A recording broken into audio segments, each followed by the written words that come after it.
Good morning and welcome to day 3 of the Africa Cup, where we see Zimbabwe taking on South Africa.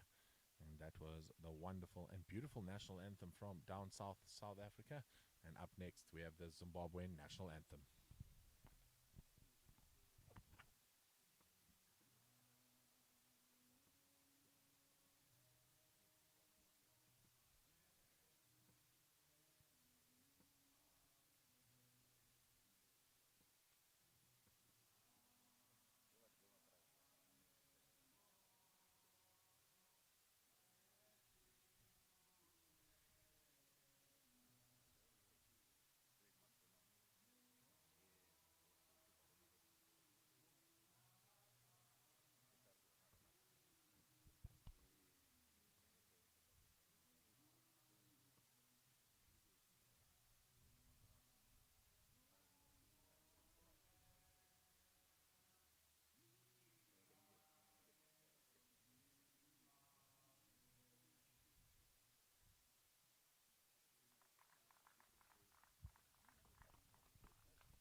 You can see on your screens there the players looking all smart in their red and black striped blazers from Zimbabwe. Zimbabwe playing in the traditional red kit, accompanied with yellow pads, and South Africa in green trousers and the yellow and green sleeved tops.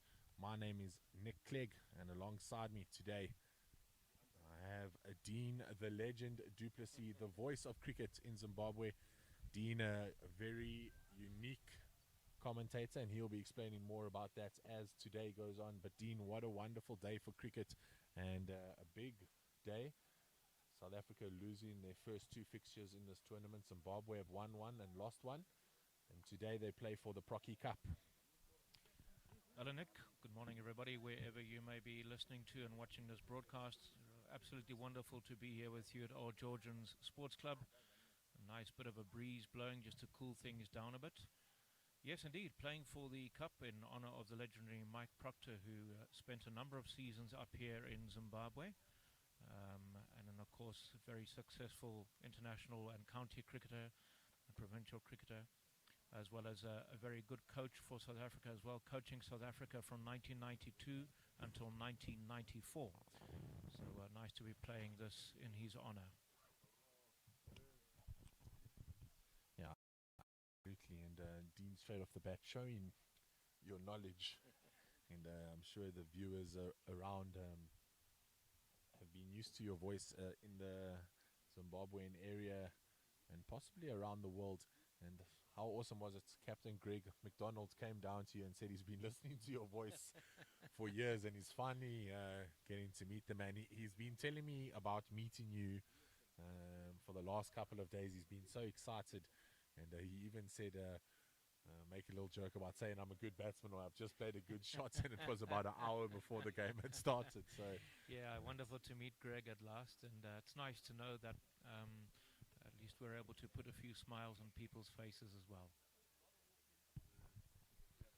Yeah, absolutely. And there's a little bit of nervous energy floating around the place. I know myself, we've had such great games with Zimbabwe. I had the privilege of working with them down in Cape Town in the international competition in March. And we played 5 games there and went unbeaten. Then on Sunday, played the first game of the Africa Cup, and we went down, and I actually did not know how to handle that. I thought I wasn't as competitive as that in the commentary box, but didn't take the loss so well. But they bounced back so well on Monday. Then yesterday, a break day, so the bodies will be well rested. But this is the over 60's, Dean, and you really need to look after your body when it comes to these types of tournaments. Yes, you do, absolutely. And I think the fact that they're able to actually get around the park and do what they do in terms of, I mean, it's 45 overs a side, isn't it? So, you know, it's not the old traditional, almost now traditional T20 cricket, where a lot of the players who are in their 40s now struggle to get around the ground playing T20 cricket. These are guys who are now 60 plus, and getting around the park in quite nimbly. I think it's a huge honor to witness and to be a part of what these guys do. But my goodness me, I wonder if they have ice baths. Do you think these old guys get into ice baths, Nick, after the day?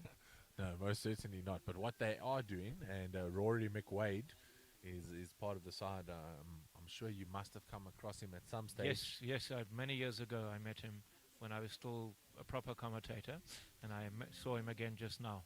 Yes, so obviously the ex-Zimbabwe fielding coach at one stage in his career when the Flower brothers were around, and Heath Streak and the boys alike.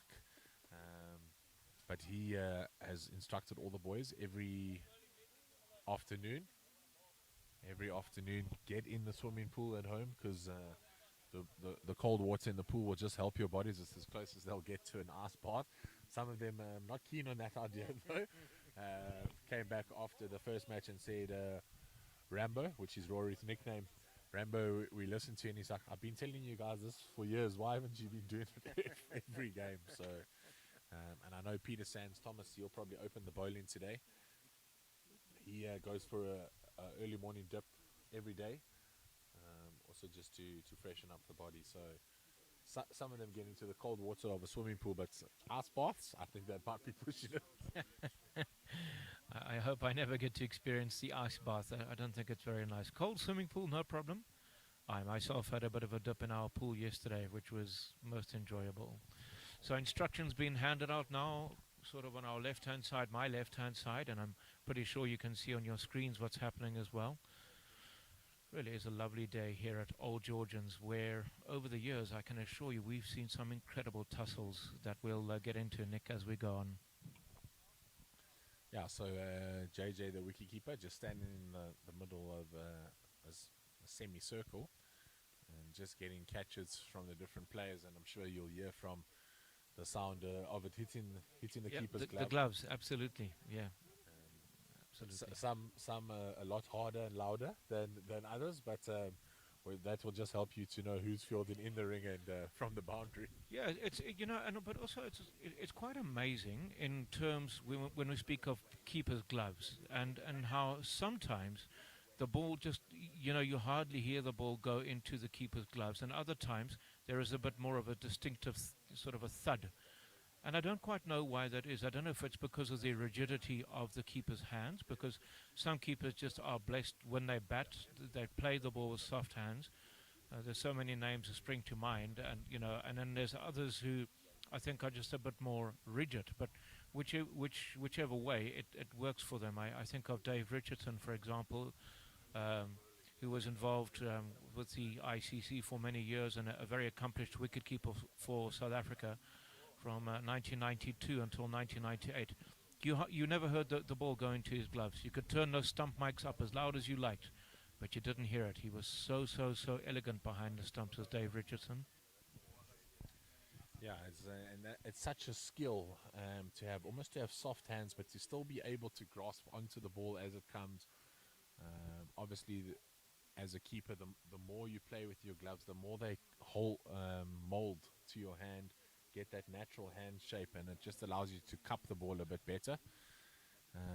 Zimbabwe's wicketkeeper, John Jamison, oldest member in the side, 71 years old, and does the work and opens the baton. So today he'll have a long day with the pads on. Zimbabwe will hope not to be out there all 45 overs, but if so, he'll have 45 overs with his keeping pads and helmet on, and then hope to bat a good chunk of the overs in the second innings. So it could be a long day. Fortunately, though, for John Jamison, not as warm as yesterday. Slight breeze coming across the field, which really going to help the fielders out there in the morning. And if you are watching, if you've maybe just stumbled across this broadcast for the very first time, and if you are in the area, we're playing at Old Georgians here in Harare. Why don't you make your way down here and come and support these two sides. It is Zimbabwe up against South Africa. It is the Mike Proctor. Oh, lovely bit of encouragement there. That's always good to hear. And it's let's just talk a bit more about Mike Proctor, I think, Nick, because of course you wouldn't have known too much about him. He was a little before your time. He was before my time as well. But what are the stories that you've heard about Mike Proctor that spring to mind that you could talk about?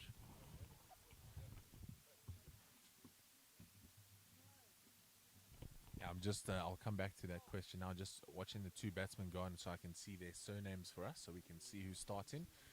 It looks like Ross Holden and Cole Mellors that are going to open the batting. You won't remember me, will you? Joe. Dean Thompson, Malcolm Jones? Adventure.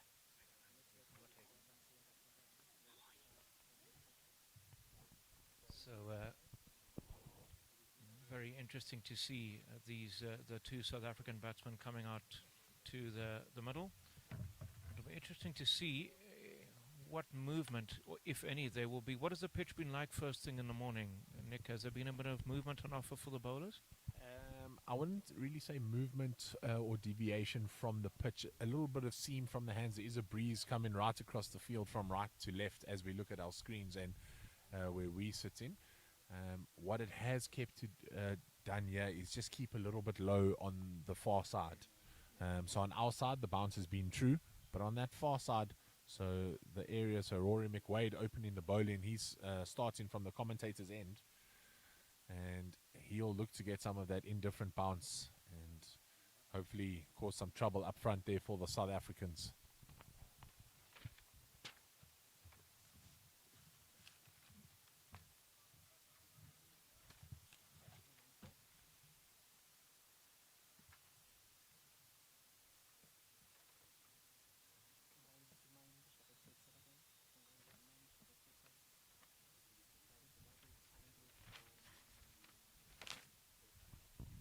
So the opening batsmen are Ross Holden and Cole Mellors.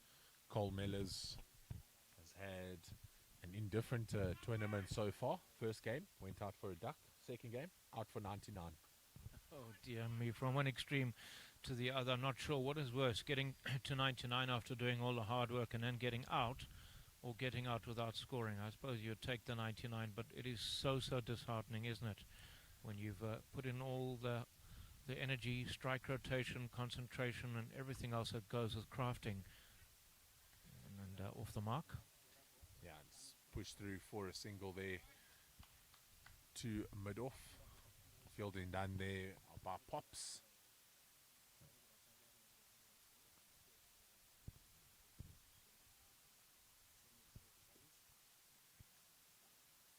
So 3 fielders allowed out.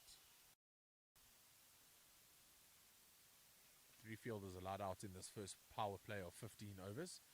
And they've got a third man out and a deep extra cover, almost just floating as a sweeper there on that cover boundary, Ian Harris. 3 men on the legs.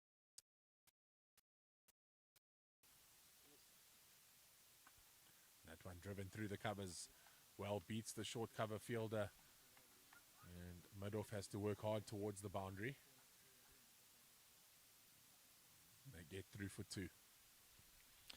So nice outfield here at Old Georgians. I was just waiting to see, if I may use the word see, once it had beaten the fielder there, if it would have raced away across the outfield for 4. But the outfield here at Old Georgians has always been very lush.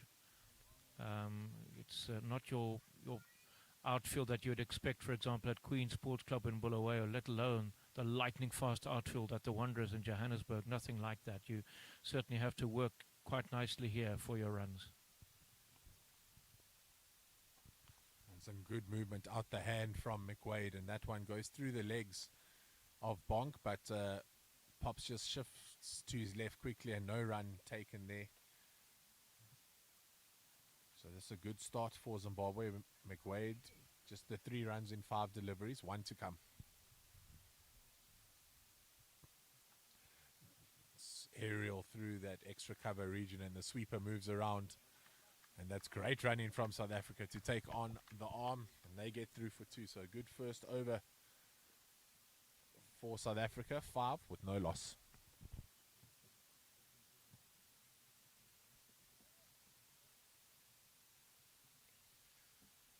So I think it's going to pretty much be the nature of the way that things go here, Nick. I think it's going to be a situation of batters understanding the angles and rotating strike nicely, which will obviously put quite a bit of pressure on the legs and the lungs and everything. It's not. I think it's not really going to be one of those pitches where the ball will absolutely race away. But Rory McQuaid will be happy with what he did there, and South Africa equally so. 5 runs off the first over is never a bad start in this format.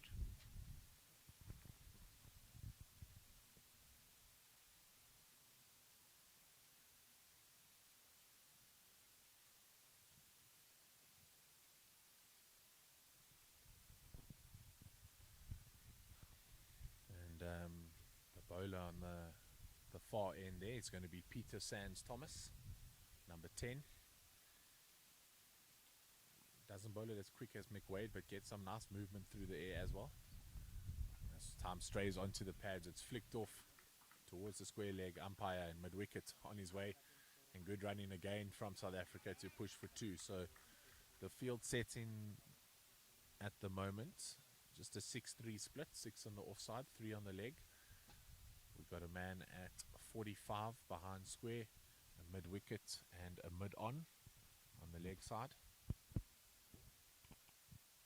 Strays onto the legs again and in the exact same position this time, running a bit further towards the boundary. You said the ball wouldn't race away, and that's exactly what we saw here on Sunday. It just slows up as it gets towards the boundary.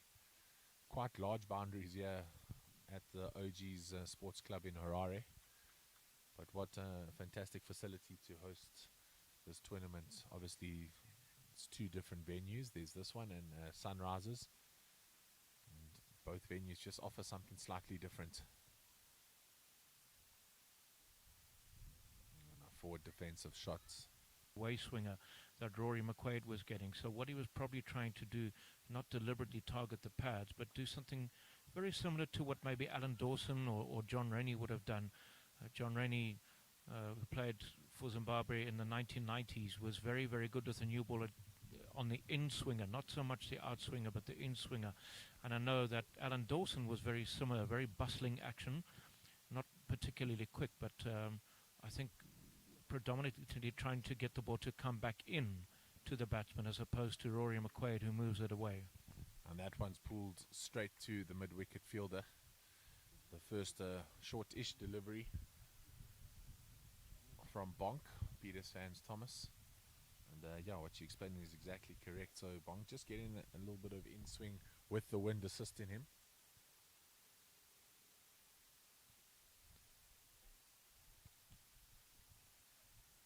And that one straight and asked the question, but well outside the line.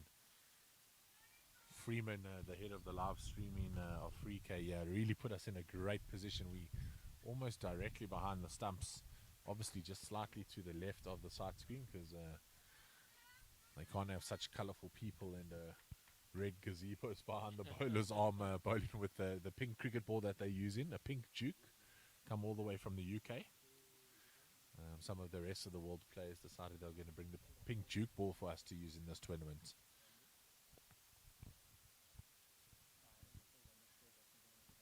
That's 9 runs for the loss of no wicket after 2 overs. Tell you what, I may have to ask somebody very nicely if I'd be able to take that pink Duke's ball home with me as a memento. Never had the privilege of holding a pink ball in my hand. I've held the red ball, the white ball. Not even sure if I've even held a Duke's ball, to be honest with you. It's always been Kookaburra. Yeah, so the Zimbabwe captain was telling me that the Sunrisers pitch was obviously very abrasive because the ball, and it's a genuine outside edge though, flies past second slip. So just one slip in place, but he's drifting or floating rather between second and third slip. It's quite wide, and that ball pushing well wide of him and just goes to what looks to be a short third man. Still just the 2 fielders out for McWade. And time errs a little bit close on the stumps and it's whipped towards the leg side, but straight to the short square leg fielder.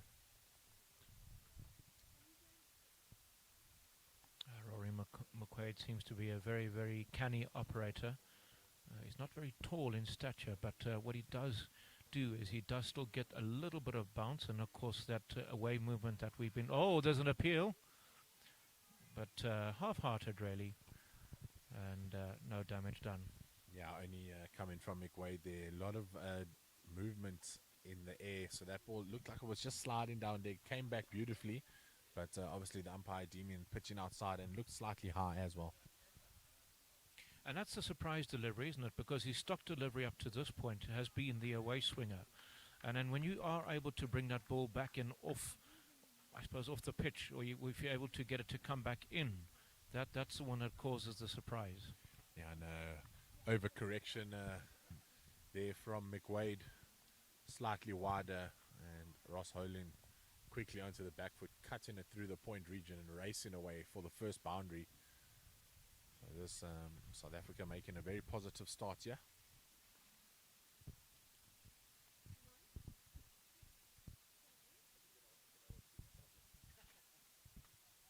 Oh, and that one pops up. So there's that indifferent bounce. The ball just popping up, catches Ross Holin off guard, and that's the end of the third over.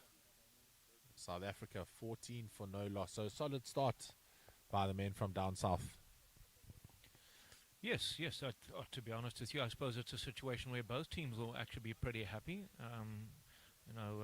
Only just a one boundary which has been scored so far, but I dare say South Africa will be happy with the fact that they've got through the first 3 overs without losing a wicket. They got those 14 runs on the board. This is good attritional 1990s 50 or 45 over cricket. It's not one of those where sometimes even in this particular format, you'd see a team 24 or even 34 without loss after 3 overs. Good old school proper cricket. Yeah, most certainly, and just some of those big beach umbrellas being blown over there behind us. That one just driven through the covers just for a single. Mid off working around the cover region to go collect that. So for Cole Mellors, the fielders almost seem to be hanging out on the ring. They know of his strength. And for Ross Holin, they just come in slightly just to create that more pressure. They don't really want to give a single away within the ring. At over 60s cricket, running between the wickets is so important.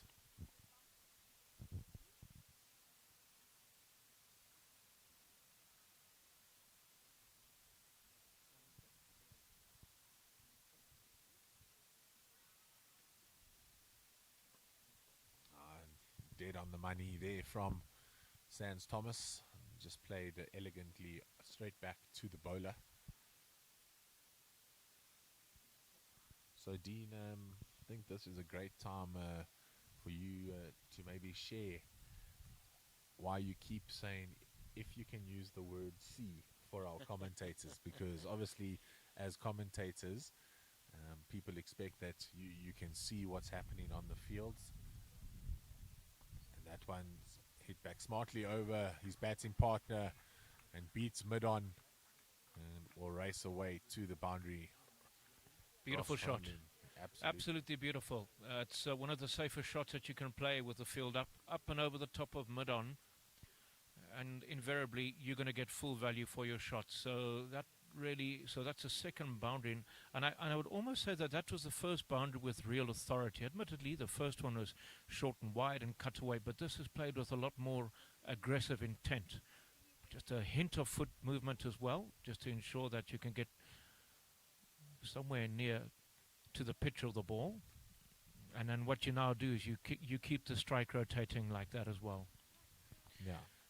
So, yes, in terms of, if I may use the word see, it's because I am and have been totally blind since birth. I was born with tumors behind both my retinas, given 3 to 5 months to live, and I'm 48 not out and still stroking the ball beautifully. And we'll continue with that poetry when the new over resumes. And that's just the end of the fourth over. 19 for the loss of no wicket. just currently going at 4.75 and over. It's a good start.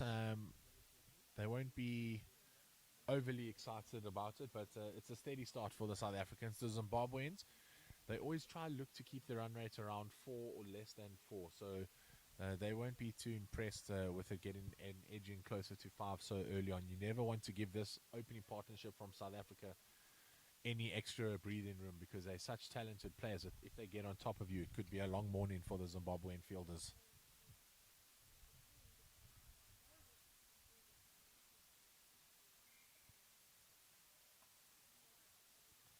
McWade back over length and just punched to the short cover fielder.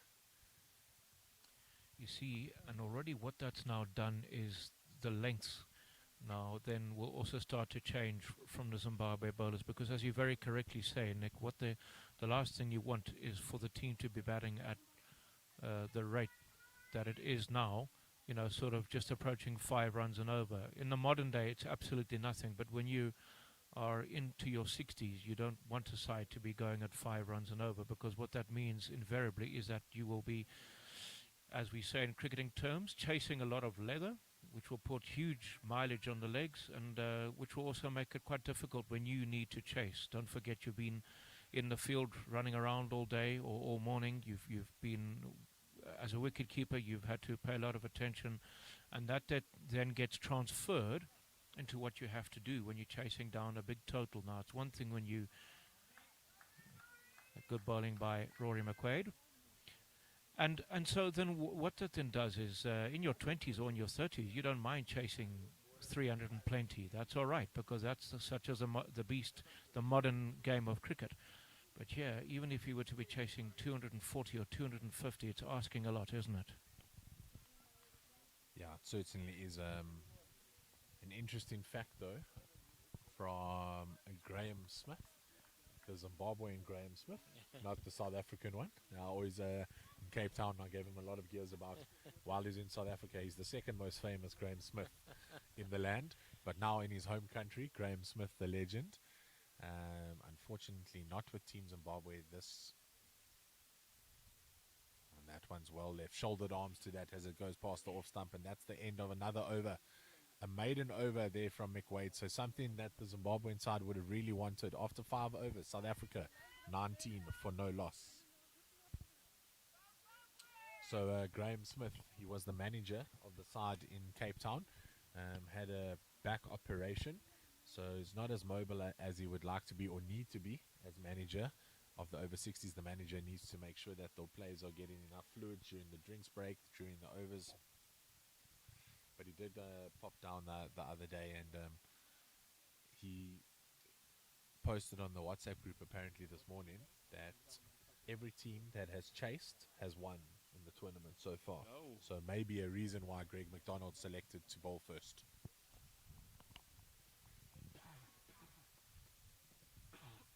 Well, as long as his bowlers can vindicate his decision.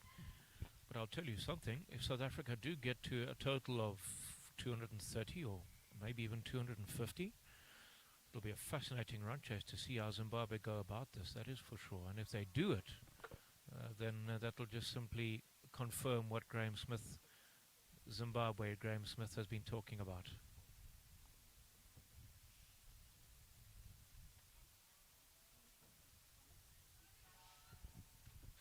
Sans Thomas there, just outside off stump, and well respected by Cole Mellors.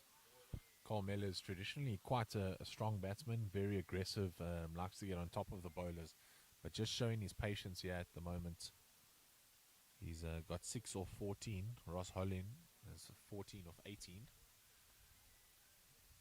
And smartly just plays it to the square leg umpire and rushes the fielder there for a single.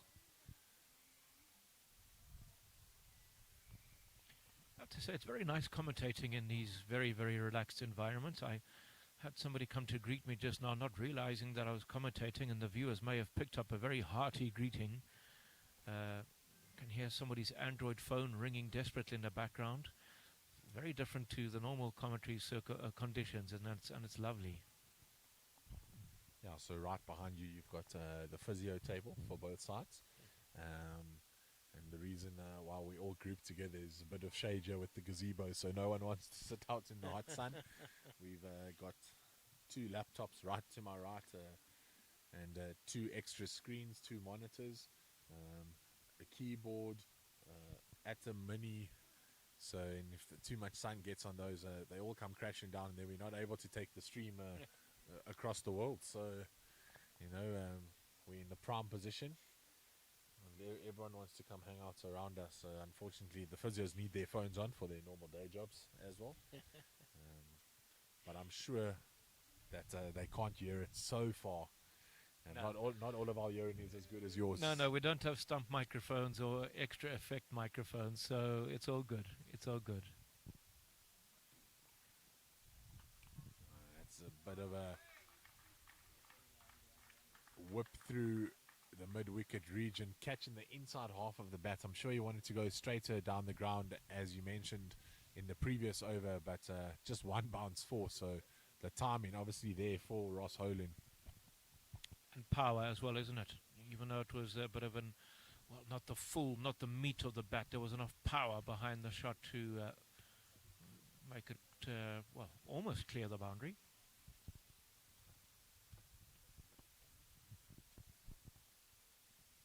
The end of the 6th, it's 25 for no loss. So Sans Thomas just slightly expensive, almost going for a boundary every over. And with a couple of singles, it takes it to 6 or 7 in his over. So McWade needs to have another tidy over here for Zimbabwe just to pull it back. Interesting to see if these older players also now revert to some of the newer tactics, for example, like bringing a spinner in early into the piece. Even these days in one-day matches, you see spinners bowling in power plays, and I wonder whether they would consider that as well, or do they still keep it very old school where you only let your spinners bowl when the power play is done and when there are more fielders that can go out to patrol the boundaries? As we see, that one just edged down to third man from Cole Mellors. So not finding the middle of the bat yet is Mellors, and they trot through for a single. So quite surprisingly, Greg McDonald, very astute captain, is the main power force behind the vets in Zimbabwe. That one just played back to the bowler. McWade moves swiftly to his left. Opens with a spinner usually. So Raj Naik usually opens the bowling. Left arm spin.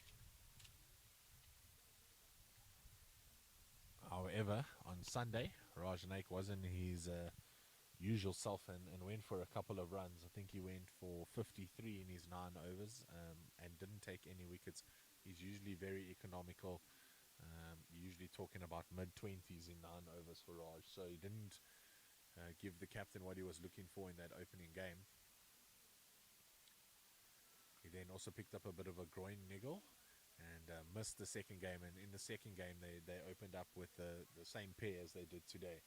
And they were really tight and tidy. Bonk in the first game, 1 for 42 in his 9. In the second game, 1 for 35. And that one's driven in the covers. Drop catch there. Short cover. Bonk stretching high to his left. Went with 2 hands. And unfortunately not able to hold on to that. And that was the big wicket of Ross Holin. That might be a dangerous drop there, Dean. Well, it may just be. It went quite quickly, though, didn't it? And he had to dive to his left. Of course, if he was 30 years younger, he would have said, "I should have taken that." But I think we can certainly afford to give a bit of leniency on this occasion. But how costly will this drop be? Yeah, McWade straight back to the mark. Bowls the next ball, dot ball there to point. And it is a little bit of a problem that they've put down that catch. It's a very tough catch to take. It was driven at him powerfully, as you mentioned. But Ross Holin has been on top of the Zimbabwean bowlers so far. And McWade just snaps his cap quickly from the umpire and walks away. After 7 overs, it's 28 for no loss. The fact that he almost snatched the cap will tell you that he's annoyed, which will tell you that despite the fact that this would be played with good camaraderie and everything else, that there is still a competitive nature, which is nice. You always want to see that competitive. I wonder if there's a bit of sledging, Nick. Do you think maybe the bowler will have a bit of a word or two to say to the batter as he makes his way back to his mark, or as he, on the follow-through, just extends that follow-through and whispers a few words? Yeah, I think they like to cover themselves, so instead of saying sledging, because that can have a negative connotation, they just say, we give them a little bit of banter. But it's most definitely sledging. But they just cover themselves and they nickname it banter.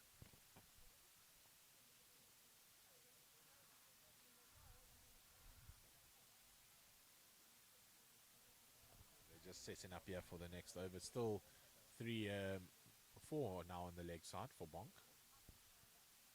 And that's whipped away to the 45. Ian Harris does well, goes to ground, the long barrier to stop that. Unable to collect cleanly though, so it allows the South Africans to come through for a single. But it's such a key position, that, isn't it? That short 45, because you really do have to have your reflexes have to be so good there. So I think we'll give him a bit of credit in the fact that he wasn't able to collect cleanly, but the intentions were very good.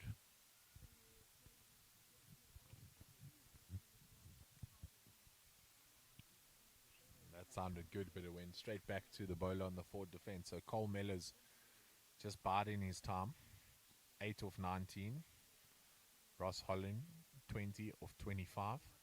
Sans Thomas has gone for 16 in 3.2 overs, so you can see just slightly more expensive than his captain would want him to be.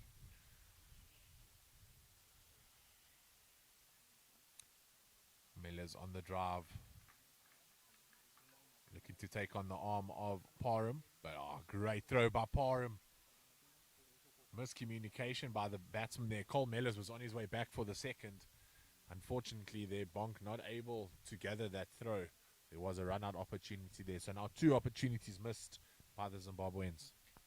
So if we use the word Bonk, the nickname, obviously, that would be Sans Thomas. That would be correct? Yes, that's right. Correct. Just for the sake of the viewers listening in, and maybe thinking that there's somebody with 2 names or something of that nature. Yeah, so the boys, as they refer to themselves, even though they're quite men, the boys quite enjoy a nickname. So yes, absolutely. Sans Thomas nicknamed the Bonk, I believe, at school. He has 2 stories as to why he's named the Bonk. The first story we can't say on air. Well, naturally. And then that's the story he prefers to tell. And the second one, it was a carried over name from his older brother, I think, at school. So, but very, very proud of the name and a proud man. Indeed. Peter So that's Sans an Thomas. edited version, shall we say? Not the uncut version. Absolutely. YouTube friendly.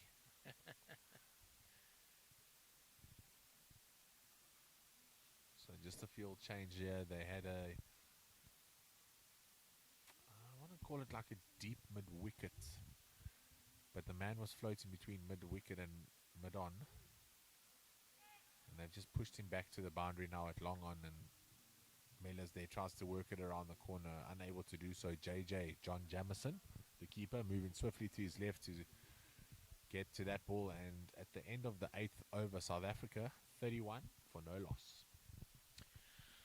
So let's start then by South Africa. Zimbabwe will actually probably feel quite happy that they were able to pull back that run rate ever so slightly, because there was a point after 4 overs where it was 19 without loss, which meant that they were going at just a fraction under 5 runs and over. But now 8 overs, 31 means they're going just a tad under 4 runs to the over. Rory McQuaid will continue. This will be his 5th over from the commentary box end. It's always one of my favorite things, getting to name the different ends, because we play at these club grounds and they don't have names. So I love to give the commentators an end, give all the commentators out there a shout out, because you've never heard of an end in any professional ground that's named the commentator's end. Well, it just got one today. McWade there, lovely carry through to the keeper, John Jamison, not the tallest individual, taking that above his shoulder. Yeah, I tell you what, there's so many wicket keepers in world cricket, both past and present, Nick, who have not been or who aren't tall in. Oh, here's an appeal. Yeah, he's been given the outside edge, just catching the shoulder of the bat, getting a couple congratulations there from the Zimbabwe players. Ross Holland, the big wicket of Ross Holland. So not the most expensive drop catch there earlier on, an over or two ago. And Ross Holland will be disappointed. He was looking really good. McWade, as you mentioned, just was using the wind to get the ball to move from right to left. Beat the bat the first ball. The second ball, just catching the shoulder of the bat and going through to a well-taken catch. Very different catch, though, from John Jamison. This time having to take it on his ankles. Oh. The exact same ball. He took the ball previously over his shoulder. This one down at his ankles. So good keeping from the 71-year-old. Very, very good keeping. That's phenomenal, actually. You know, that really is, because you wouldn't really expect that. We've been speaking about indifferent bounce on many occasions, and that was a classic example of it. The one that beat the ball was the one that carried through nicely, and then the one that gets the wicket, old man John Jamison, JJ, takes very, very comfortably. So that's the early wicket that Zimbabwe would have wanted. I suppose you could say a platform has been laid by South Africa. Yeah, 31 for 1. At 31 for 0, you almost felt South Africa was starting to build a little bit of dominance. Although the Zimbabweans had brought it back, it's such a good start. But 31 for 1, it's now back at a level playing field, I feel. Some South Africa won't be disappointed with the 31 runs off 8 overs, but Zimbabwe will be elated that they've got that initial breakthrough. Yes, it's a situation where it can now go either way, because you speak to the true greats of the cricket, and they'll always tell you that you add 2 extra wickets to the total as a fielding side. So 31 for 1 can maybe become, say, 40 for 3. Then they would be over the moon. South Africa will be saying, we've got to start here. We just continue to do what we're doing. We capitalize on the bad bowling, try and rotate strike as much as we can. 20 overs, we are maybe 95 or 100 for 1. And that one just driven straight to mid-off. A loud crack to the bat there. Very loud crack, goodness me. But almost on the lower end of the bat, I would say, not out the sweet spot. You know, when you're batting and it hardly makes the landed it in unless you're Chris Gale. Yeah, no. Chris Gale's batter must have had titanium in that thing. Used to clank like Father Christmas getting out of his sleigh. And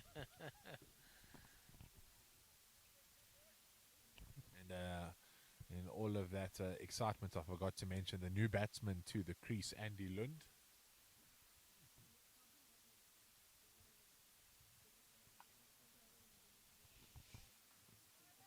I wonder if he's going to replace his bat. It's sounding very clunky, isn't it? Again, you heard now his bat certainly louder than either of the 2 openers.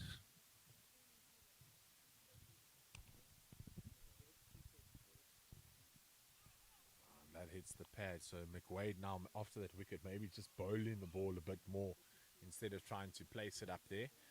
And that thuds into the pad. And at the end of the 9th over, it's 32 for 1. So just the single coming there and then the wicket. So another great over from McWade. His stats at the moment, 1 for 14 or 5. So really doing a job here for his captain up front. Now the big decision, Dean, is do they bowl him through?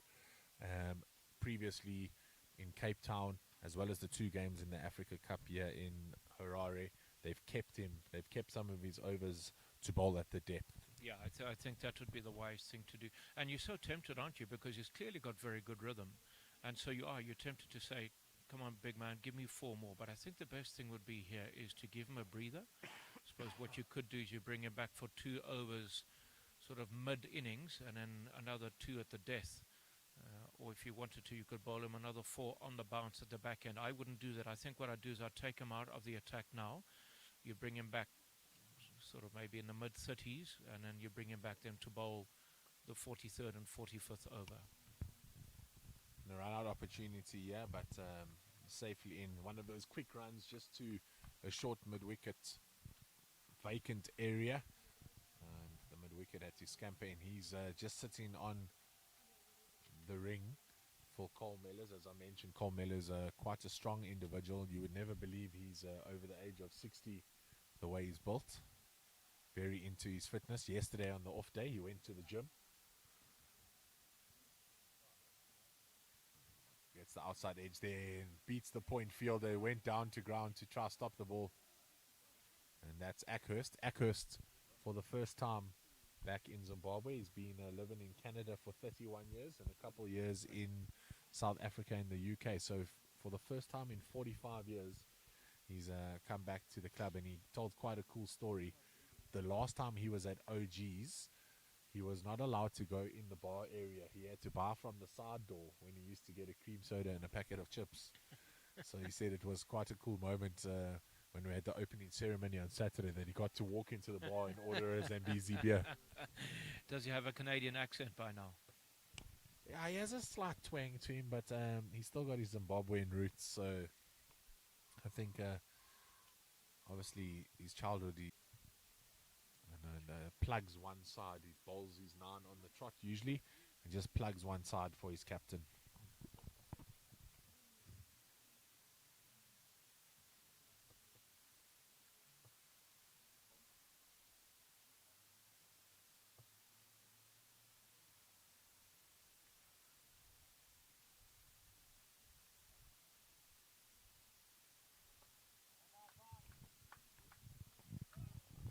Forward defense there, and Peter Sands Thomas went to stop that like a soccer ball, and he stepped on the ball and he slipped like on a banana peel in the cartoons. Oh my gosh, let's tell you what, we can smile, but that potentially could have been quite.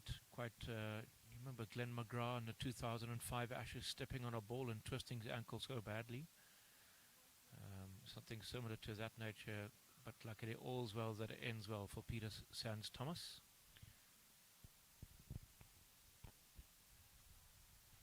That one whipped around the corner between the 45 man and the man in front of square.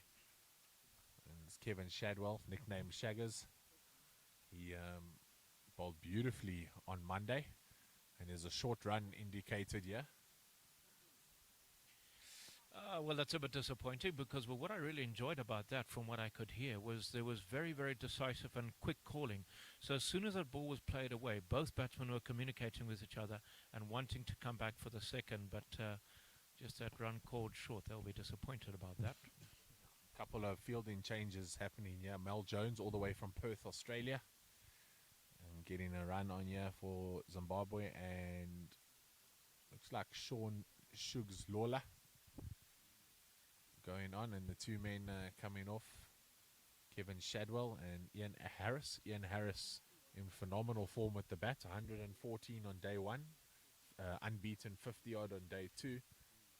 So he'll look to contribute once again, and that was the end of the 10th over. South Africa 37 for 1, and to your surprise, Dean, Rory McWade to continue. Well, that's interesting in itself. I suppose him and his captain would have been in consultation, and maybe he would have said, "Can you give me one more, Rory?" And then leave him for 3 at the end. But maybe today he'll bowl through. But I highly doubt that.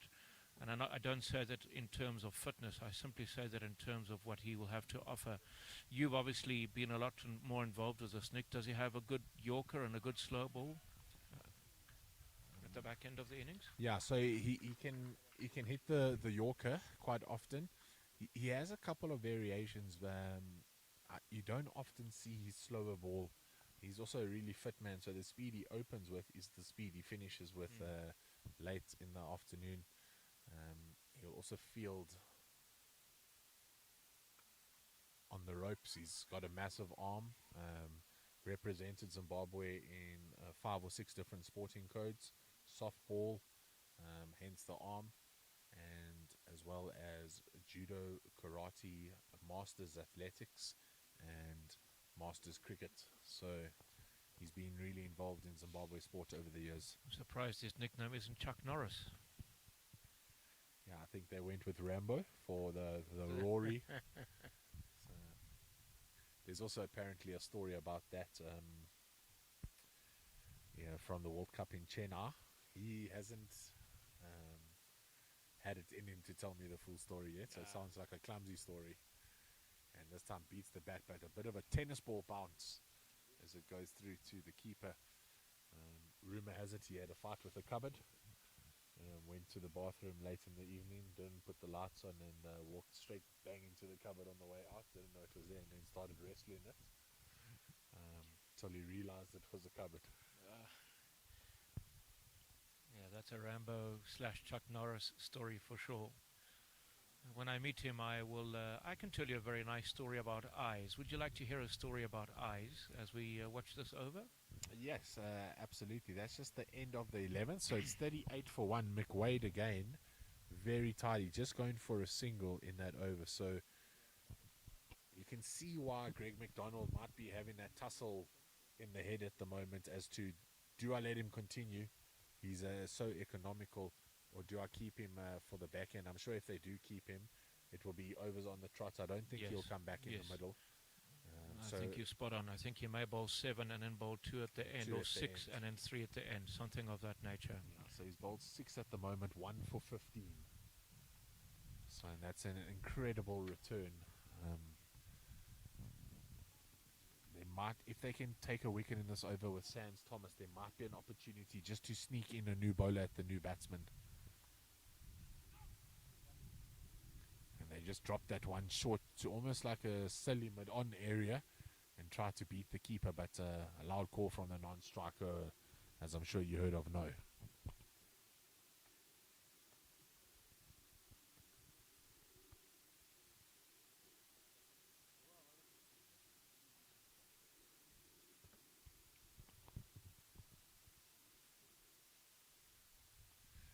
That one's lifted towards Cow Corner.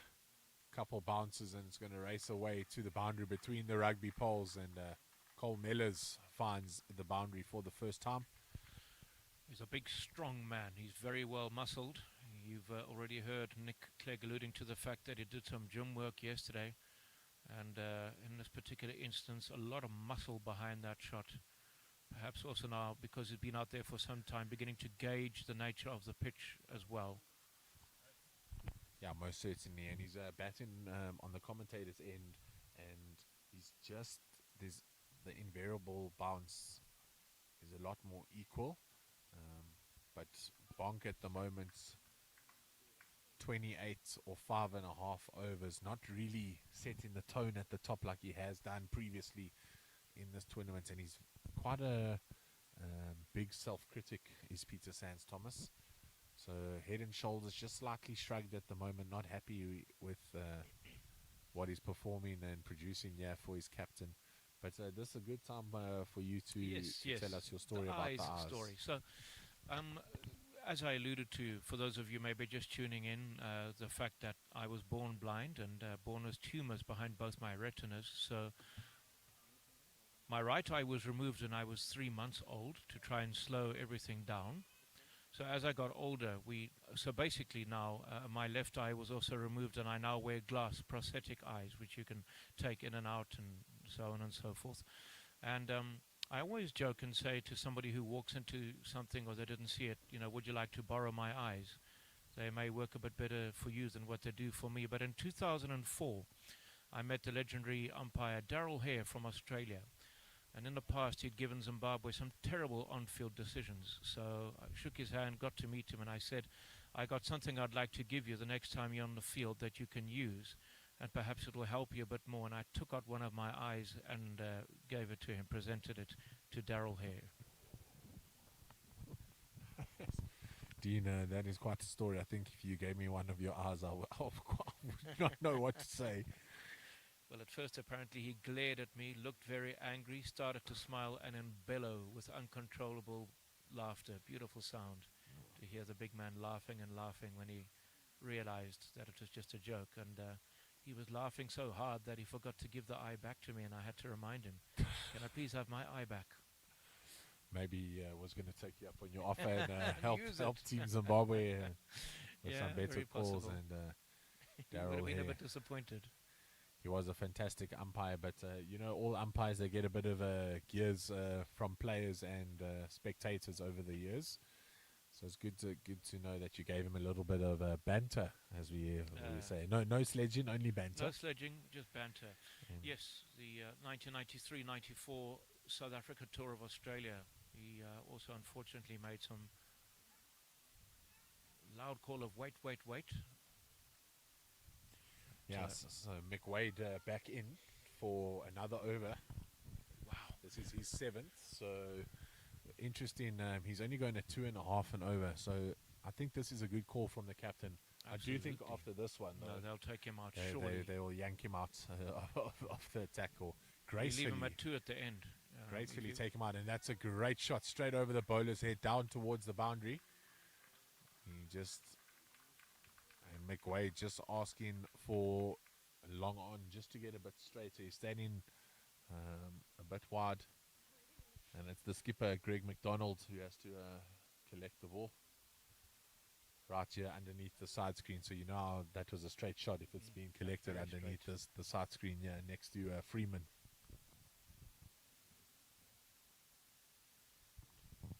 That the first bound or second boundary rather off McWade. The first one coming in the first over with that cut shot.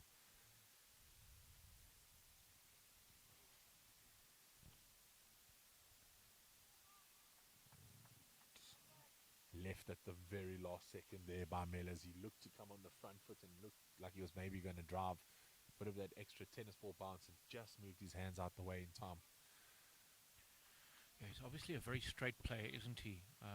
We haven't seen the 2 boundaries that he's hit so far. The first was over mid-on. This one was arrow straight, which is the signs of a big, strong man. We haven't seen him really look to go offside or leg side yet. I'm pretty sure that if he spends a lot of time at the crease, that will start to change. He's building a good innings here. He's Cole Mellors, 21 of 33.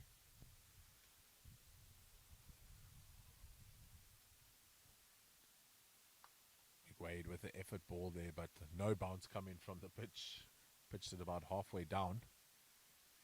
And, just punched by Andy Lund to Peter Sands Thomas in that short cover region. Sands Thomas gets in really close to the batsman in the covers. And again, exactly the same play there. Slightly shorter back foot drive straight to Sands Thomas, and that is the end of the 13th over. 48 for 1, 2 overs until drinks.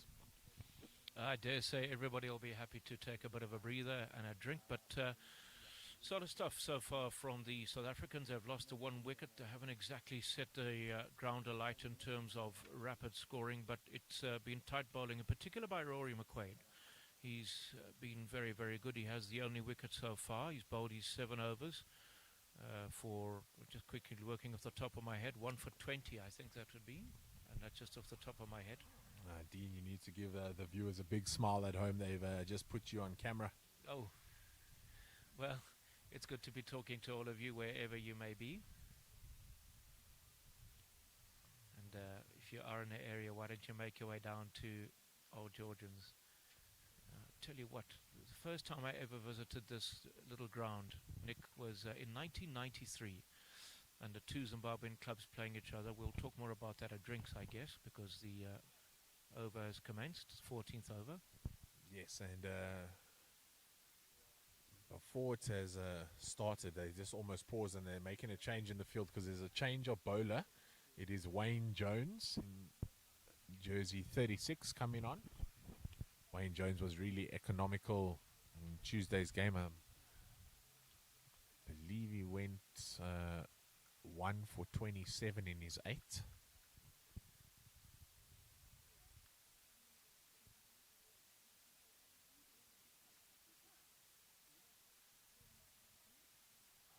Our scorer here, Bothwell, just corrected me. I just need to ask Bothwell once again just to repeat that.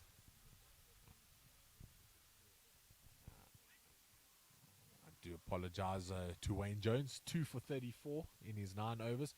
And luckily Bothwell has been following Zimbabwe around like me, doing the manual scoring. And he's been fantastic. And Nurai is doing the scoring that you guys see on your screens at home.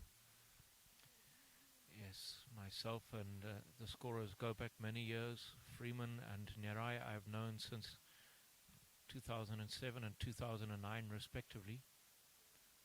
Bothwell, him and I have also said hello to each other on the odd occasion. So it's wonderful to catch up with everybody and these scorers who do a tremendous job to make our lives so much easier. Thank you. Yeah, so the first ball there from Wayne Jones, just sliding down the leg side, quite a big leg side wide, and the second one punched through the covers, but they do have a fielder back on that cover boundary, so just the single. He has another wide given, yeah, down the leg side. He has quite a strange action, Jones. It's the first time I'm really getting to see it front on. His wrist almost cocks inside the ball, so he's looking to try get swing from the wrist rather than having that straight wrist that the likes of Sean Pollock and Dale Steyn have always spoken about. And that one worked into the covers. A lot of work for the sweeper to do, so they trot through for a couple there. I guess if you think about it, I know that Alan Donald used to have lots of problems sometimes with his wrist as well, because he didn't necessarily always have that straight wrist that Sean Pollock or Dale Steyn or others would have. He always used to refer to it as the wrist being naughty. And I guess it works for certain bowlers, doesn't it? That wrist position not necessarily being as straight as what it should be. Orthodox, I suppose, position.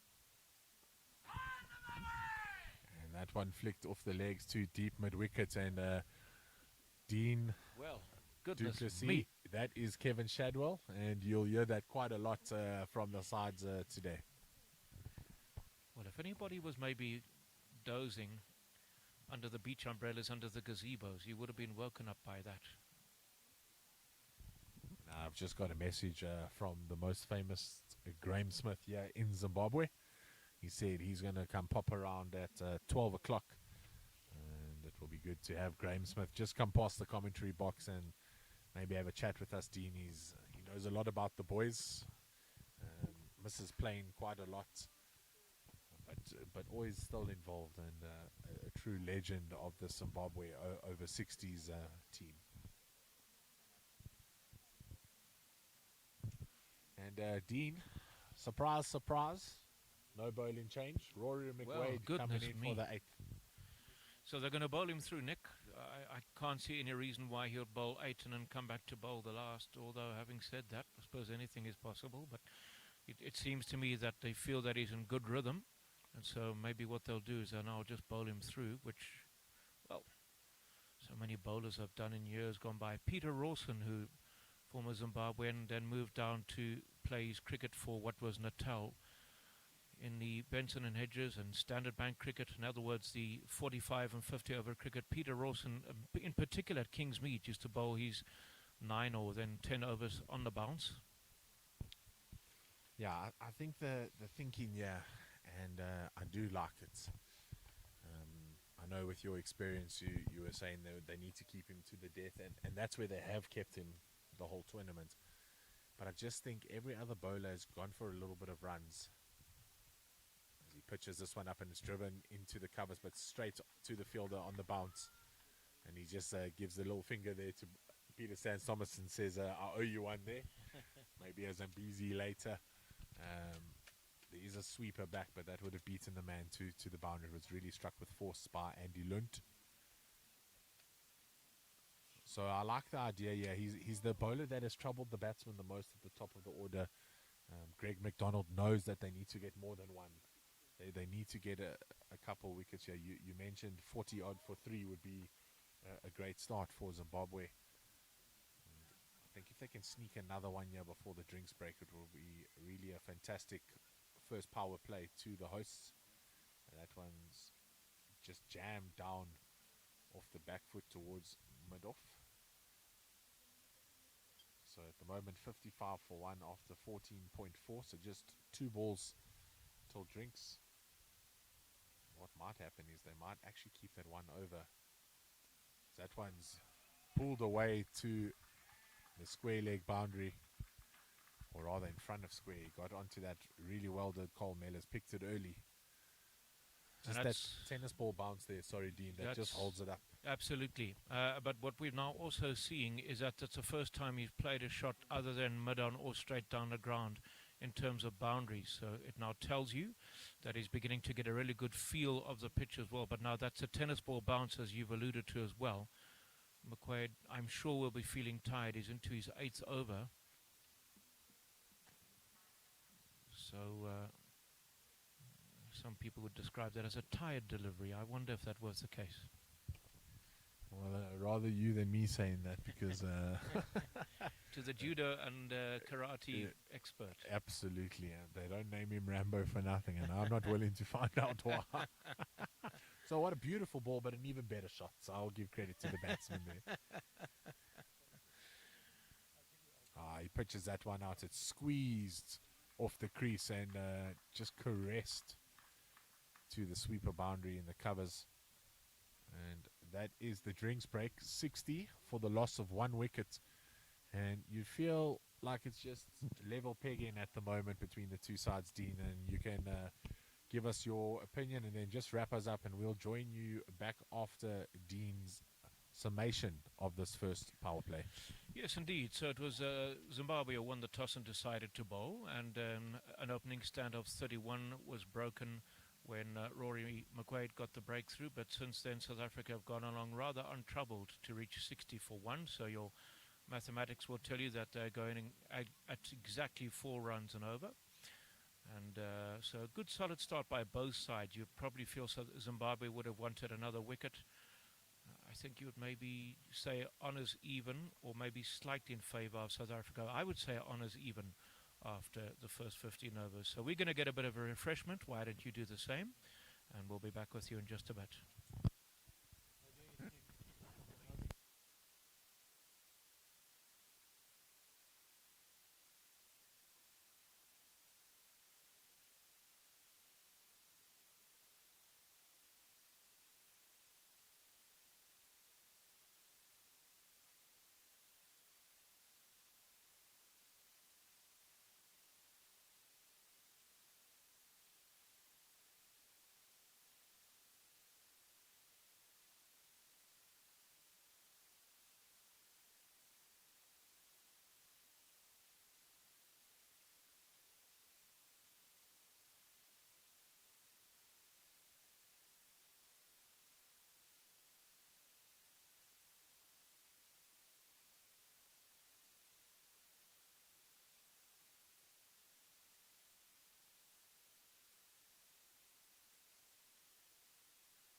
Welcome back to the second power play, and straight away a slog sweep.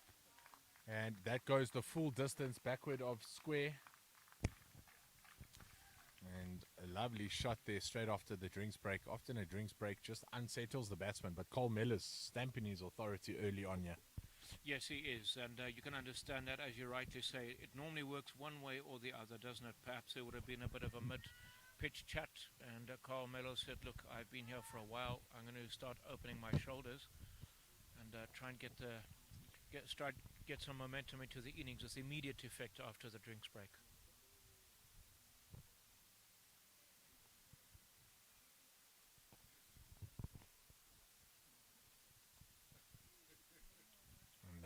Just a forward defense there.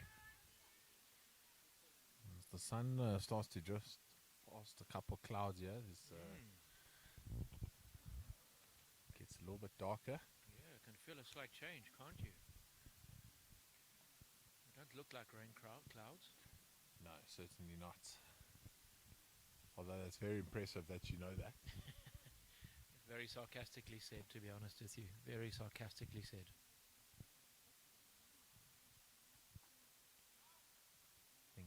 You're so on the money, Dean, and you've been around the cricket world for so long that you can just hear off the sound of the bat or the throw and how it hits the gloves what's happening.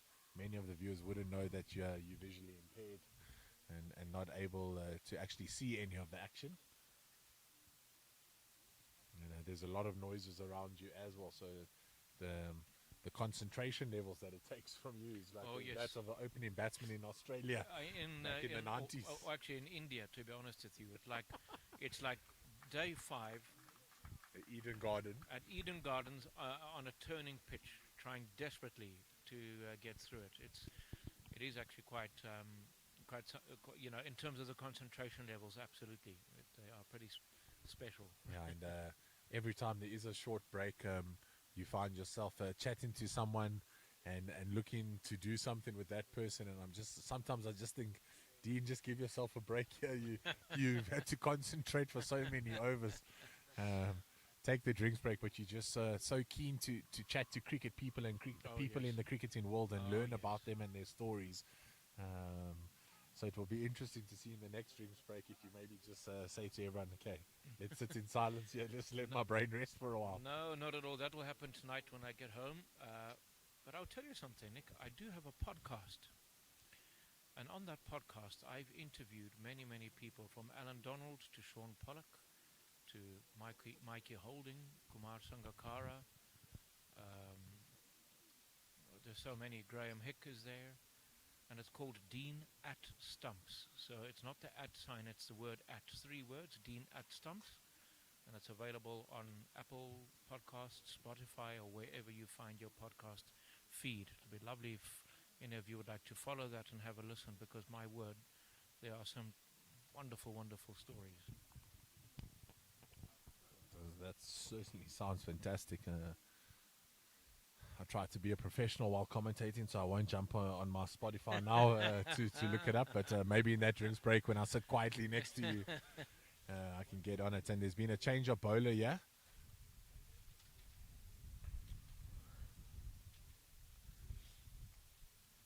This Gary Steyn coming in, left arm spin from the commentator's end.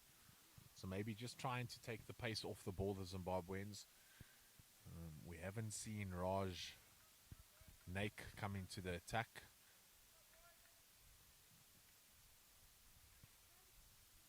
So just changing the bowling lineup a bit is the skipper, Greg McDonald. Looking for something different against these batsmen who seem to be set. Hits the pads, but well outside the line as Andy Lunt looks to come down, and the wind starts to pick up. Yeah, Dean, more noises for you to try concentrate through. Pages fluttering around. Pages jumping everywhere, umbrellas threatening to come down. I tell you what, though, it'll be interesting to see if this wind will possibly bring a bit of rain, and it doesn't feel that way at the moment, but with the with the slight change in terms of clouds, not necessarily dark clouds, will they gather? Will they maybe become a bit more threatening as the afternoon progresses? There's still a lot of blue around, so you'd hope not. But the wind's certainly starting to get stronger and has changed direction now, almost blowing straight into our faces, where this morning was blowing directly across the pitch. Now Gary Steyn, the left arm spinner, bowling straight into that wind.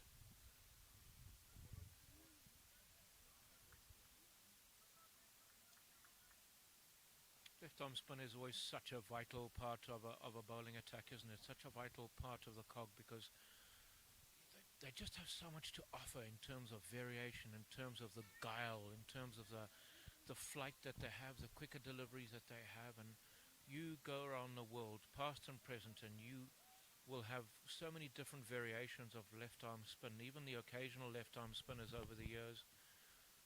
You think of Grant Flower from Zimbabwe, who really was probably underrated, to be perfectly honest with you. Gus Logie from the West Indies. You know, and I'm talking, those are the underrated or the part-time spinners, let alone your out-and-out left-arm spinners over the years. It's just such a very important part that they have to play in these shorter formats. Oh, there's a... Can you, Nick? Yeah, that's the leg spinner is always a bit of a mystery option.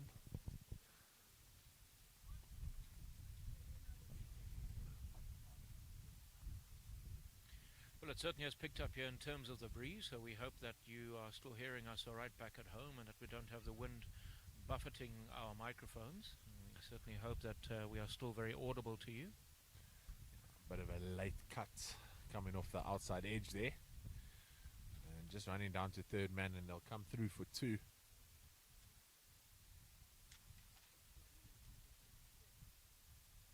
But a few balls have been played down to that third man region today. Up to this point, Nick, a couple of edges which haven't exactly flown away. How often do you sometimes see when a ball goes through that slip cordon that it normally will race away for 4? That one cracked, but straight to the extra cover fielder, Wayne Parham. You spoke of Mal Jones just now, who's now living in Australia, Malcolm Jones. Well, him and I used to work together many years ago. Yeah, he's the man that came and greeted said you hello so to me. excitedly. Yes. And you were trying to tell him that you're on comms, and it's often happened with me in my commentating short career. Like, you try let someone know that you can't actually have a personal conversation. Your microphone's on and it's in front of you. But you don't want to be rude. You don't want to be rude. Shoo them away. No. But he was so excited to see you, and I'm sure you'll make an effort to say hello to him. Have a catch up with him at the lunch break, if you're not talking to another person about some cricketing story. But fortunately, cricket's such a beautiful game. It just allows you to have these conversations during the game, during the innings break, and as well as afterwards when enjoying a couple of refreshments. That's the best part of it.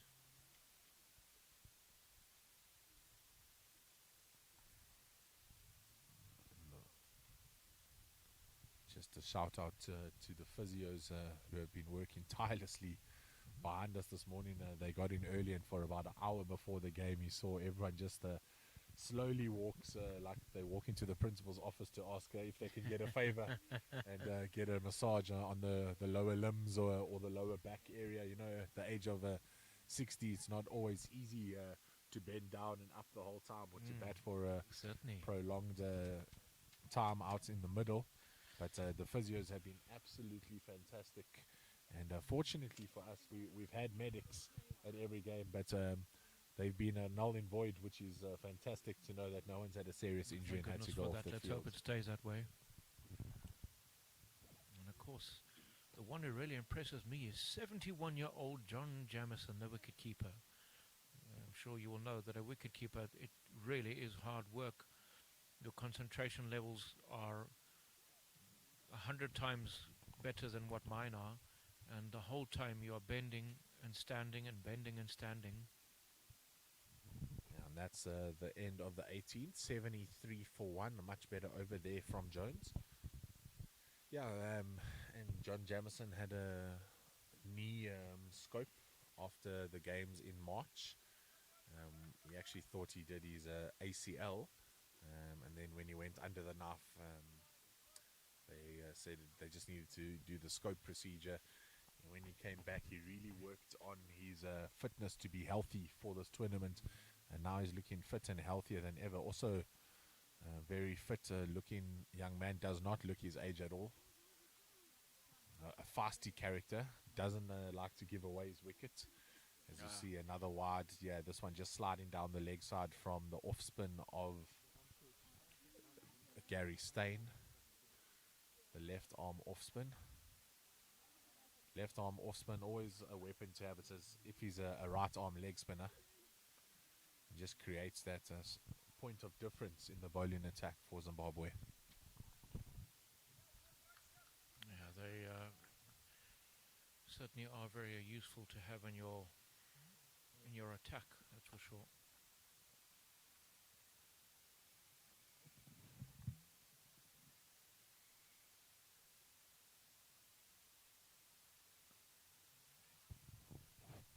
That one just defended to the leg side.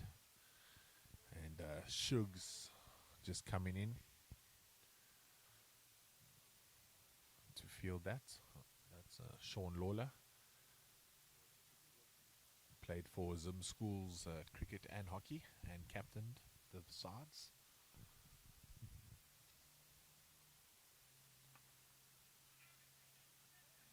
Run-out opportunity here. Peter Sands Thomas has a shot from mid-off, and a diving Andy Lunt trips over the crease but makes it in safely.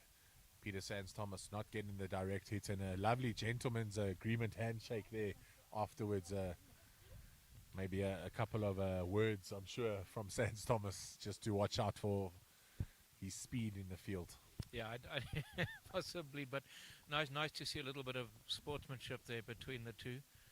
Also, maybe the one asking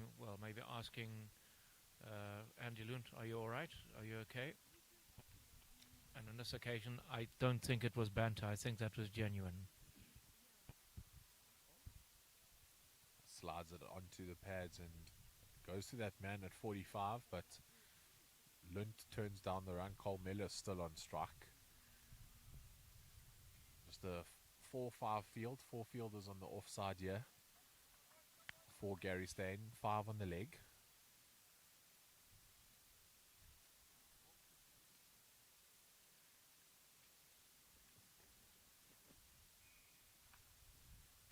Looks like they've got a deep backward point on the boundary, and it's your ex-co-worker Mel Jones. Almost fielding like he's in Perth still, so far from any other fielder on the Looking field out at for the the moment. bounce. Yeah, we worked together at an irrigation company back in 1995. Long time ago, Nick. Yes, quite a while ago, but what a great year that was for South Africa, winning the Rugby World Cup. Yes, that was very, very special. And what I do love about being in Zimbabwe on Saturday, we got to see the Springboks play Argentina, and being a South African myself, as we see the end of the over, 76-1 after 19. Another tidy over there from Gary Steyn. Is that a lot of Zimbabweans support the Springboks in the rugby, which was fantastic to see. It kind of felt like I was watching the game back in East London. So yeah, and it's good to see that, because there was a time in the 1990s and early 2000s, but that was more with the cricket side, to be honest with you. I think South Africa has always had the Springboks have always had a very big support in terms of rugby here, but in cricket less so. So there used to be an unfortunate situation where Zimbabweans would say, I am an APSA supporter, which meant anyone but South Africa. I haven't heard that before, but I know there's a lot riding on today. The Proctor Cup, a very proud trophy held between the two countries, and Zimbabwe have been the dominant country when it comes to the Proctor Cup between these two nations at the over 60s. And this is an official international match for these gentlemen. So a proud honor for them to get another cap for their countries. They just trot through there for a single as the ball came around here to fine leg. Mel Jones having to run all the way around the boundary from that sweeper position. He's not a bad wicketkeeper either, is Mel Jones. Yeah, he kept wicket at Sunrisers on day 2 against the rest of the World Cavaliers. Said he enjoyed his time out there.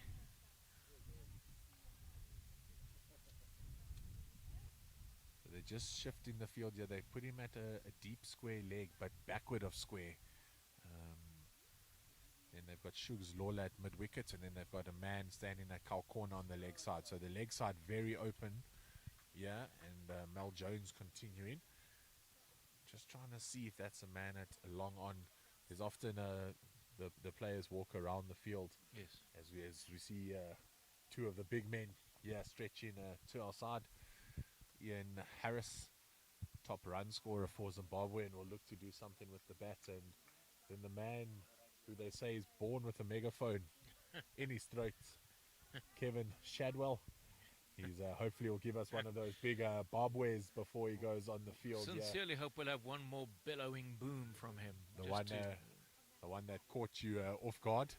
Yes, he certainly did. And he's right. He's about 5 meters from you now. The last time he shouted it was about 20 to 30 meters behind you, and you got a fright. So my goodness. Well, I'd like to hear it again then. If you can hear us before you go on the field, Kevin, give us a shout. That's the one. There it is. Power and authority. He could very easily become the lead singer of Seether. Have you ever heard of the South African rock band Seether, Nick? No, I haven't. But if they're anything like that, I'm not sure I'd want to put them on too many times. Kev Shadwell doesn't mind to give a little jig and a song as well at the afters. And a great team member of the Zimbabwe side. And that's a 50 partnership at the end of the 20th over here for Andy Lund and Cole Mellors. So great steadying of the ship for the South African side. Yes, it's been a good partnership, hasn't it?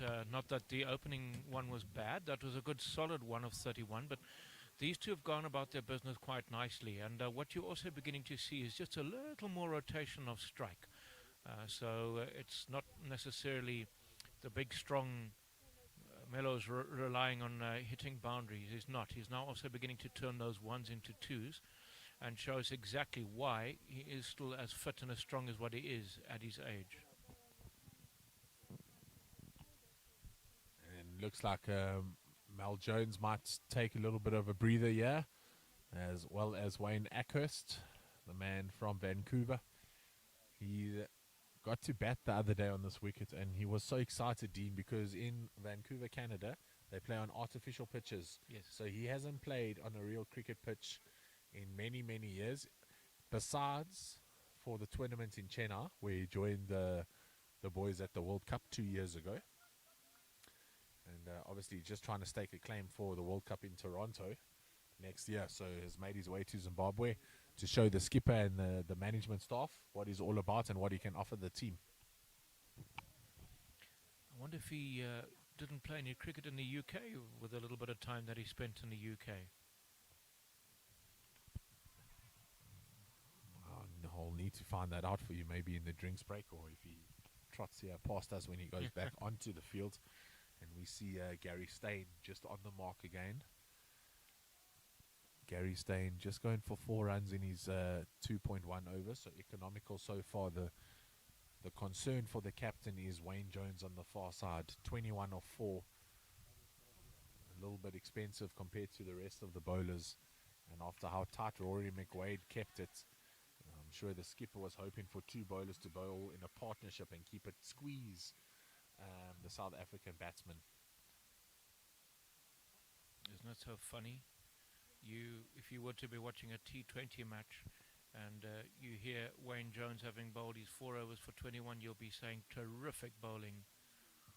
And now in this format, and in particular if you consider when these older boys, when they were younger, 4 overs for 21, your captain would have been pulling his hair out 30 years ago.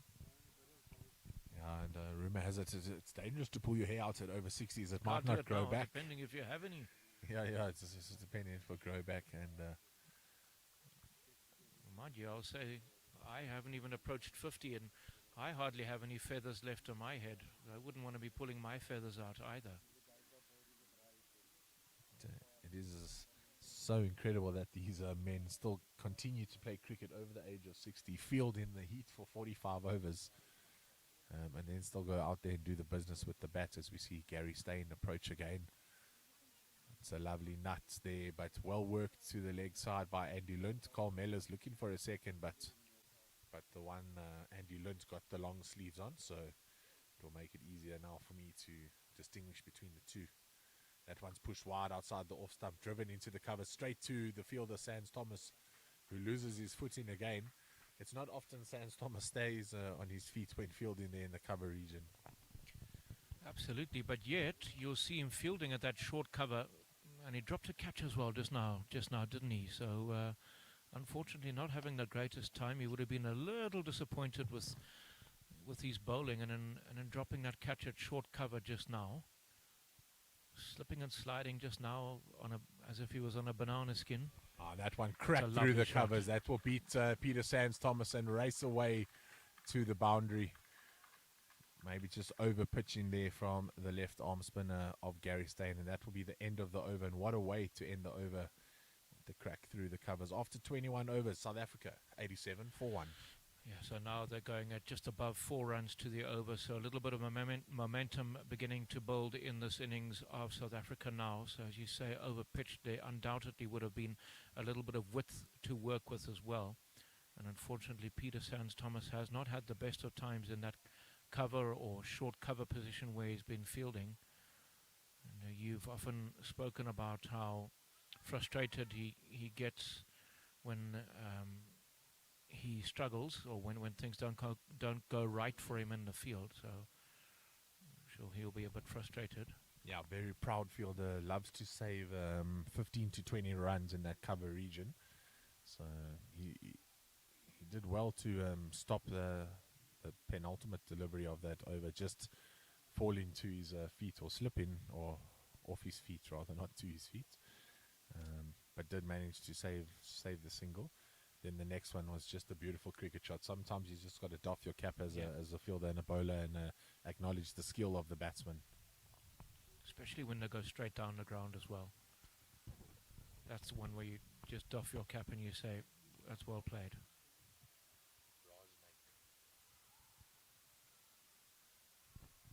And so change of bowler on the far side. Raj Naik coming into the attack. Also a left arm spinner.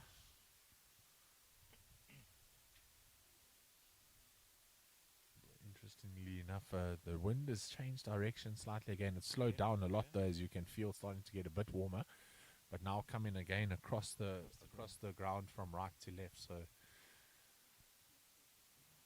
you have to be on your game here as a skipper, when to bowl your spinners with the breeze. Does it assist them get that drift in the air, then the purchase off the pitch to move it away from the batsman?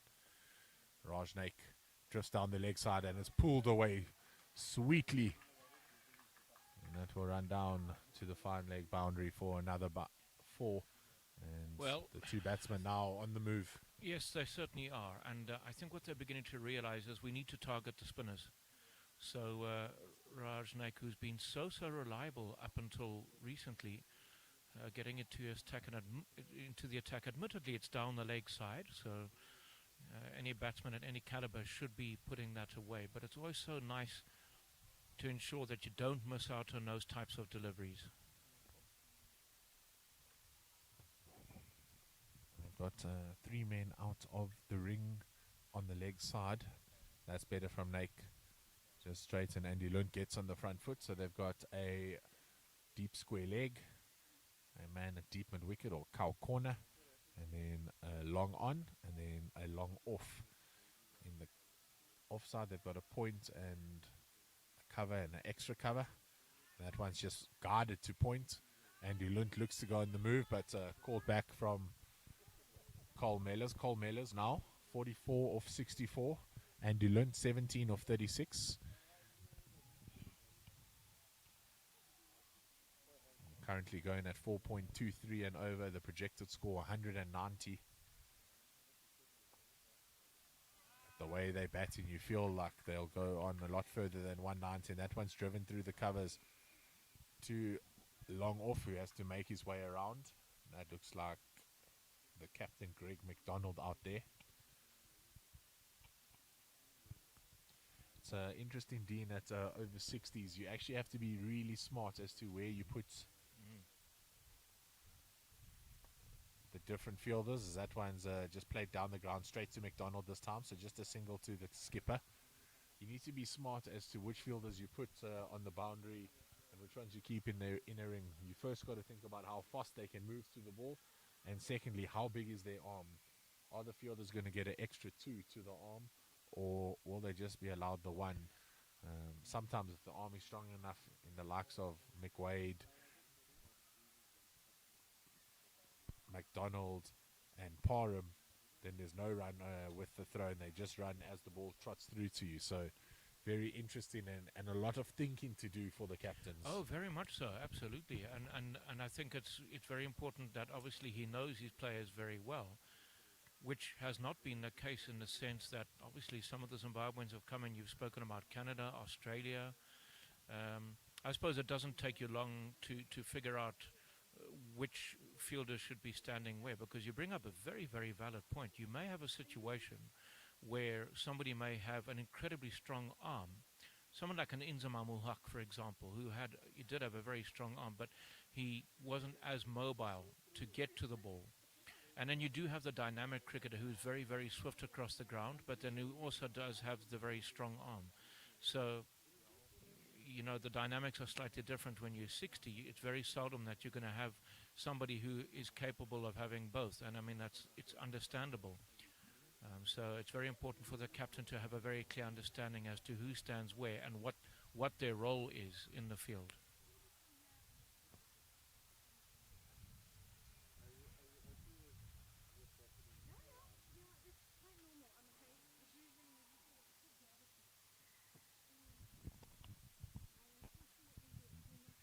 We've just asked our promptu statistician, aka Freeman, just to look up the stats for us from what's happening at the other game at Sunrisers between the two rest of the world sides.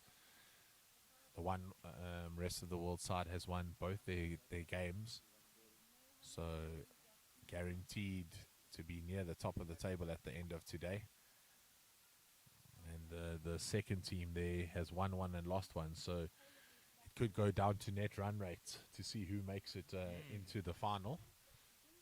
Final, which will be played tomorrow, I believe. Yes, tomorrow. So the final will be at Sunrisers as well as the closing ceremony.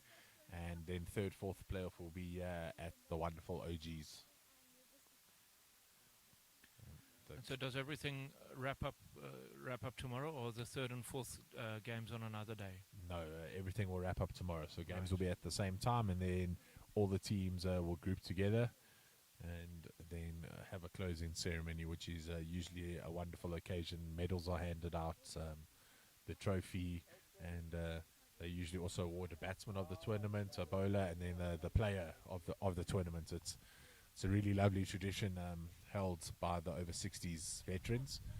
That one, it's just well. Again, the wind picks up with, and again it's changed direction.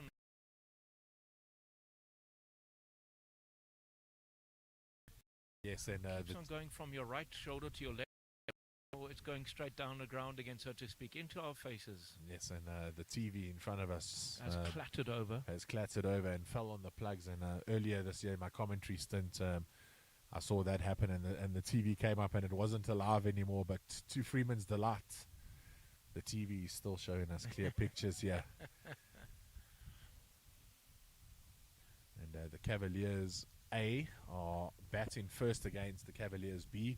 There's no real A and B side. They've split the sides evenly. They just named them A and B so that we knew the differences between the two teams. Maybe should have gone with 1 and 2. Yes, possibly. But A and 2, so moving at a rate at 5.62 and over, projected score of 253, and that's quite a big score on that field. That one driven through the cover smartly, but we'll just find the fielder, so it will be a single through to Andy Lunt. And Butterworth there on 47 and Sharma on 15. the Cavaliers A is the side that Zimbabwe lost against on day one here at OG's. So it will be interesting to see that result. If they go on to win, they would have won 3 on the trot and secured their place in the final.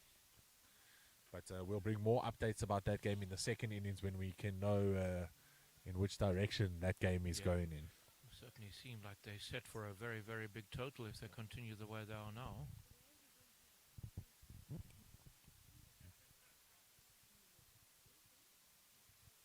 And 99 for 1 after the 23rd, so South Africa getting closer to that landmark of 100. Couple of big overs. Couple of big overs there for the South Africans after drinks break, and the points table at the moment. So Cavaliers are at the top, two games and 2 wins with a net run rate of 0.193 as Raj looks to attack the pads, unable to work it away was Andy Lunt. And another dot ball for the Zimbabweans. Then Zimbabwe are second on the log at the moment with a very favorable net run rate. So 2 games, 1 loss, 1 win, and a net run rate of 0.724.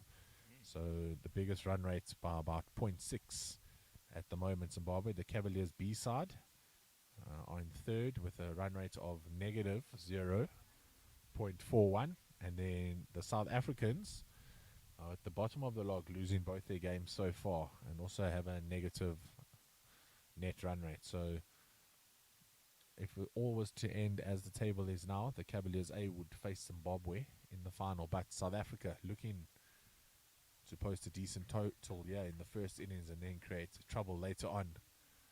As you see, Mellors plays it to backward point. It's smartly fielded and a run-out opportunity. And the batsman gets in just in time. Applause from Cole Mellors at the bowlers in there, just applauding Andy Lunt's quick scamper through there. So that would have brought up the 100 then for South Africa. Yeah. But very, very alert fielding there at backward point. But anyway, no damage done from a South African perspective, so they'll be very happy. This partnership now worth 69 for the second wicket.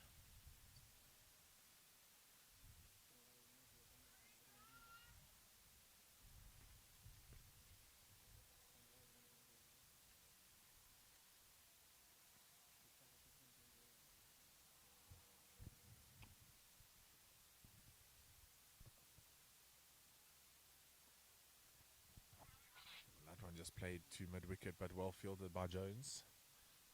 So a couple dot balls here. Raj Naik 0 for 10 off 1.5 over, so he'll be hoping for another dot ball here just to try bring that run rate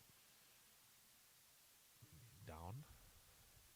Currently going at 4.2 and over are the South Africans, and he slides that one down the leg side, and there come the arms from the umpire. So Naik not finding his line and length at the moment.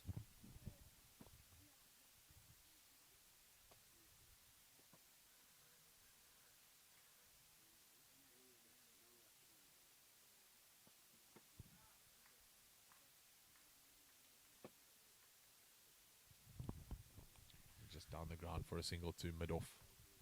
Well, it's very, very picturesque here at Old Georgians.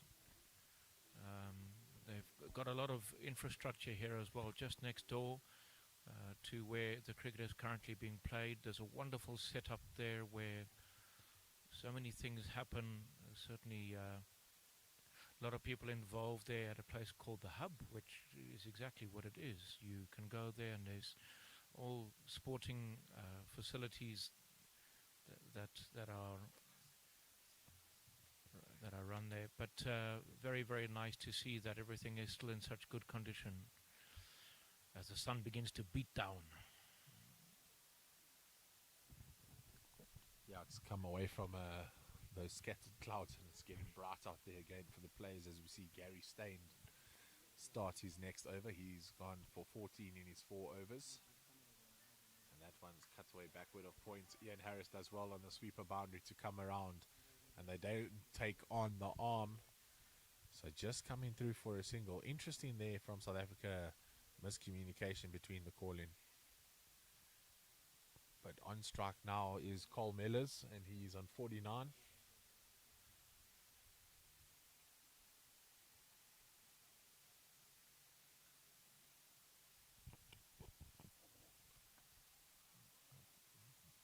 Just defends it straight back to the bowler. No run there.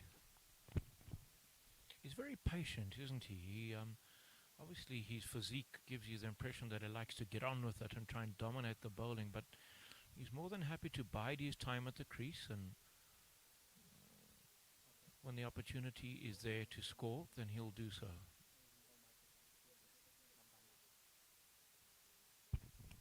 Mellors down the ground. Always put a Zambezi in your hand. And he whips this away to the leg side, and that's the 50 up for Mellors as he goes to the 45 fielder. And Peter Sands-Thomas just runs up and gives him a hug. Peter Sands-Thomas really appreciates good batting and always goes up to the opposition, gives them a little clap on the back or a hug. You can see that. He's very, very gentlemanly. And well played. Very, very good 50. It's been well crafted. He immediately understood that this is a pitch where stroke play may not necessarily give you full value for your shots, but if you pick the right ball and if you're prepared to bide your time at the crease, then you will reap the rewards, which is exactly what he's done as Carl Mellors. Yeah, and some good fielding there by Sean Lawler, and straight away Peter Sands-Thomas runs over to him and gives him a hug and a little tap on the back and say, well done. Good team, man. This whole Zimbabwe side, they've got such an aura between them, and that's the end of the over. South Africa 105 for 1 after 25, just going at 4.2 and over, projected score of 190. You feel though, if Cole Mellors is there later on, they're going to well surpass that 190. Andy Lund looking good at the moment, 24 or 47, not racing away from the bowlers, but just building a steady partnership. Yeah, I think I think it's almost a given, unless there's a terrible collapse somewhere in the middle order, that a total of about 220 could be on the cards here, to be perfectly honest with you. So much batting to come, so much time left. You've got two established batters at the crease.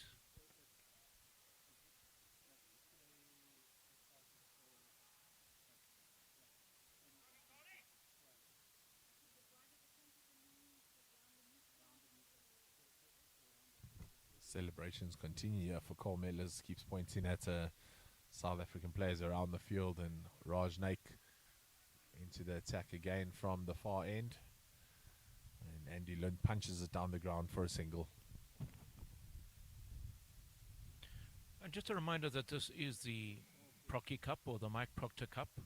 And I just wonder how many of these cricketers from both countries, them obviously all being over 60 years old, would have had some form of interaction with Mike Proctor throughout their careers.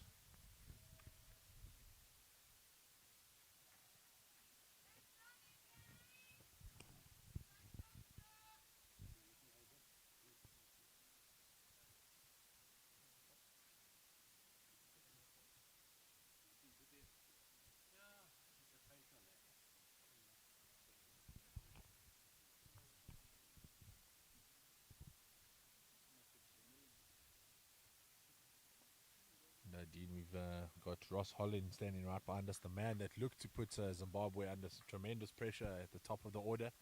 Fortunately for us, just got a little faint edge that went through.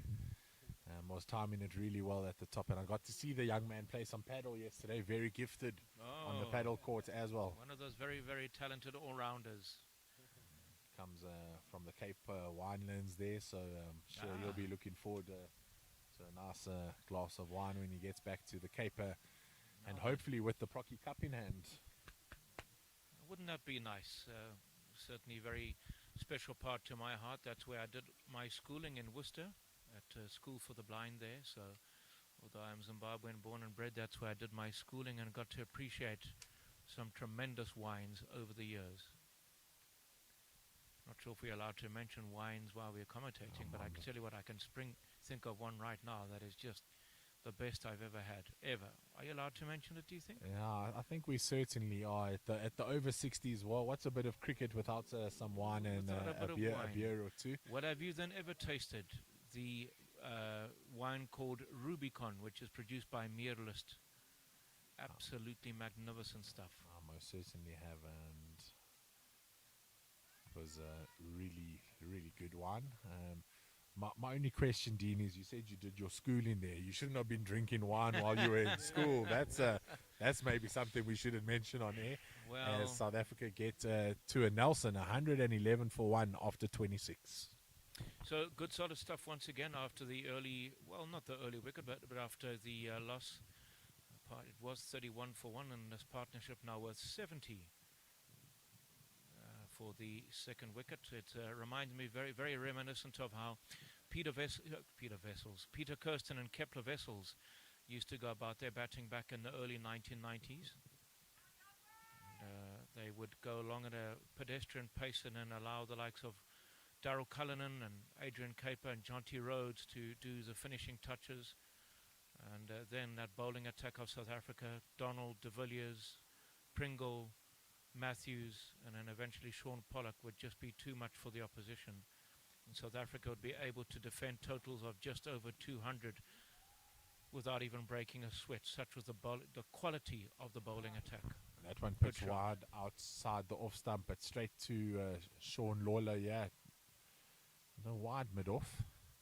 And they get through for the single. So at the moment, Dean, a 5-4 field, just one sweeper back on the offside, and a man at 45 on the off, a point, a cover, and a mid-off. Then on the leg side, we've got also a man at 45, a mid-wicket, who's the skipper. And then they must have 2 boundary riders, but we are just blinded by the side screen here. Believe there's a deep long on, as deep as you can go, basically off the field, and just walks on just in time for the delivery. So is the striking of the 2 South African batsmen down the ground. It's a little bit wider, allowed to cut that away from his body, but straight to the backward point fielder. Yes. Just to conclude about the Rubicon, I didn't taste it at school, to be honest with you. The first time I tasted it was in 2023. You're old now, Dean. We're allowed to lie to our moms now, Dean. We're old enough. They can't take our cell phones away and give us no TV time anymore. Can't do it.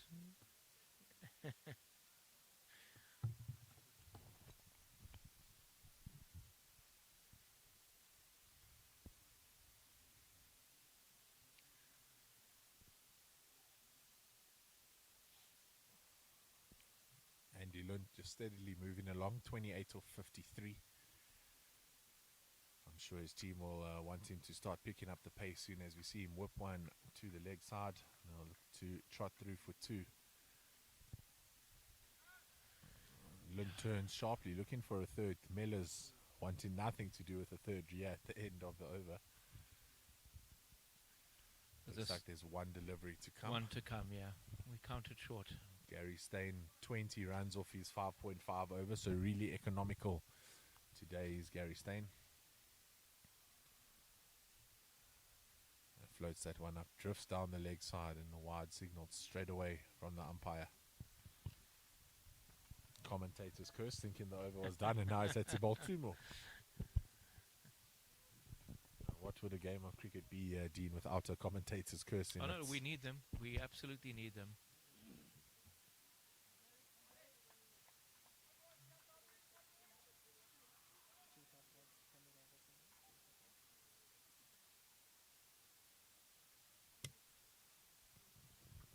That one cut straight to the fielder in the covers. Kevin Shadwell holds on to a screamer. Dropped a quarter and bowled on Monday off a bit of a dolly, but that one low to his left and takes it just off the ground. And unfortunately there, Andy Lunt gives his wicket away, and he'll leave the crease with 30 runs to his name. Well, he did all the hard work in terms of establishing himself at the crease, but unfortunately that is what happens when you face as many balls as he did. Probably getting a bit frustrated, recognizing the delivery that he wanted to deal with, but Kevin Shadwell, the man with the loudest voice in the tournament, takes a very, very good catch. Andy Lund is on his way, and that's a very good partnership broken. Applause as he makes his way off the field, and richly done, richly deserved as well. A nice partnership with Mellows comes to an end. Oh, but he'll be disappointed, won't he? He worked so hard, and you normally want to convert those starts into scores of significance. Yes, he certainly 30 or 54 deliveries, but that brings the classy Peter Marks to the wicket. Peter Marks hasn't scored too many runs in this tournament, and the Zimbabweans will be hoping that trend continues. He's a batsman that can stay for a very long time, Dean, in the middle, and cause opposition bowling lineups a few headaches. There's something about a batsman who bats at number 4. I don't know what it is, but you can look at anybody who bats at number 4 around the cricket at any form of cricket. Grade cricket, provincial cricket, international cricket. And for some reason, the number 4 batsman is always the one. He's the engine room, isn't he? Yeah, correct. It's almost like they don't want to put them up the order in case there's a little collapse at the top. Yeah. And not too deep in case the openers bat for a long time. But Marksy will look to make a difference in today's game. Very humble individual as well. And Raj slightly short, and Mellors drops onto the back foot and pulls that away, splits the two fielders out there, and that will go for a boundary. That's a good shot. That really is a good shot, because what he tried to do there was he actually didn't hit it hard. Well, he didn't appear to hit it very hard.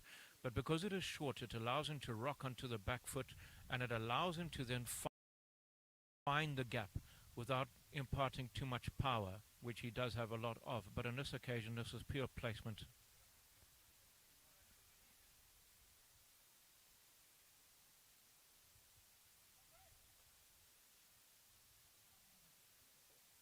Somebody to our left bellows a quick, come on, Barbwe. Let's crack that one through the covers, and that's also going to race away to the boundary, is it? Nope, just holds up at the end. So the South Africans will be watching how the ball moves and slows down towards the boundary rope, and know that they'll have to chase that ball all afternoon and make sure that they cut off the Zimbabweans from getting through for that extra run. Sometimes as a fielder, you actually hope that the ball goes over the boundary so you don't have to keep a sprint. Especially when you're 60 years old. Absolutely. Just such respect and admiration for these men who run around and still try and rotate, strike, take good jumping, diving catches. Peter Sands Thomas there with almost like a soccer-like tackle, two-footed tackle to stop that ball. Slid to his right.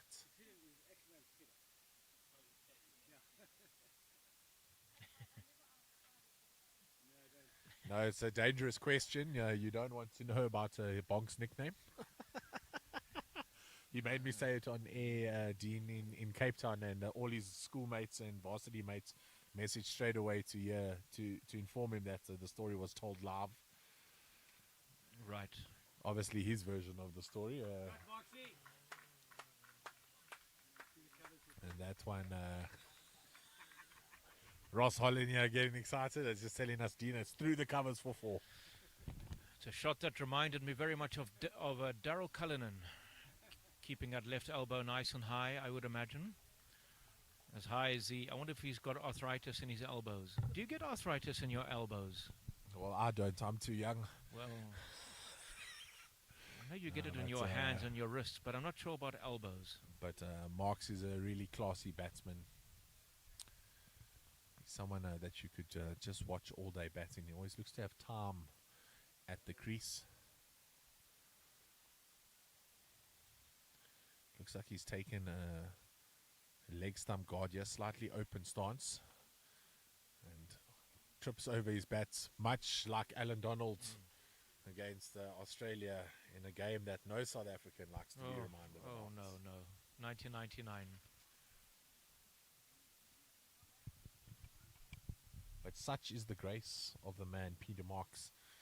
Just gently picks up his bat and trots through for a single. No need to turn back and stay on strike. So if he's going to give himself room outside leg stump, he's obviously going to show a propensity to go through or even over the offside as well, which I think just shows you what a classy player he'll be, or he is, should I say.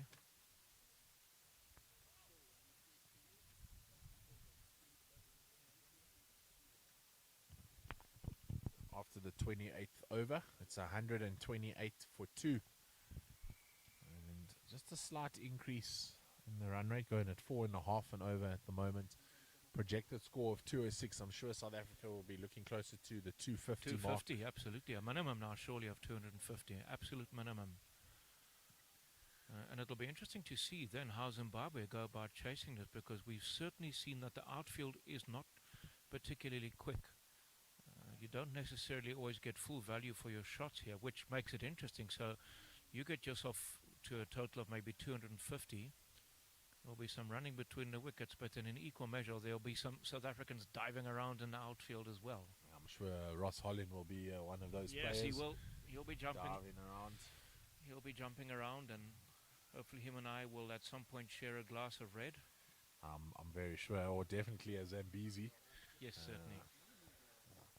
South Africans organized a lovely bra and pool day yesterday at one of the Zimbabwean players' homes. It looked very festive and relaxing in the short time I was there. Well, maybe just as well I didn't know about that, because I've been told I'm the braai master. I don't necessarily braai the meat, but I'm always there at people's braais.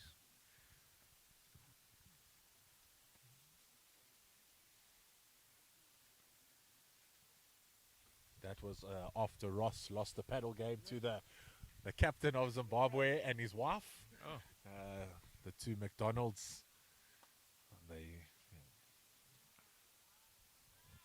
But Ross has promised us that he's going back to Cape Town with a new vigor of improving and hopes for a rematch in Toronto.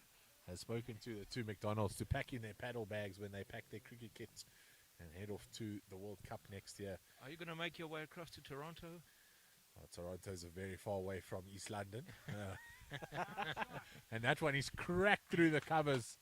Beats Peter Sands Thomas, sitting on the edge of the inner ring and goes away. Peter Marks, as you say, just opens up that offside and flays his hands through the ball. It's a beautiful shot. It really is. So he's opened up the offside, and what he's also done, he's trusted the bounce or the lack of bounce maybe in this instance and got it away. But I tell you what, there's class oozing from Peter Marks, and as soon as he's come to the crease, the general run rate has been lifted quite considerably as well. Beautiful stuff. Mercifully, the sun disappears behind a cloud for a bit and cools things down.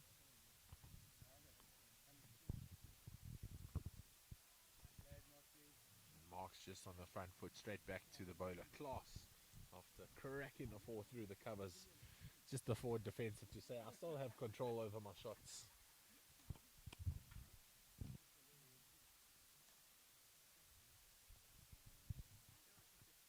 Now we can see clearly now batting with his back leg on leg stump and his front foot way outside. You can see all 3 stumps as the bowler. We're getting such beautiful views here from Free K TV on your YouTube stream. And the producer Freeman on top of it, and the scores being brought to you by Bothwell and Nurai.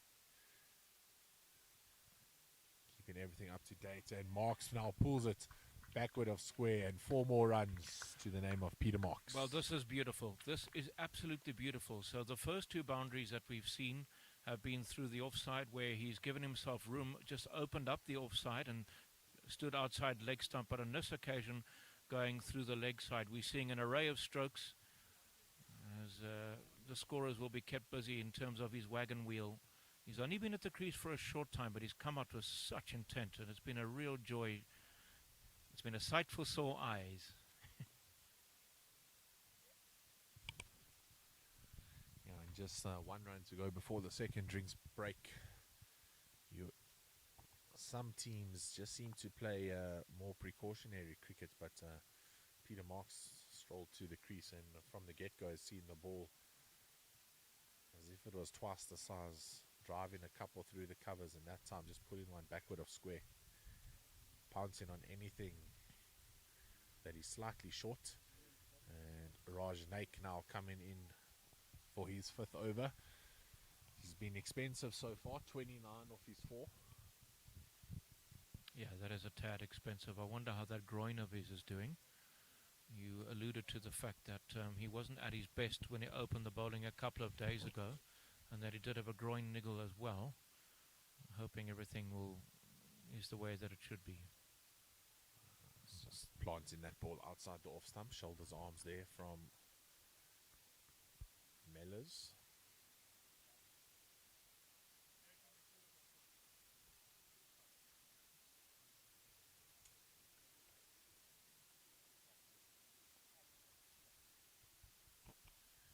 That one just pushed to the leg side. McWade, who hasn't been in the game a lot, we haven't said his name in a while, rushes in to get his hands on the ball.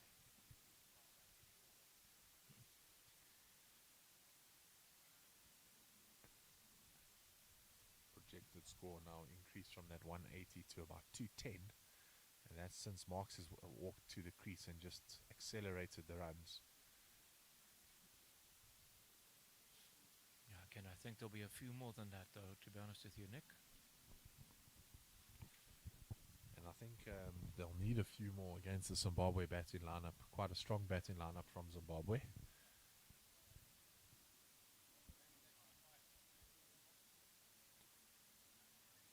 I'm unsure of the strength of the South African bowling lineup. I haven't seen them play this tournament so far.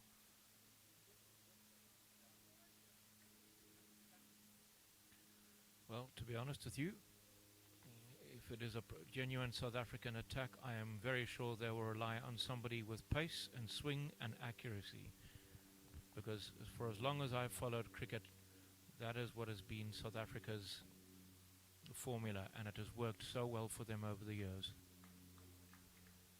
That one catches the shoulder of the bat. A little bit of bounce coming from Raj Naik, but they scamper through to a single, to the point region. And just one ball to go until the drinks break.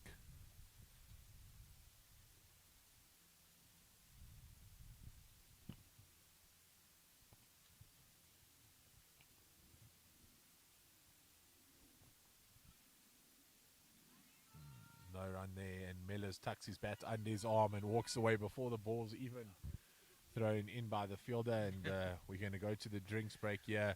After 30 over, South Africa 138 for 2. We'll be back with you shortly.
Greg McDonald taking a little break there. Also tired from the paddle, coming to check on his paddle mate.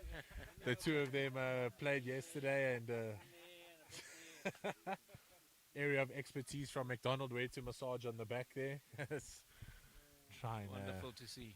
Absolutely wonderful to see. The Good, camaraderie.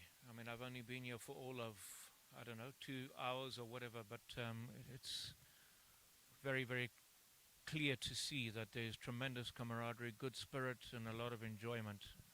Yes, and in all of that excitement, Gary Steyn floated one up there. Peter Marks thought he was going to hit that into the next time zone and missed it, and straight away just face-palmed himself with his glove there. Really disappointed, unable to get that one away over extra cover. But how often doesn't that happen, though? How often doesn't that happen? You float a ball up, your eyes go wide, and you think, I'm going to hit this wherever I like, and then sometimes you even get out doing that. It's a bit very similar to when you have the leg spinner bowling. He bowls a short and wide delivery, and the batsman hits it straight to backward point.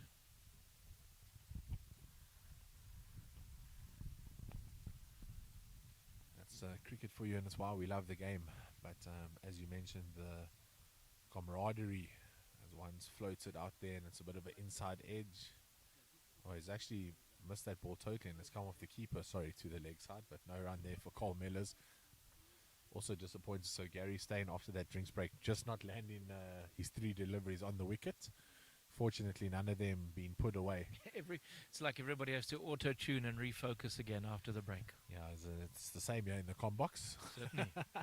And that one is slapped through the covers, and this time founds the boundary, does Cole Mellors. Third time lucky. It's all about placement. But you get the feeling that there was some power behind that stroke as well. And now, with 15 overs to go, you would surely say to yourself, with 8 wickets in hand, now the batting can afford to take a few risks. But because after the very good start that has been given, you would think that they would want nothing, a very minimum of say, 250, but even a few more.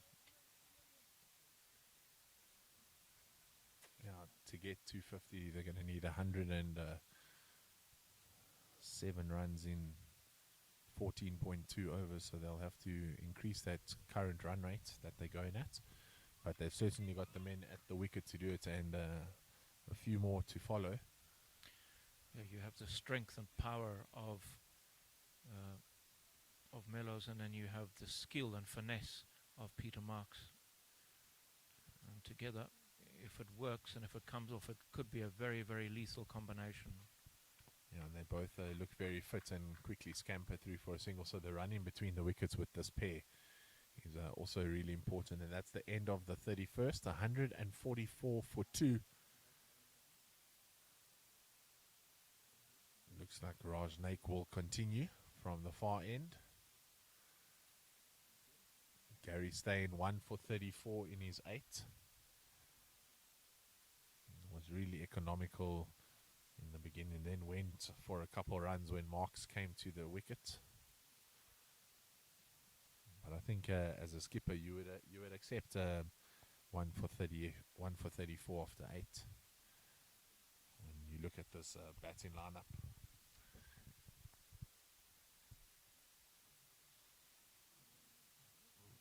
Mellors though plodding along, 66 off 89, so not striking it maybe as freely as he would like, or finding the gap as often. But the important part is he's still there at the wicket. Peter Marks 14 off 13, the first batsman to go at more than run a ball. That one's, he's opened the face of the bat there and just slapped that to the covers. No run. 5 fielders allowed out now, of course, in this third power play.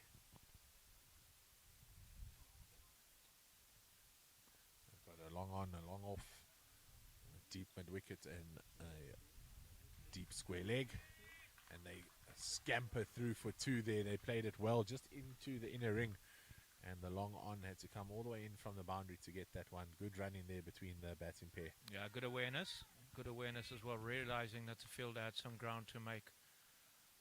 And as you've just also said, it's not just about the strokes, it's not just about the power, or the finesse. It's about the running and the fitness between these two, which is very, very clear to see. Comfortably turning that one into a second. Dean, I know as the wind starts to pick up again, this time from right to left, strongly across the pitch.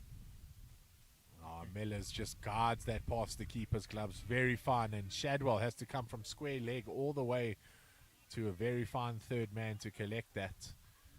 And that's excellent running. 3 runs there from the South Africans. Beautiful stuff indeed.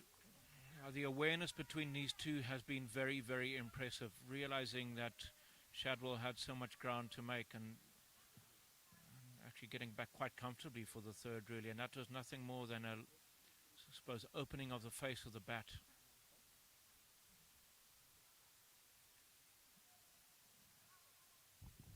Quicker ball there from Raj onto the pads of Peter Marks. No run there.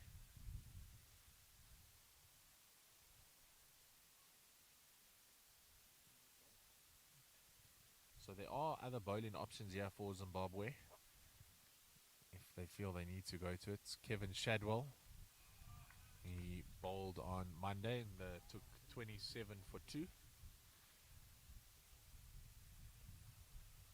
South Africa we like to say 2 for 27. Yes, that sounds a bit like an Australian. Oh, don't. Dean. My man Dean, the legend Dean Duplessis here alongside me, trying to call me an Australian. Dean, I'm going to quickly remove the words legend from my book if Make you sure continue that completely are to erased say that from as a South African being compared to an Englishman and an Australian in the cricketing world. It's not very, it's a terrible insult. It is not friendly, Dean. No. That's that does not even warranty something cold in your hands afterwards. Yeah, Dean, I might give you a cup of warm tea afterwards. Not even fully warm, just lukewarm. Well, As we see the end of it over, and it looks like Kevin Shadwell was giving his hat to the umpire, but they've changed their mind here and they're going to finish off here, it looks like, with Gary Steyn, and then Shadwell might come on from this end. Yes, Gary Steyn, who of course has just got 1 over to go. I suppose Shadwell may be just trying to get himself ready in terms of warm-ups and everything of that nature, and then to take over from Gary Steyn.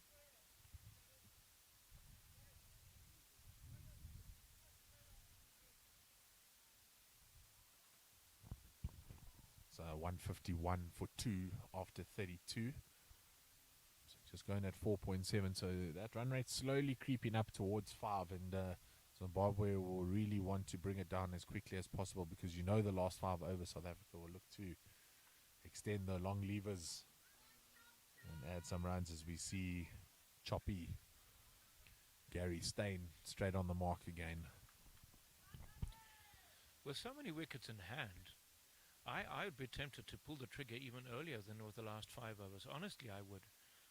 I would be saying, right, we've got, how many overs? We're into the 33rd now. So we have 12 overs to go. I'd be saying to my batters, guys, I want 110 runs from you in these last 12 overs.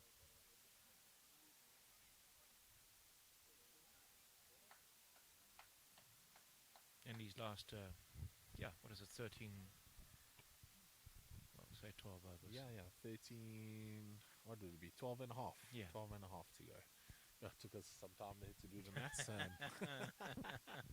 We're usually quite good with numbers, the two of us. I've noticed how quick you are without being able to see the screen in front of us with the scores, and you've kept up to date. You seem to add in your head while they run and stuff, as you see a single there to deep mid wickets. I think there was a slight misunderstanding between the wickets, between you and I. Yeah, that's correct. And at the same time, a slight misread there by the two batsmen. Not sure if they could make it through for the second, so deciding just to get back in their stables.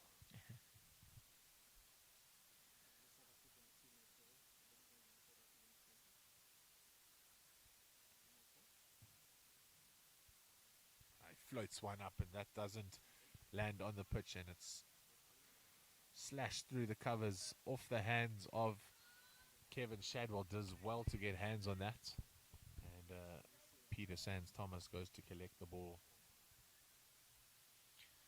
Just exclamation, did you hear? Just a bit of an exclamation of annoyance from the bowler as he wasn't able to land that one.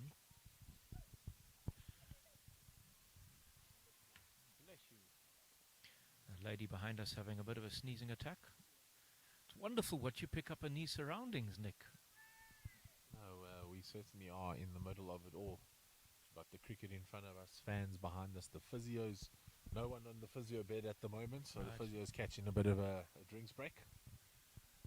And I'm sure some of these batsmen might find their way on the table at the lunch break, and some of the Zimbabwe bowlers and fielders might just need a little rub down on the calves and the quads before they have to go out and chase this run score. You feel like that's slightly in the balance at the moment. 156 for 2. South Africa on the scorecard in a better position, but Zimbabwe's bowling has kept it tight enough that you're not sure if South Africa will go on to get to that 250 total and might have to settle for a 230, 235, depending where they are with 5 overs to go later on. But I think it's also, if you're brave enough to take a few calculated risks as well, with so many wickets in hand, I would certainly be wanting the side to do that and say, look, if it doesn't work, it doesn't work. But you got wickets in hand. Let's see how many runs we can get here. There is a final up for grabs. And I don't really think playing percentage cricket would be a good thing. But, of course, these are vastly experienced cricketers. So they know what it is that they want to do and what they've got to do. Yeah, and we're just getting a view here, Dean, of the clubhouse. You can see the two countries' flags on the white picket fences.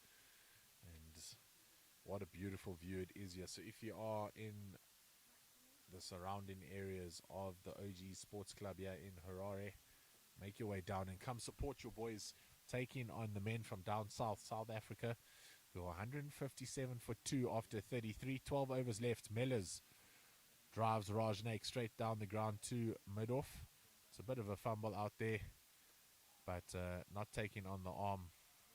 So just the single coming from that. A lot happening with not a lot at the end result after that one delivery. Yes, and once again, what has been very, very good from a South African perspective is that we've seen partnerships. 31 for the first, and just over 70, I think, or 80 maybe for the second. And that's a wide ball. So we're seeing it again. We're seeing consistency in terms of partnerships, and ever since Peter Marks has arrived at the crease, he's given the innings the momentum and the impetus that it's needed.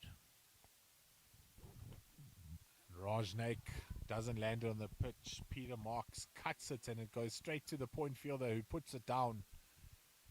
That ball should have been put away to the boundary. The bowler would have breathed a sigh of relief when he saw it was going straight to the fielder, but Gary Steyn, after bowling 9 overs on the trot, maybe a bit tired to get down low to his shins there and take that catch, and fumbles it out. And that's a big break for Peter Marks, and a wicket Zimbabwe would have thoroughly enjoyed. And they would have needed it. South Africa would have been very disappointed had Marks got out. He's looked so very, very good.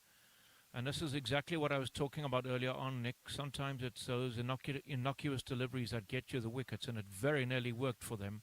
Not that it was deliberately bowled, of course, but how often don't we see that happen?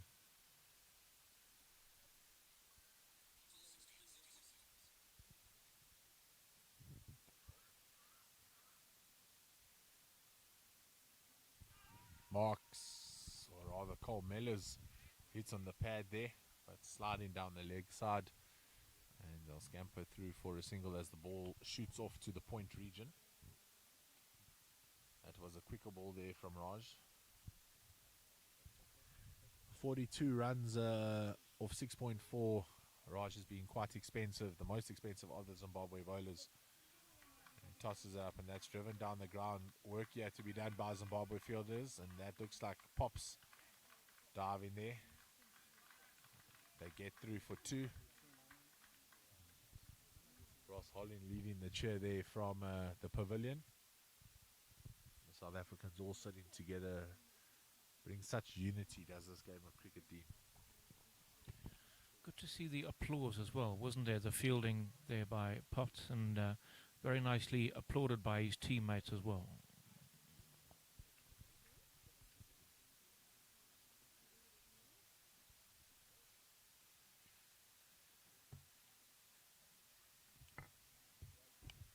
Dean, at the end of the over, it's 164 for 2 after 34.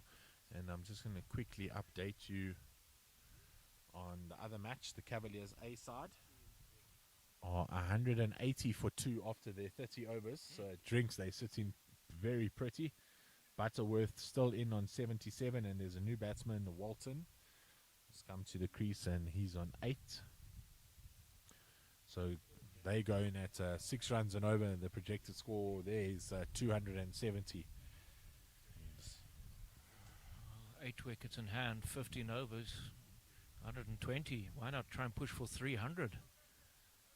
I'm pretty sure South Africa will be looking for something in the region of the projected score that you'd mentioned at Sunrise. So 270 is a projected score in that game. Surely South Africa will be looking for something similar. They've got 2 very set and capable batters at the crease. Looks like there's going to be a couple of fielding changes. Yeah, Greg McDonald and Mel Jones. Mel Jones with his keeping pads and gloves in hand, ready to get some time behind the stumps. Coming all the way from Perth to represent his homeland of Zimbabwe. Greg McDonald, actually born a Kenyan, moved to Zimbabwe in his early years, and now sees himself as a full-blooded Zimbabwean, very proud, and has Scottish heritage. It'll be good to have the captain back on the field and helping with the fielding placings and bowling changes. And we've seen a bowling change here, Dean. It's Kev Shadwell is introduced into the attack quite late today in the 35th over. Well, he has a tremendous voice when he shouts, "Come on, Zimbabwe." I wonder what it sounds like when he appeals for LBW. We nearly had the opportunity there as Marks went down to sweep. But that ball just bouncing over the pad and catching him in the rib area. And so that will be a leg bar down to the man at 45.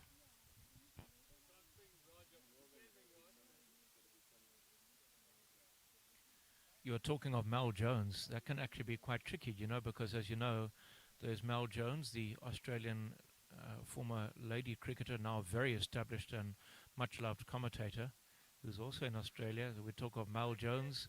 Somebody tuning in will be saying, "Goodness me, what's Melanie Jones doing all the way in sunny Harare?" That would be quite something if we have someone of her caliber, yeah. If we had Mel Jones commentating with us and Mel Jones on the field. Yeah, and I'm sure you certainly wouldn't leave to do your other business ventures if Mel Jones was here, because you'd 100% want to get a little interview in with her and maybe talk to her about getting on your podcast. Oh, yes, that would be good.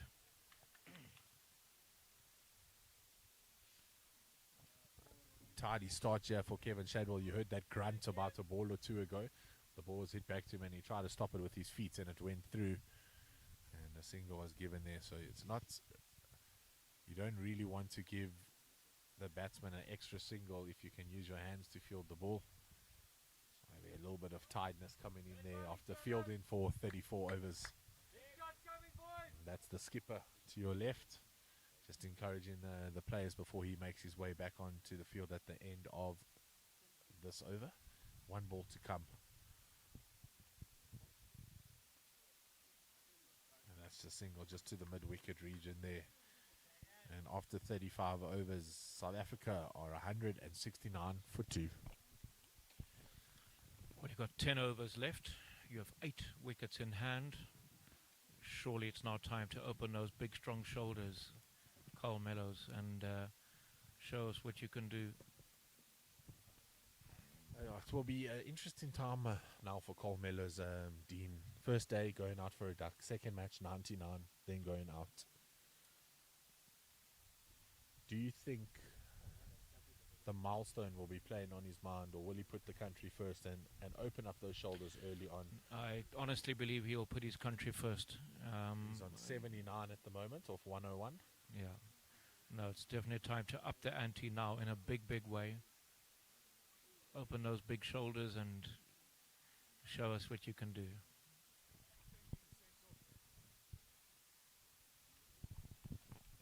As as we see John Jamison come off, and he's certainly going to open up the batting. So I think a smart move from the skipper, just allow him 10 overs without his pads on. He might come to the massage table. I'm sure he will. He loves a massager before he goes into bat, and Wayne Jones has also made his way off there. Jonesy, as he's affectionately known. So there's two Joneses, Dean, Mel Jones and Wayne Jones. So Wayne Jones got the nickname Jonesy, and Mel Jones got the nickname Mally. So that's why we refer to him as Mel Jones all the time. And of course, very, I suppose, self-explanatory. That'll be Malcolm. But yeah, I'm sure John Jamison would very much like a comprehensive massage after keeping so diligently. And Raja back into the attack in the first ball there, slapped by Marks to the sweeper fielder Parham. So just the single, too well timed there. Sometimes if you time the ball too well, you can't get back for the second. Yes, because it goes out to that sweeper so quickly. And Mellors with some footwork, but almost yorks himself from the spinner.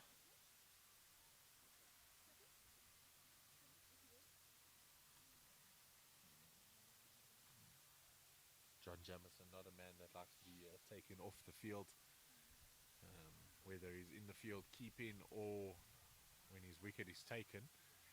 And Shadwell lets the ball go through his legs. In soccer, you call that a shibobo. But South Africans a bit disgruntled here behind us, Dina, with the South African batting pair not running too. Yeah, they weren't very happy with that at all, were they?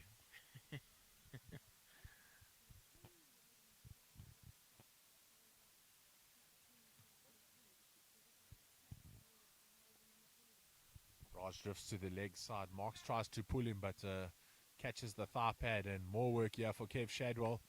This time they run two. And as you can hear, the warm applause coming from the pavilion.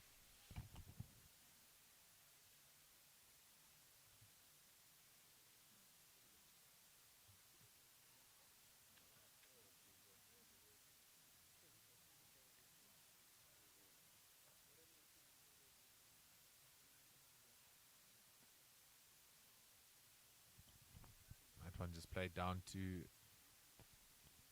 long on.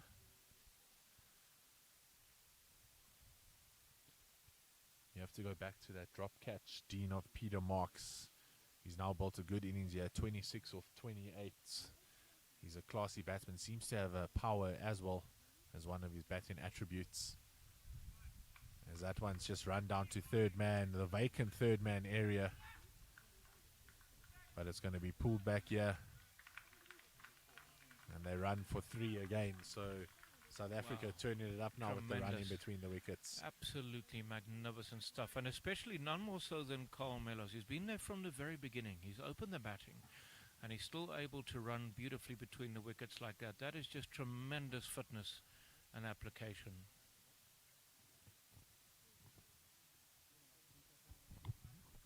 That takes Raj Naik's performance today to 51 runs off for 0 off 8. And South Africa now 177 for 2 after 36. You feel like if they took that catch of Peter Marks, it might have slowed down the run rate. Bring a new batsman in. The pitch doesn't seem as easy to bat on as it looked from the side.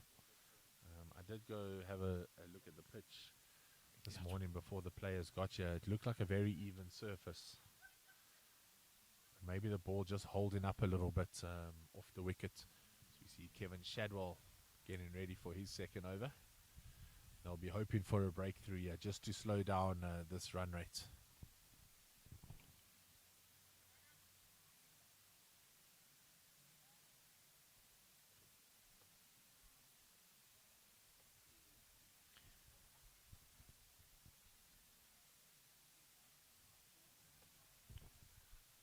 I can only explain this to you what has just happened as a comical error. Marks, there's going to be a run-out opportunity here maybe, but Cole Miller's not interested in coming back for a second. Peter Marks went down on the sweep, missed the ball. In his follow through, the ball hit the ramp of his bat and went down to third man.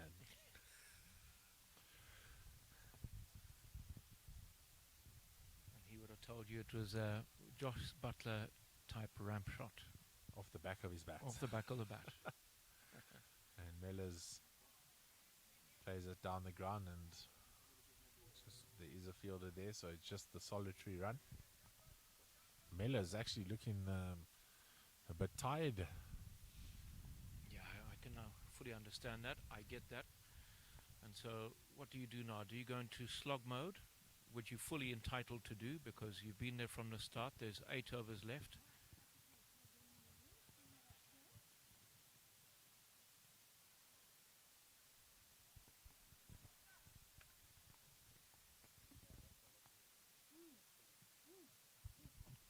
Cole Mellors, they're asking for some water, as the wicketkeeper Mel Jones asking for a helmet. He was advised by Greg McDonald to take the helmet on, and he said no, he'll stand up to the stumps with the cap. And then I think the umpire rightly said no, you need to have a helmet. You had over 60s.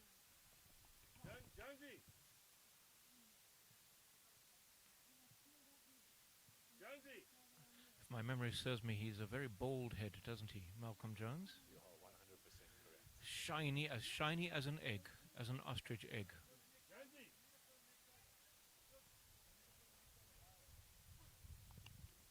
And they've brought the helmet off after all of that. Oh. Jones has decided he'll stand up with his cap. What they did do is just allow a break in play, and Cole Mellors asked for some water, but often after a break a wicket comes. So Zimbabwe will be hoping. Shadwell in again. Peter Marks with the slug sweep. There is a fielder back there at deep square leg. It's well fielded. And just the single.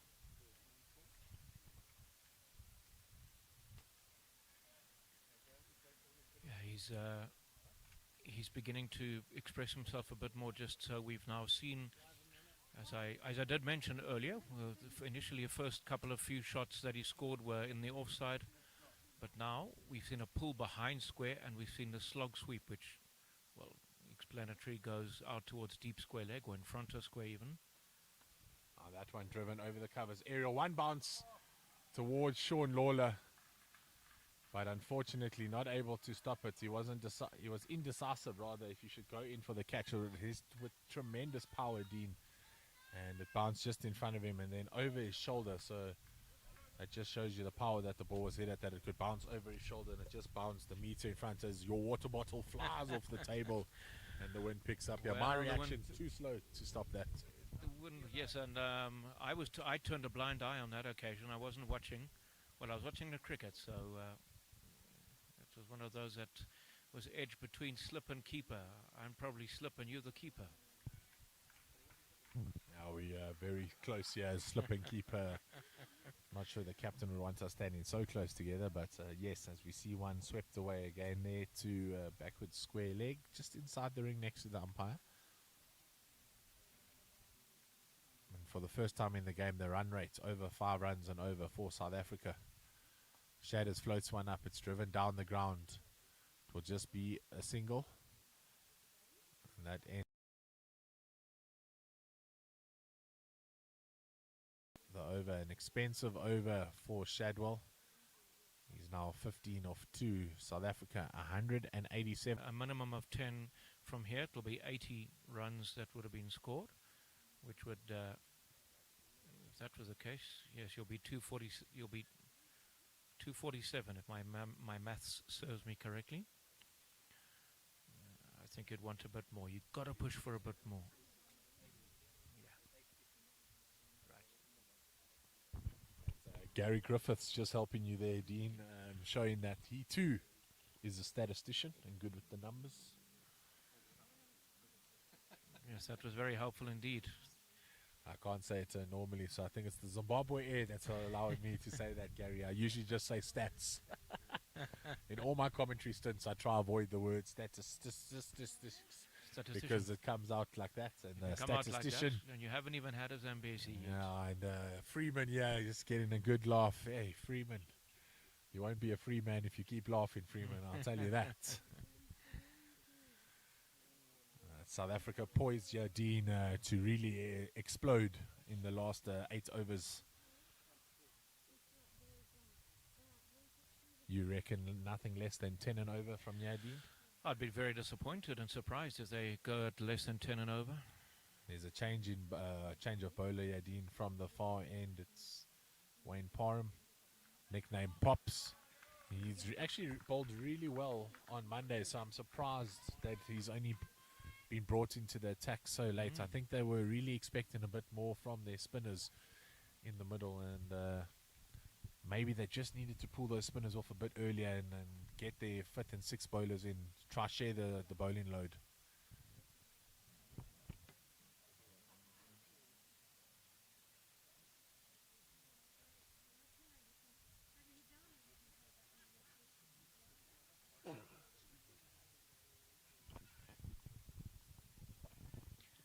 A nice little murmur around the ground, isn't there? I mean, it's not like a great deal of spectators have come in, but just people really relaxing, enjoying themselves, and watching what could be an unleashment of two batters who are very set at the crease.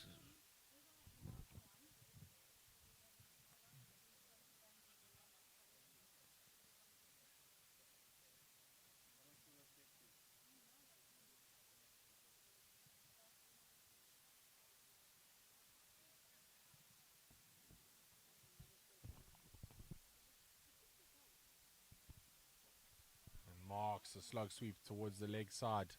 Harris with a diving attempt to save it there, but Marks finds the boundary again. Good attempt by Ian Harris. And I think that they actually realized that that's why there was a bit of a clapping as well, realizing that a lot of effort was put in, even though it was in vain. Yeah, and what you didn't see there was Cole Mellors asking the dugout how many runs he's on. He's on 92. I think they told him 88. So maybe the stream that they're watching just slightly behind ours. Just a shout out to my two mates in Johannesburg, Dwayne and Nats. Nats expecting twins in February, so at home watching this game. And I'm sure they are rooting for South Africa. And Marks again pulls it to the leg side, this time backward of square, and Ian Harris just trots to collect the ball over the boundary rope. And so there's the momentum we've been expecting was going to happen. So back-to-back boundaries then for the very, very classy Peter Marks. Since he's been at the crease, he's just injected some feel into the innings. He's manipulated the strike. He's played some beautiful strokes, both square of the wicket on the on and off side. And something smells very nice, I have to say, Nick. I'll tell you, that is Graham Smith, the man of Zimbabwe, the most famous Graham Smith in Zimbabwe. Graham Smith and I go back many years, to be honest. I'm well. Yes, it's been a joy to be here. More runs added to the total. Yes, so Graham Smith, who's just arrived in our commentary tent, or whatever you'd like to call it, very kindly once gave me a lift home, if I remember, from a watering hole back in 2004, and he was driving a big old diesel Mercedes. Graham Smith in a watering hole, I'll never believe it. Not a chance. Not a chance. What a wonderful day that was. Back in 2004. I believe so. Remember your diesel Merc? Yes. Whoopsie. Me. Whoopsie. From the watering hole to the bedroom.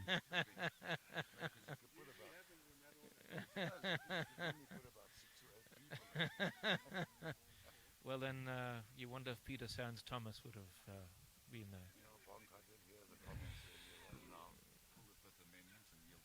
Indeed. As well we, that was the end of the 38th. South Africa 202, so the 200 coming up for the boys in green. And Shadwell continues in the 39th over. That ball just worked away to the leg side for another single.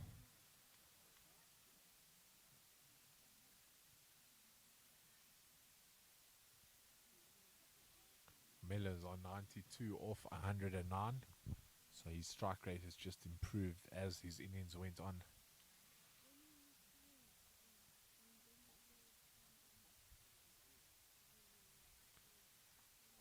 Shadwell just lofts it outside the off stump there, forces a forward defensive shot.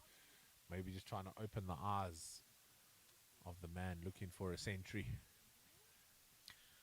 Of course, remembering that unfortunately he got out for 99 in the second game, so it will be in the back of his mind. Of that, there is no doubt, to try and actually get to those 3 figures, and not just 3 figures, a few more. And he whips it through mid-wicket, and another 2 added to his total.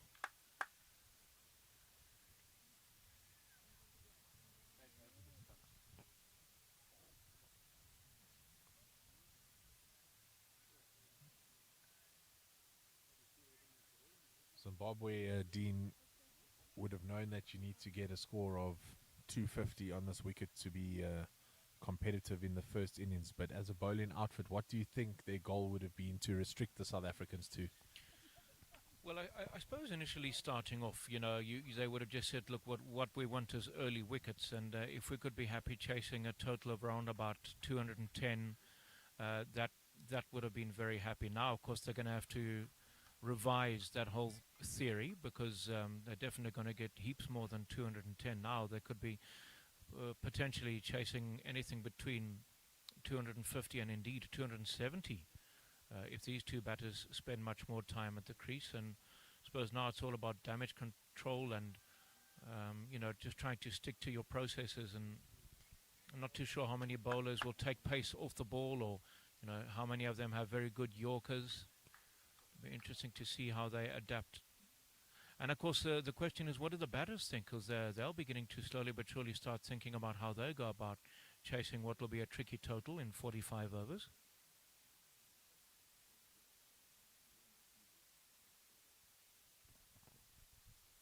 There's another one's whipped to the leg side there by Mellors. This will take him to 97. That's the end of the 39th. 209 for 2.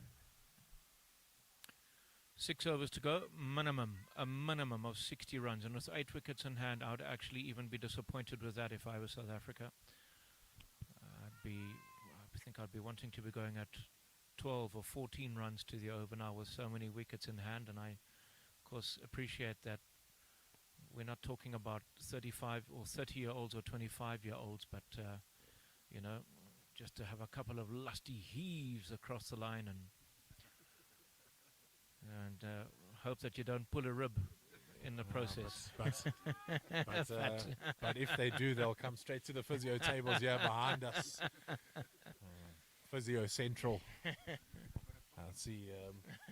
There's even a manager sitting here with some tape on his calf and carrying the drinks out. It's been hot here in Harare. Very, very and hot. Gary Spence fulfilling the role of Graham Smith. And, doing a good job. Graham Smith broke a cooler box in Cape Town. Gary Spence maybe broken his calf. Has a big smile Definitely on his face there, a smile of disappointment. Which Graham Smith is saying, which is the worst? I'd say definitely breaking the cooler box. The team also thought so. Some people love a little bit of liver on toast there, so don't worry about that, Gary Spence. As we see a change in the bowling here, Bonk back into the attack. And a missed time hit there from Marks down the ground. So Bonk with 3 overs left. He's gone for 29 in his 6. That run rate from South Africa getting closer to 5.5 and over.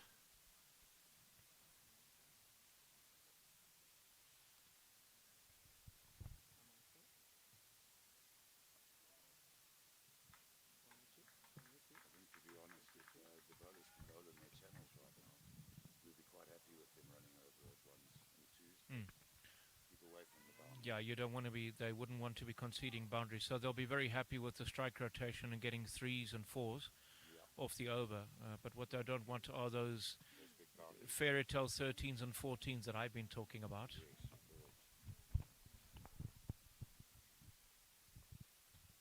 Marks comes down the track and hits the outside half of his bat, and well fielded there by Shugs Lawler. Such a popular character, isn't he, Sean Lawler?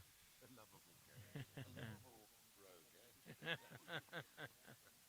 Sugar man. Fascinated when you guys were talking this morning, because I haven't done a lot to do with wickets. You've got these very wise minds and slightly older bodies, and you've got to actually really balance what you think you can do, but more physically. Yeah. And that's where it all comes from. Marks slaps it down the ground, but it will be covered there by the sweeper. Yeah, good fielding. So just restricting them to one, which they actually really won't mind at this particular moment in time, given the fact that we're now at the business end of the innings. And you're absolutely right, Graham Smith, because your mind will be telling you exactly what it is that you need to do and what you're wanting to do, but the body just unfortunately is now at that point where it doesn't respond as keenly as it would have. Cole Miller's there trying to work one around his body, catches it, looks like in the ribs. Looked to settle for a single, then realized the ball was on the crease. So quickly went back after going out for 99. I think he'll be very wary of sitting on 98 now. Just needs 2 left to get to that milestone, and it would be a well-deserved milestone. It would be, but now if there was a mischievous supporter here, they could bellow 98 not out. Don't forget you got out for 99 or something. It's a drop and run, yeah. I think you've got Mr. Griffiths with a very loud voice on you there. Possibly do that. Mr. Griffiths. Just remind him that he's on 99. Been out on 99 last inning. Gary Griffiths declining the offer, but had Steve Waugh been here, he would have been very quick to have reminded him. And at the end of the 40th, it's 213 for 2. Cole Millers on 99 off 116. Peter Marks on 46 or 40. You remember Peter Marks was dropped in his early 20s. 26, I think it was, to be exact. I think. This partnership getting ever closer to 100 as well.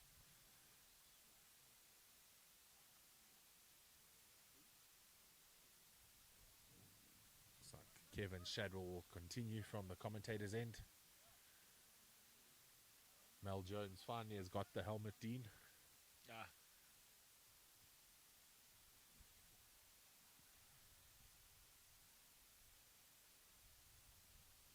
Current projected score of 240. You hoping?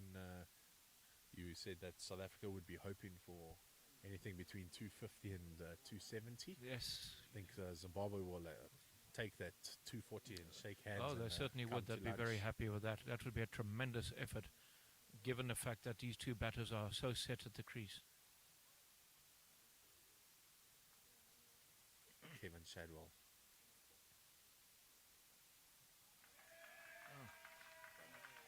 That's his 100. That's the 100 then. Exceptionally well played.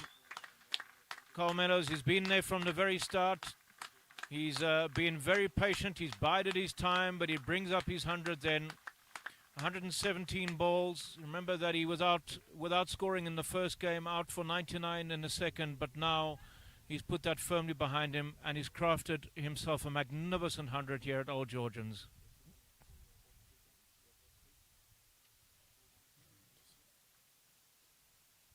Celebration of pointing the bat to those applauding him, cap on top of the bat and raising it.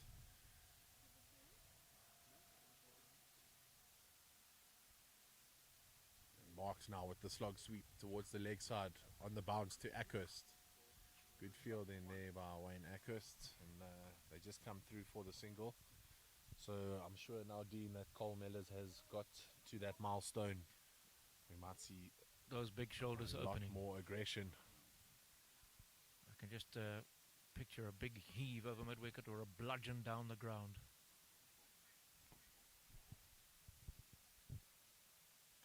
And that's exactly what you've called. And a bit of a grunt as that goes to the boundary. I'm sure you guys have studied this, but in this tournament, 4 games that have been played, 14 batting seconds has shaved it down, and nobody's gone over 250, so this is quite an interesting challenge. Oh, it'll be wonderful, wouldn't it? Would be wonderful. And I think, obviously, the lower the better, but we wouldn't be comfortable chasing 250, but we do have the ability to make it. Yeah.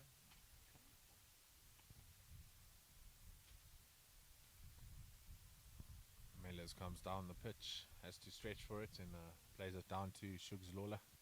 Then Graham, who would you say would be the one in innings that will play the sort of anchor role Yep. versus the one who then comes in and plays the role that Peter Marks is playing, this wonderful flurry of strokes all around the wicket? Who would you say would be the Carl Mellows, and who would be the who would be the Peter Marks?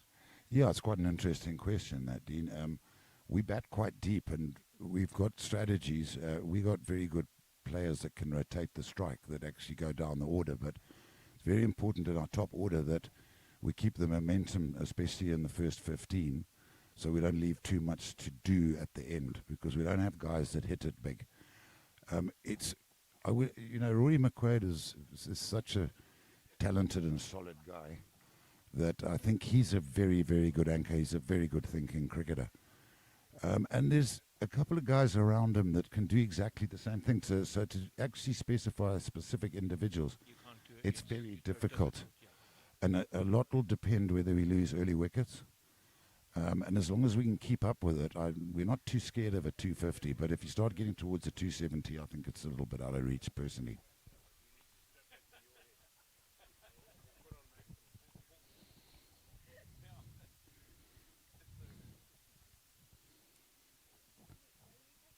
Nick, have you enjoyed your time in Zimbabwe? And hopefully you're going to come to Toronto with us. You're our good luck mascot. Hey? Yeah, you're right. So until we lost on the first day, but what we realized was we didn't have the country's flag. Yes, that was a problem. It was a misdemeanor. Cape Town, we had people kept taking it. Bonk has gone through everything. Correct. Well, the runs continue to trickle. I won't necessarily say flow, but my goodness me, these two have been very, very good, haven't they? Just when we played in Cape Town, they split the country north and south. They were doing their selection, Dean. I think you're aware of that. And both sides were extremely competitive. But this is a proper side, and I think they've been a bit shell-shocked by 2 losses. But you can see how very good this side is when it comes to contention. And they really want to beat us again. They need that cup back. And I think they're going to be a force to be reckoned with in Toronto. oh, that is one place I've never been to, is Toronto. Would you want to come with us? Hey? I wouldn't mind. Okay, that's cool. Love to be there. I think if our guys can keep the channels here and remain competitive, ones is quite fine for us. We just want to avoid that, as you say, these 13, 14 runs and over. That's when they will reach 270. And every over that passes that we manage to hold that, it just makes it better for Yeah, some absolutely. batters. So they're doing a tremendous holding job at the moment, so they're not necessarily getting wickets, but what they're doing is they're keeping it down because they're bowling to their field is what they're doing. Correct, 100%. There it goes up in the air, over his head, unfortunately, between 2 fielders. But that's fine. It's only 2. Back to Nick. 2 more runs to the total. So that was the most popular Graham Smith in Zimbabwe. You have to mention in Zimbabwe, Dean, because there's a big Graham Smith down in the Cape in South Africa. Indeed, there certainly is. But wonderful to catch up with the true gentleman. What a partnership this has been. Yeah, certainly has an inside edge there from Mellors onto his stumps. He started to open his arms up, Dean, in this over, but lofted one over the covers, but a big hug between batter and bowler, and Bonk almost walking him off here towards the boundary. Mellors will be disappointed, as he would have felt he had free license to go here at the end, but tremendous innings in the end from the South African opener, almost carrying his bat. And Bonk with the breakthrough, very much needed here for Zimbabwe. He'll be happy with that because he struggled a bit with the new ball. And also in the field, you remember he dropped a catch at short cover. So this is a bit of a retrieval. He's got the set batsman out.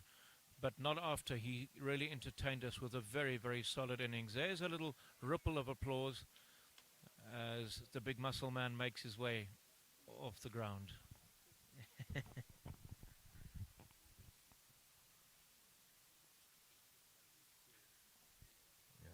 he just had to pause there so the team manager could take a photo of him. And here comes the real applause as he heads closer to the pavilion.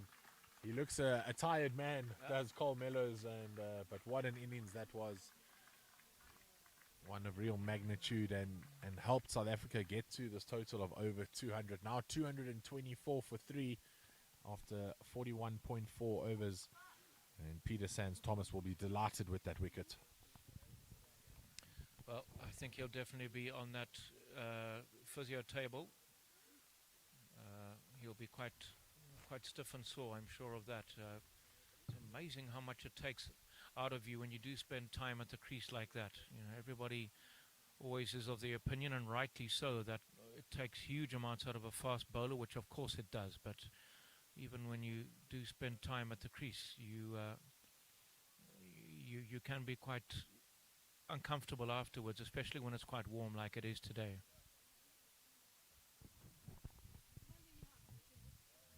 And that ball pitched right up and driven off the back foot by Peter Marks.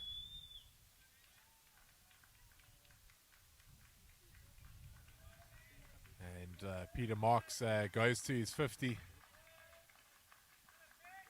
He's unaware of it.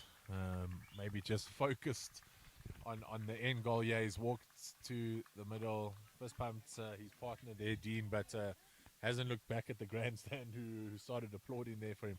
And now he realizes and raises both hands just quickly, and then turns back to continue the conversation. Says, I'm not done yet. Just a quick acknowledgement to those who applauded him, and then immediately continues his conversation with his teammate, with his batting partner. I think Zimbabwe always knew the class of Peter Marks, but they just hoped it wouldn't come off against them today. He's struggled in this tournament for runs on the board, but today coming off with a well-played 50 or 45. My goodness me.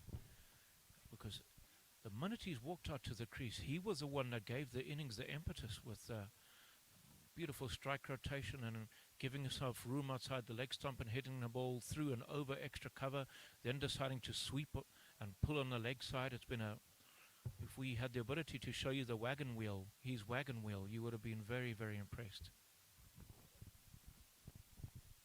It's incredible. You speak about the wagon wheel as we see a shot. They try to run it down to third man, but it doesn't even get off the square. Mel Jones quickly scampers to get it through.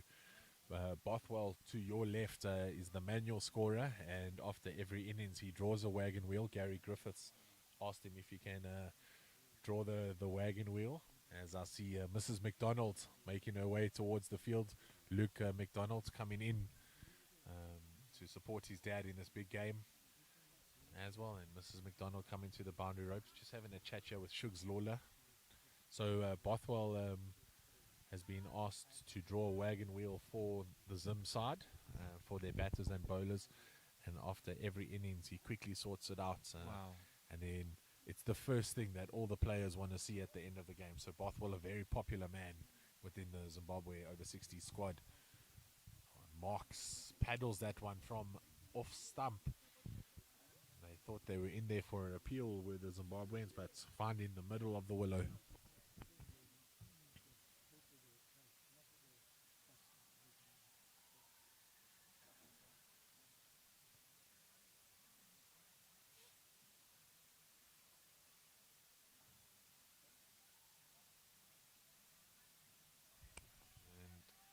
Marks opens up big here. Just that ball is saved by, looks like Rory McWade. Had to run a good 40 meters to his left in to save that. And I know you were hoping for, or as a South African, if you were a South African supporter, hoping for them to go at those bigger overs, but at the moment just sitting on 232 for 3 after 42.4 overs. So 14 deliveries left for them, and this is a big hit downtown towards us here. And that's going to go the full way for 6, straight over the bowler's head.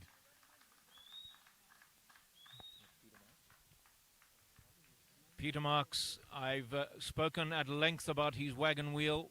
He's played through the offside, through the leg side, and now when he gets his first maximum, he goes as straight as you like, as Bill Laurie would say, straight as a die and as clean as a whistle.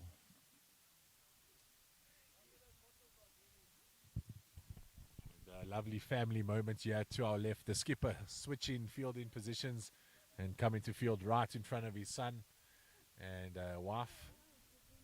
And I'm sure that Freeman will get on this. Goes up in the air towards the skipper. He's counting himself in. He thought he was in with the shot here. And sticks up the left palm, but unfortunately the ball, Dean, just going over his hand. And his son has to do the field in for him behind, like in the garden back in the day. Well. So Zimbabwe will be a bit disappointed with that, because that was the big fish. That was the one who they really wanted to get rid of.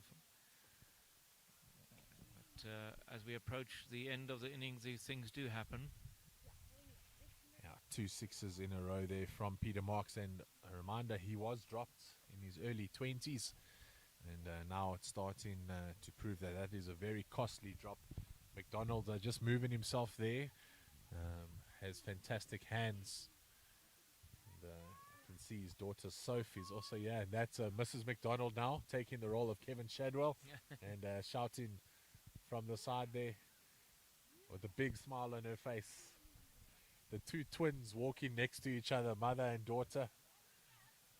I'm not saying that.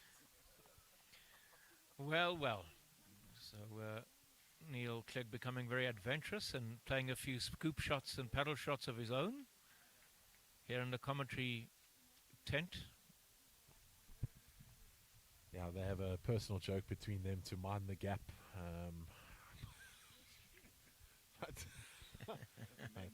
But yeah, Fifth Amendment, yeah. We're going to Toronto, America, pretty close. Fifth Amendment. I'll plead the fifth. Oh, that one's a top edge here. It goes down to Shugs Lawler. He takes a great catch and bonk with another breakthrough. And that looked to be Hayden Trollope that is out this time. So bonk with 2 wickets late here. And they'll be hoping that that just halters this run rate again as South Africa try to extend it. And it's the strong batting Nick Rhodes. Nick Rhodes scoring 90 runs in the match on Monday. I believe he opened the batting then and now is coming in at number 6. So interesting batting lineup change here for the South Africans. Maybe carrying a slight niggle. South Africa now 245 for 4 after 43.1. So getting close to that elusive score of 250 that the famous Graham Smith, obviously the one from Zimbabwe, listed that no one's got close to. I know 250 will definitely be on the cards. There'll just be a few more, I'm sure, a few more bonus runs. But I'm afraid my 260 or 270 that I was hoping, well, not hoping for, but that I was encouraging them to get. Yes, was, Dean, were you hoping for that? You sound South African, yeah. No, Dean. no. We have to be neutral. Definitely not South African, but no, Dean, you've been very neutral. It's been fantastic to do this whole first innings with you. It's Nick Rhodes to face here against Peter Sands Thomas. And, Rhodes just flicks it over the 45 man and he'll find a boundary of his first ball. So it's all going a bit wayward here for the Zimbabweans late on in this first innings. That will take them to 249 for 4. That's a nice way to get off the mark, isn't it? Nice little flick, I suppose you would like to call it, or helping it on its way over the man at short fine leg. So we're now coming into the, if I remember correctly, into the 44th over now. And what you still have, though, is a very, very, very impressive Peter Marks, who's at the crease. He hit 2 consecutive 6s not so long ago, so he's very well set. And then you have a very adventurous Rhodes at the crease, who's just come out and got off the mark with a boundary. So we've got 12 balls left for South Africa to try and finish off the happy hour, as they call it. Yeah, no, I'm just getting some WhatsApps from Dane and Nat down in Johannesburg, and they just asking what is a good score here on this wicket. And on the first day, Zimbabwe posted 239, and that was chased down, and it was an 8-wicket loss. So you feel like 250 is maybe a par score on this wicket, as long as you run your 2s and 3s well in those middle overs, Dean. As South Africa get to 250 now, 250 for 4 after 43.4 overs. So 8 legal deliveries left. I think Zimbabwe will be happy with 255. South Africa will look for anything over 260 from here. Yes, I think that's a fair assumption. I think if Zimbabwe are to be chasing, as you just said, that 256, 255. Oh, he's dropped. He's dropped. Well, Shugs Lawler, Dean, after taking a tremendous catch an over ago, or in the same over rather, has now dropped one. and this is the joys of being able to sit in an open area like this.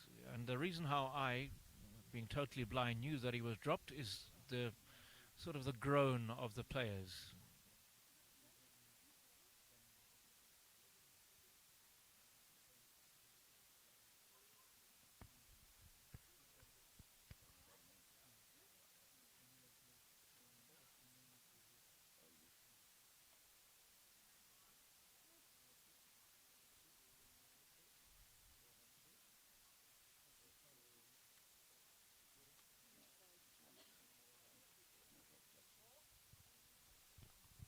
One over to come, Dean. 252 for 4. Zimbabwe will do very well to keep this under 260. South Africa, of course, looking to get to that 260, 265 mark. Now, so who do you think will bowl the last over? Nah, this can only be one man, Only be Rory one man. McWade, surely. He's bowled 8 overs on the trot, and unless he's picked up some sort of a niggle, it can only be Rory McWade who will bowl the final over. And like any man in the wilderness, you only want one person to come save you, and that's Rambo. And here he comes, ball in hand, shining it on his lush white hair. A man that is known as the Emoji King by his family. Every time they send a message, he just sends them stickers and emojis back. And never just one. It's about 6 or 7. So if you have a conversation with him, Dean, you have to put your phone on silent, because otherwise your phone just buzzes non-stop in between messages. A very passionate man, and Of course, for me, who uses voiceover on my phone reads my messages to me. Luckily, it can read out the emojis. It tells me what the different emojis are, whether it's a smiling face or a cat face. well, he'd send a lot of them, that's for sure, to Yeah. you. So just be careful if you start a conversation with the Emoji King. Also loves his drumming, does Rory McWade. And he loves the pressure situation, so he'll know what he needs to do here to keep this total under 260. It's a straight ball. It's a cut away where they had fielders in the opening overs, Dean, but now, you know, at the end they've spread their field, so an easy single for them. I'm actually trying to look if they went through for 2 there. A bit of encouragement on the field for Rory McWade. Yeah, I mean, as you rightly said, now they'll definitely be trying to look for those 2s as the boundaries aren't there. That one's whipped to the leg side. He's played a lovely shot there, has Nick Rose, off stump. Some good fielding out on the boundary. That hasn't gone all the way. The ball's really slowed down. So the Zimbabweans will be aware of that, Dean, as they look forward and thinking about their batting, and they know they're going to need to run well between the wickets. Yes, of that there is no doubt. And I think we've been talking about this pretty much the whole day, really. It's not a quick outfield, and so this once again just illustrates how extremely well South Africa have batted to get to this total. That one pulled away to the leg side. Ackerst doing the work, fumbles the ball, but only a single for South Africa. And so there's going to have to be a lot of strike rotation, a lot of running between the wickets. in pursuit. 257 D for 4 with 3 deliveries to come.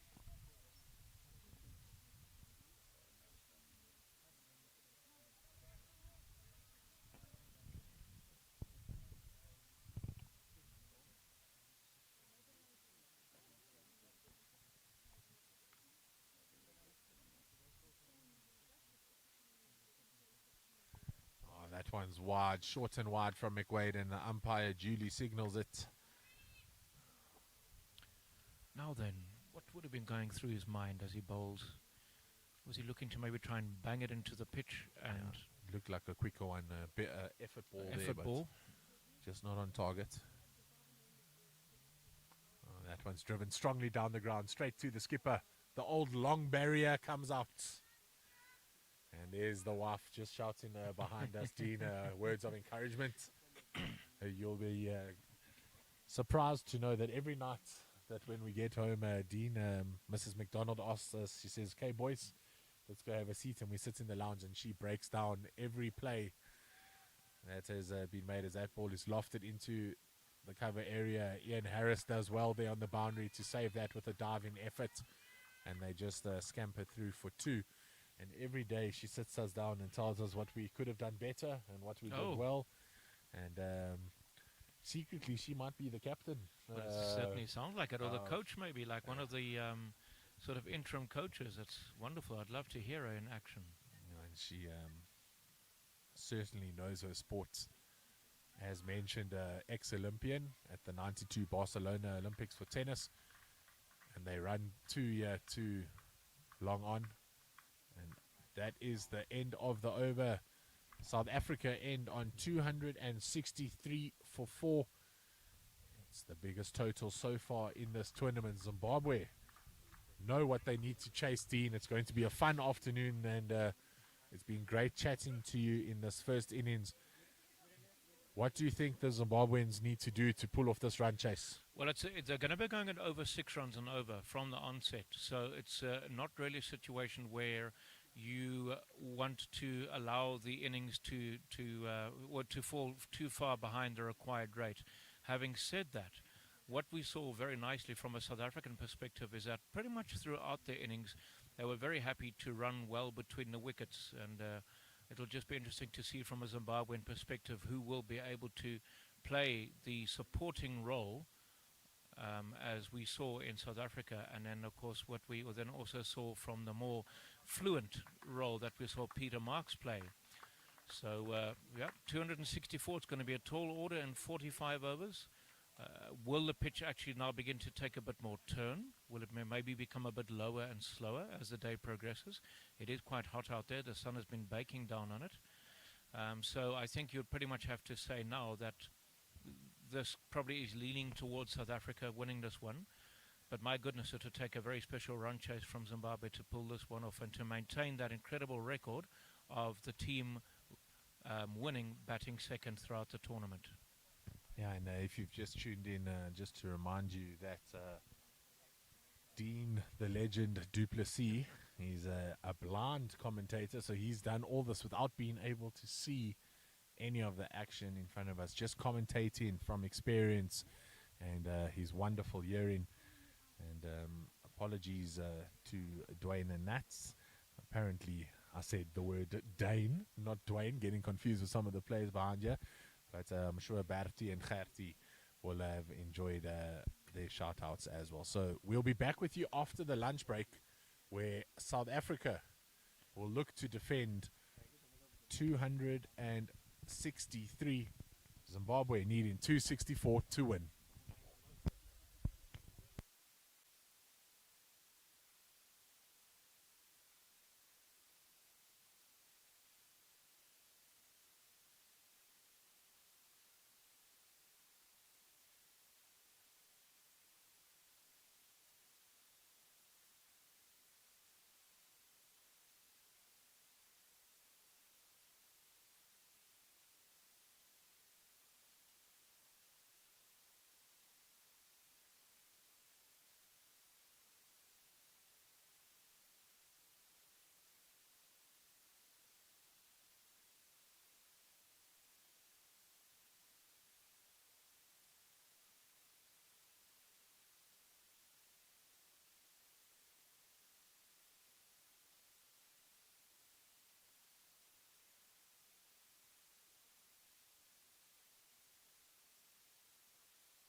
good afternoon, and welcome back to the Africa Cup.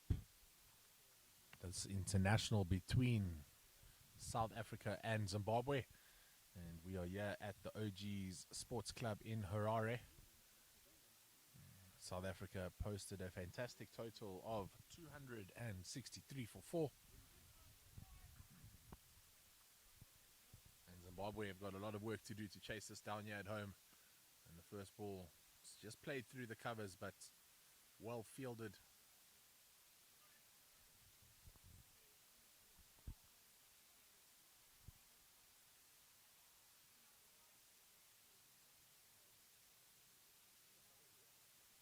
That one drifts onto the leg side, but played short. Oh, played straight to the man at a short fine leg.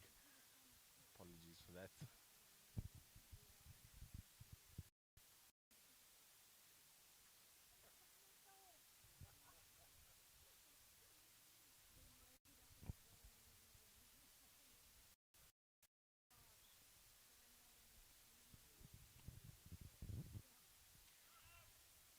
And again to the man on the 45.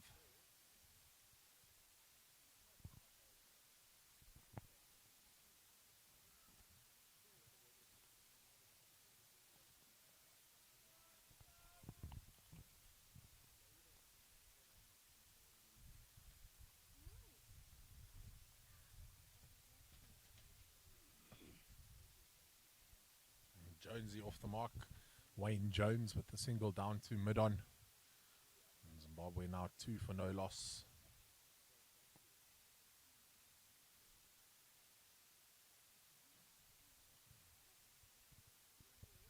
And Paul Gouge opening the bowling for South Africa, really been on the mark here.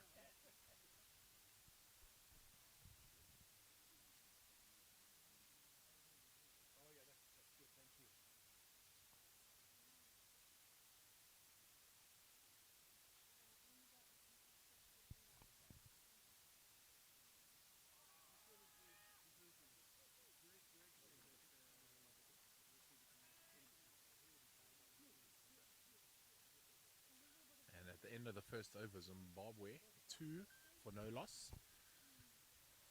There was big discussions going on at the lunchtime interval as to what the supporters thought Zimbabwe needed to go at in the beginning. And with a required run rate of 6 runs and over, there was a standard concession that they needed to go at roughly 4 and over for the first power play, and then 5 and over in the second power play, and then hope to extend that as they go into the third one. As we hear the charismatic Shugs here behind us, he's come to the physio table after a tremendous effort in the field.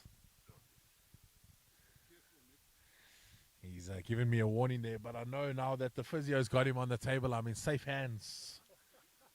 You never know if they get that nerve there, Shugs.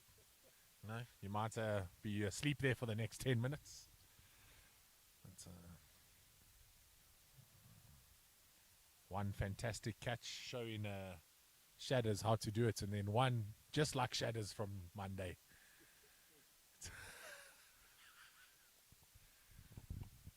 South Africa opening with spin here from the commentary end through Andy Lunt, and Jonesy scampers through for a single.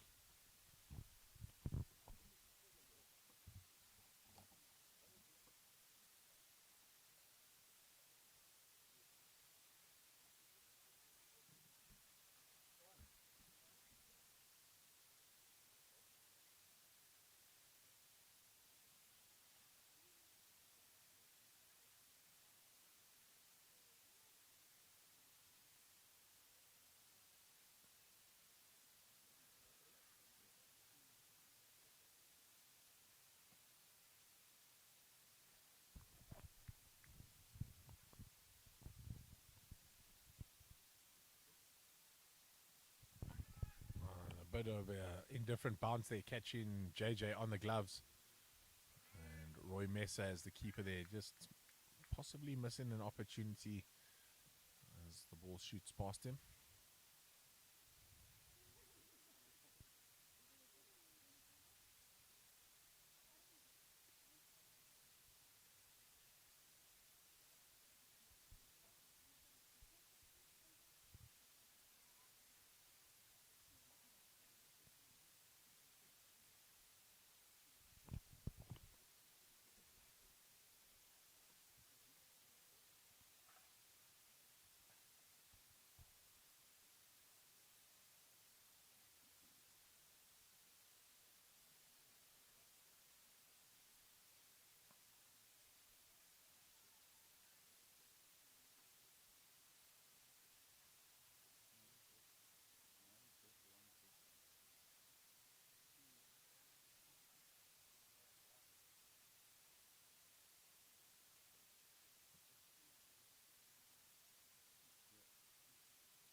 the end of the second. Zimbabwe 5 for no loss.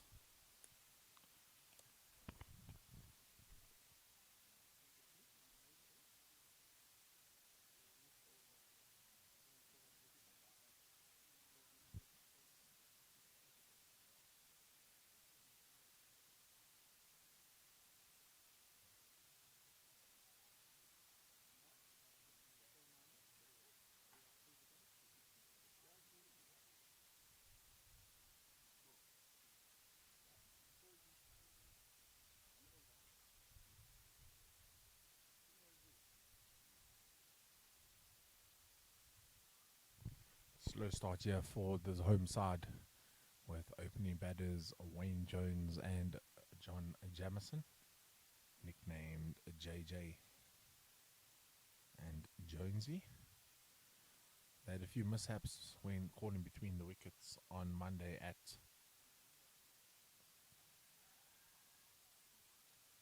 Sunrisers Country Club. On the inside edge there. And strangely enough, they have a leg slip here in Rudy Birkenstock. Very interesting fielding position. They've obviously picked up something here with Wayne Jones. And it's the second one that goes to that leg side slip, just on the bounce.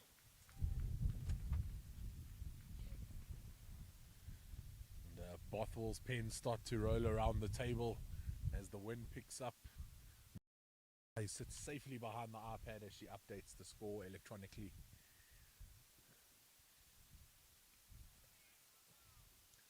That ball's run down to a short third man.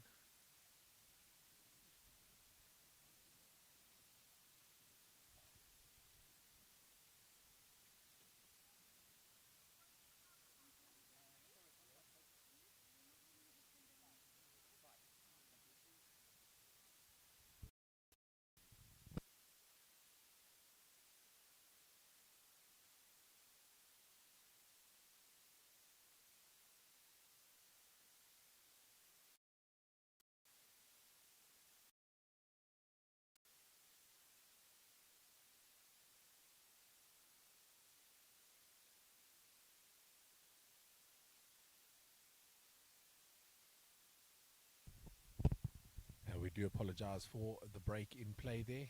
Some technical difficulties experienced here with a gust of wind that blew down the monitor and switched off the power. But our man from Free K, Freeman, has quickly jumped up from his chair and saved the day to bring you the live pictures at home around the world.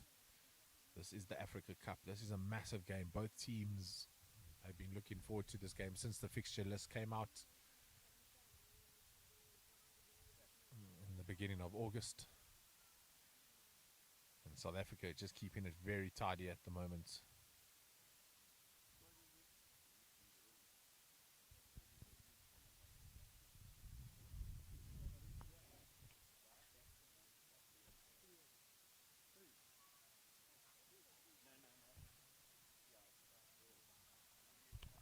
That's 6 for no loss after 3, so just going at 2 runs and over at the moment. You can see there already the stats at the bottom, needing over 6 runs and over.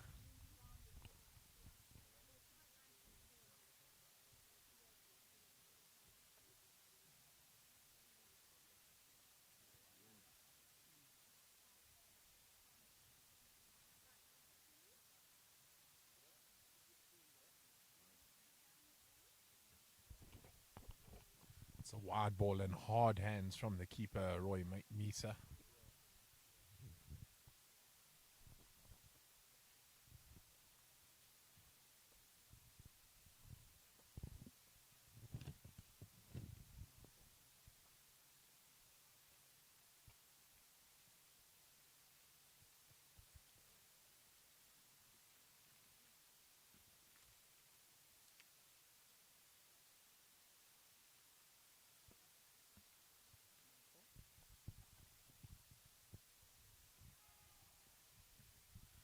That's a lovely delivery there by Andy Lund.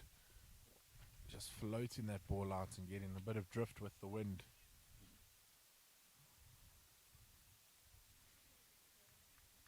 The Zimbabwe pair need to be careful that they don't absorb too much pressure and not put runs on the board. South Africa will quickly get on top. And keeping it very tight, lots of fielders in and around the bat.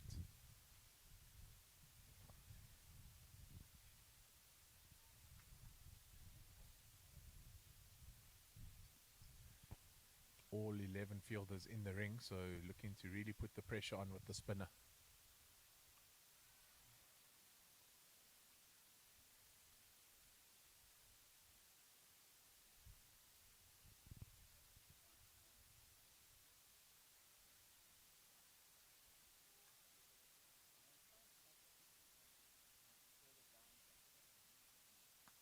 Jamison tries to drive one straight down the ground. Andy Lunt does well to stop it. That had 4 written all over it with no fielders back here on the ropes.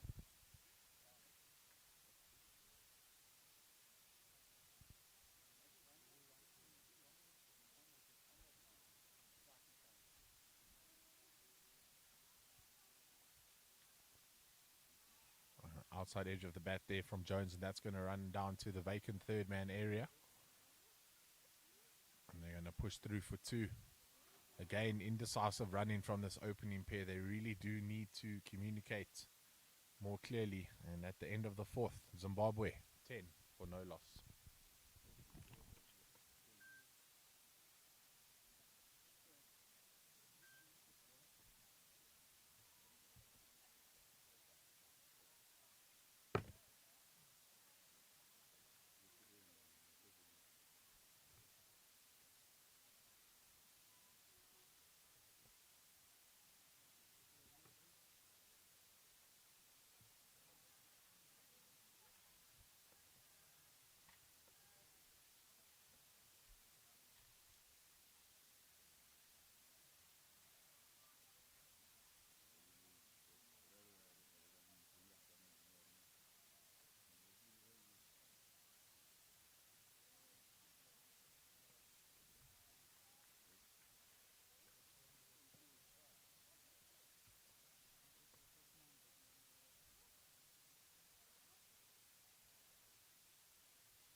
Big appeal coming from everybody except the bowler.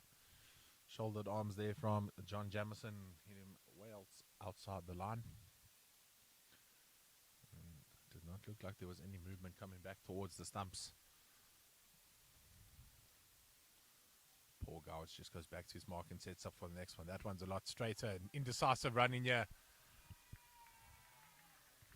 And I mentioned it a couple of balls ago that these two are indecisive with their calling between the wickets, and that causes a certain run out. John Jamison still standing in the middle of the pitch.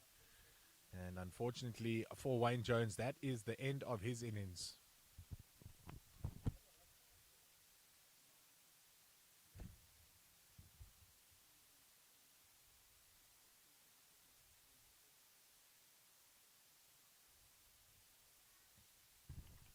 And a good move here for Zimbabwe, bringing in Wayne Parham in at number 3. Parham opened many innings down in Cape Town in March. Has come in at number 5 so far in this tournament. That's coming in earlier. And we'll need to make sure the calling is clear between the wickets, between Parham and John Jamison. Finding themselves slightly behind the 8-ball here are the Zimbabweans early on in the second innings.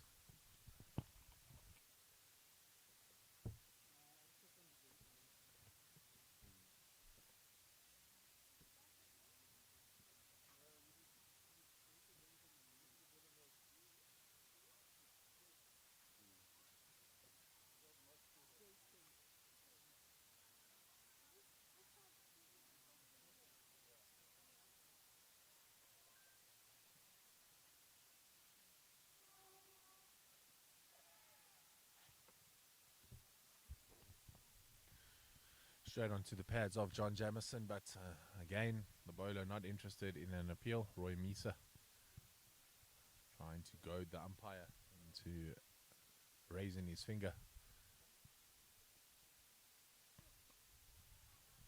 Jamison straight back to the bowler. So Jamison now on 3 after 17 deliveries. Needs to look at rotating the strike, does John Jamison. I'm sure with the likes and experience of Pops as his batting partner, he'll be forced to run more between the wickets.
Gary Griffiths, GG, always the gentleman, creating shade here for our scorers, Narai and Bothwell.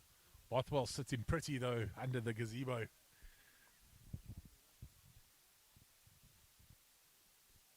We see some of the young children from Harare just coming back from tennis practice. What a fantastic sports club that is here at Harare. They've got 4 sand tennis courts, 2 all-surface tennis courts and 3 grass tennis courts, as well as 2 paddle courts, a squash court, and of course the main attraction, the cricket. And right next to the cricket field is a rugby field, and then to the left of that is a high performance hub. And Parham cuts it back with a point. This might be the first boundary for Zimbabwe. And Parham off the mark with a boundary through the point region. And looking to add emphasis into this. And look at those young boys and girls looking at the Euros. The cameraman getting so excited, trying to show the boys and girls all over. Smiles on the faces of the young Harare children. Enjoyed their time on the tennis court. This is actually the second group of children that have gone past us with their rackets. You can see cricket is a game for everyone. All of them got their eyes glued onto the middle of the field.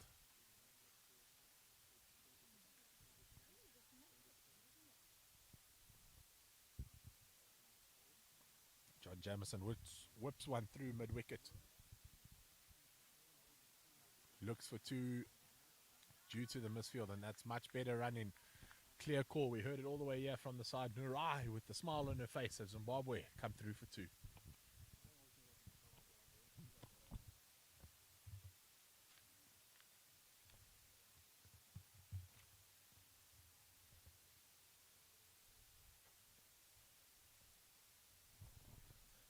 Driven down the ground just for a single, but this already a better over from Zimbabwe.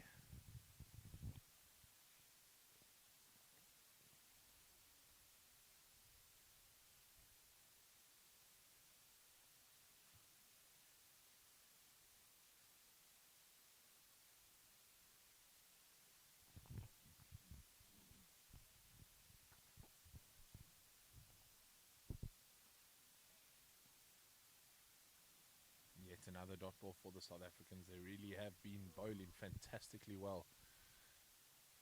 The boys from South Africa. There's a trophy on the line today, the Proctor Cup. Zimbabwe, the only team to hold the Proctor Cup.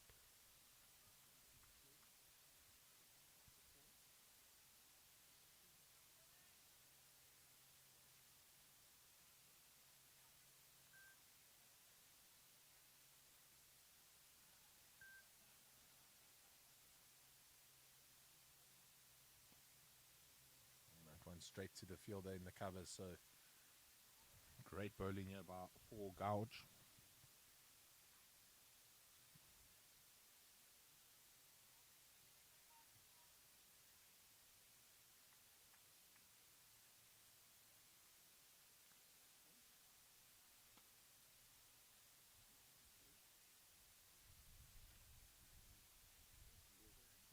And at the end of the 7th, Zimbabwe 18 for 1.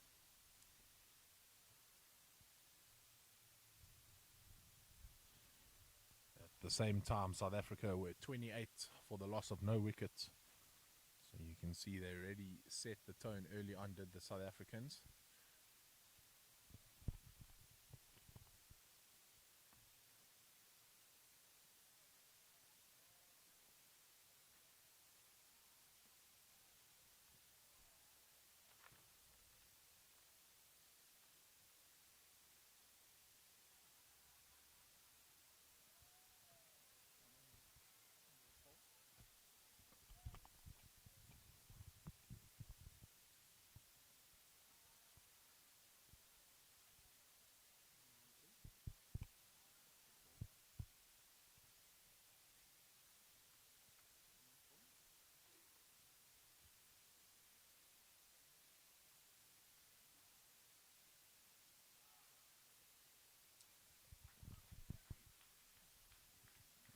Pushed into the mid-wicket area and the fielder there by the bowler Andy Lund. John Jamison looking now to rotate the strike. John Jamison on 6 of 20 deliveries. Parham 6 of 13. Parham cuts one, and it's well fielded at point by South Africa.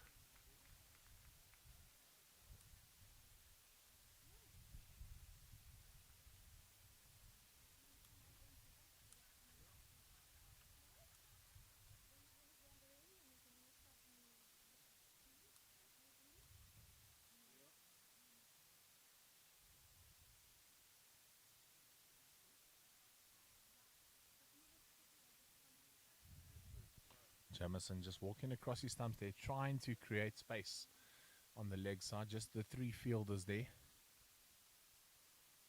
Man at 45, man at square leg, posted right next to the umpire, and a mid on.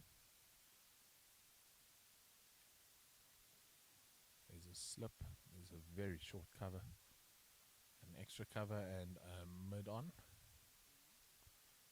mid off, and a backward point.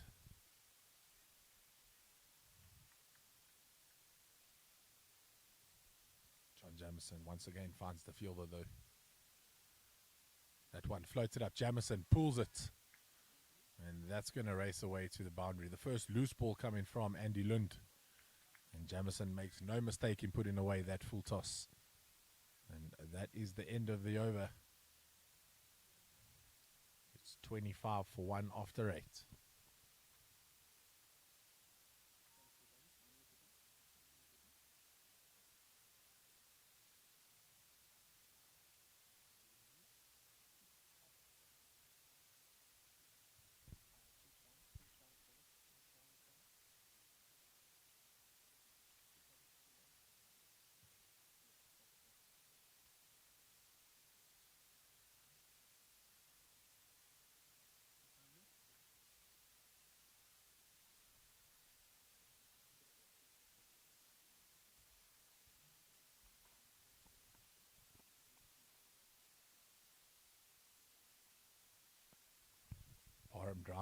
Down the ground, but straight to the fielder once again. So Zimbabwe just picking out the fielders just shows the captaincy coming from South Africa, placing fielders in the right positions.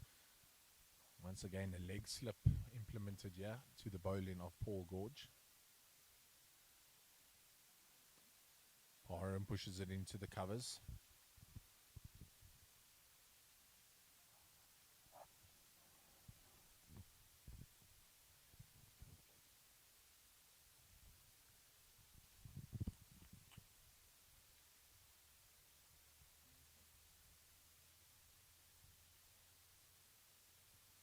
Drops it slightly short. Parham on the back foot, pulls it. That will race away to the boundary at backward square leg. No fielders out of the ring for South Africa at the moment, and Parham taking full use of that.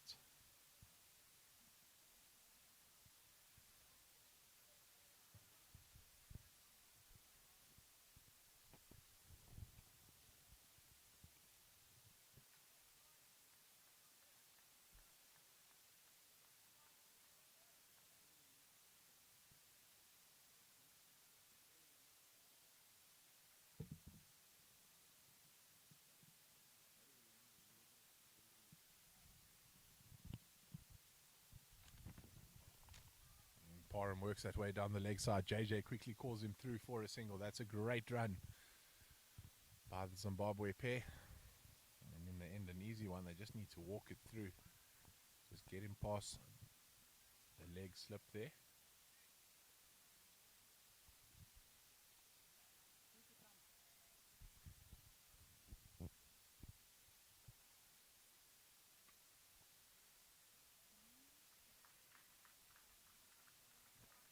Solid field in there from the spinner. Andy Lunt in the covers, throwing his body around. You can't believe how these young men over the age of 60 still throw their bodies around in the covers.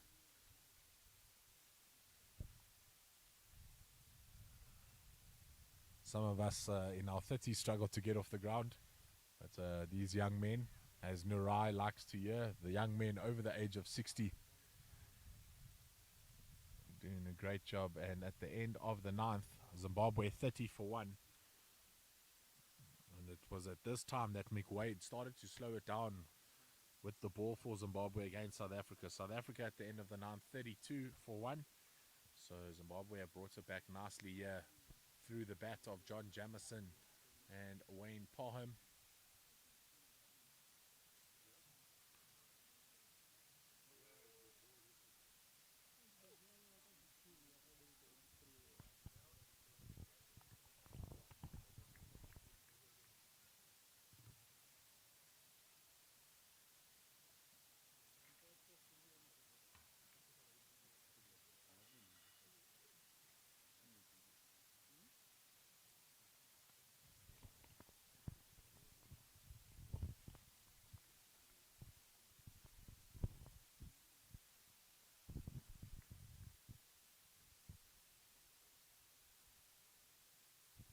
That's a wide one there from Andy Lunt. Smartly left alone by Wayne Parham, nicknamed Pops.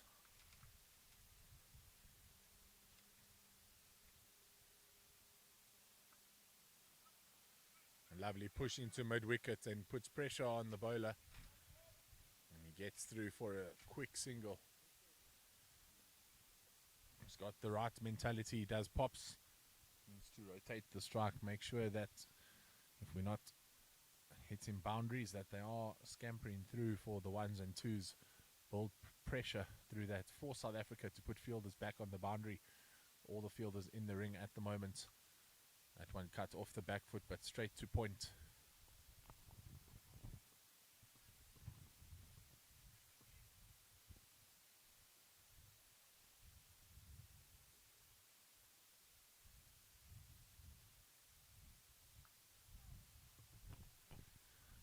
Just behind me, Sean Shugs Lola, just enjoying a nice little afternoon kip or lie down. And, he gets a good massage. Started on his ankles and his calves, then onto his hamstrings, his lower back. Now he's lying on his back and got his shins and knees massaged. I never knew you could even massage those areas of the body. But after that fantastic catch, just feeling some pressure in the shins is Lola. The good man, old Shugs Lola. If you ever want to have an enjoyable beer, find Shugs Lola after a game and he'll place one in your hand.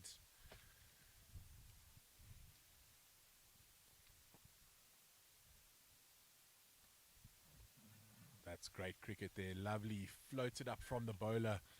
Parham up to the task. Just defends it into the cover region. And no run there. And that's how the over will end. 33 for the loss of 1 wicket after 10 overs for Zimbabwe.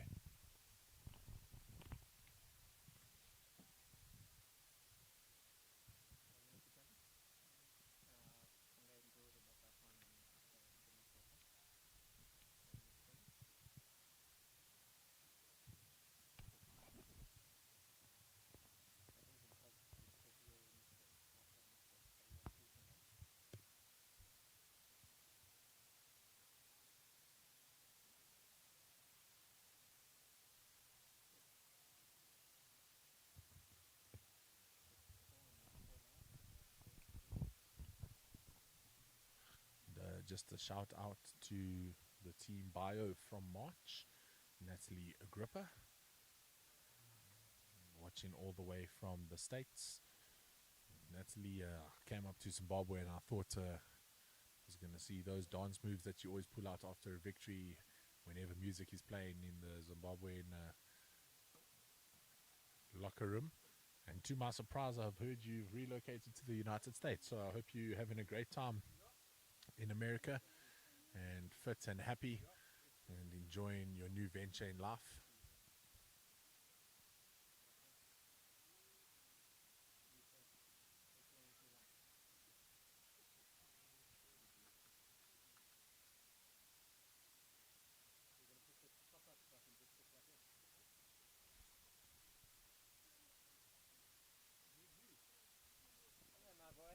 We have Faf de Klerk here on the bed behind us. Oh, my apologies. It's Cole Mellors in his Springbok Speedo. I mistook him there for Faf de Klerk. Batted a bit like Faf du Plessis today, did you, Cole Mellors? Lovely century after 99 and a beautiful duck first game. Only when I know you can't chase me right now.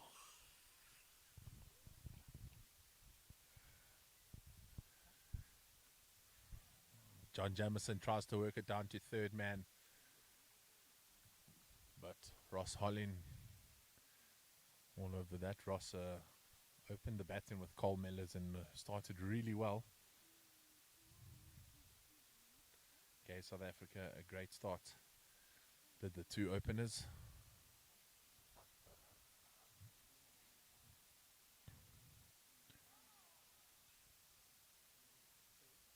That one again into the pads, just drifting down the leg side now by Paul Gouge.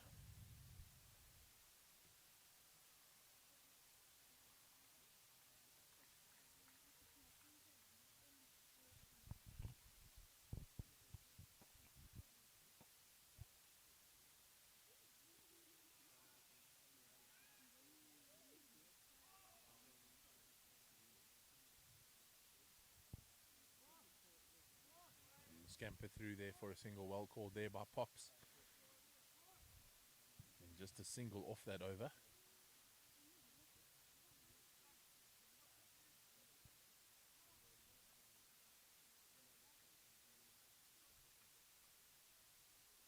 As we see another group of tennis players come here behind us, and we see the sights of Harare. Some fantastic.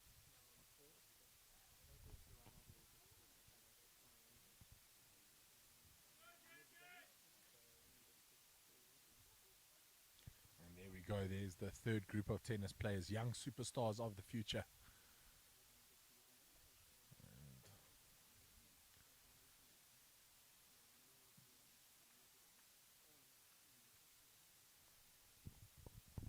Jamieson really just struggling to get off strike.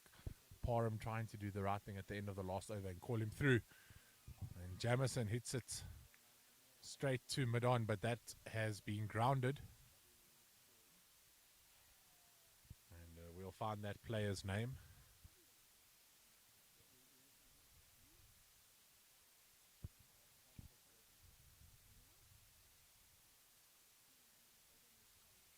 That one cut, but well fielded by backward point.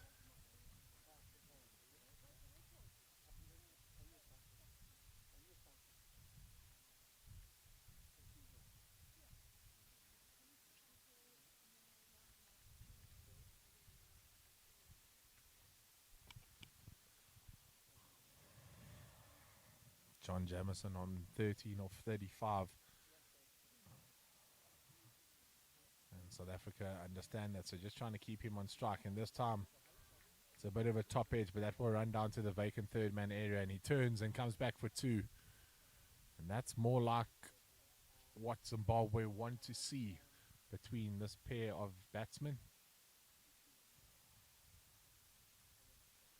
Now just taking the run rate to above 3 and over, but they still need to push. As you can see there, 226 of 200 balls. Jamison cuts it through the covers.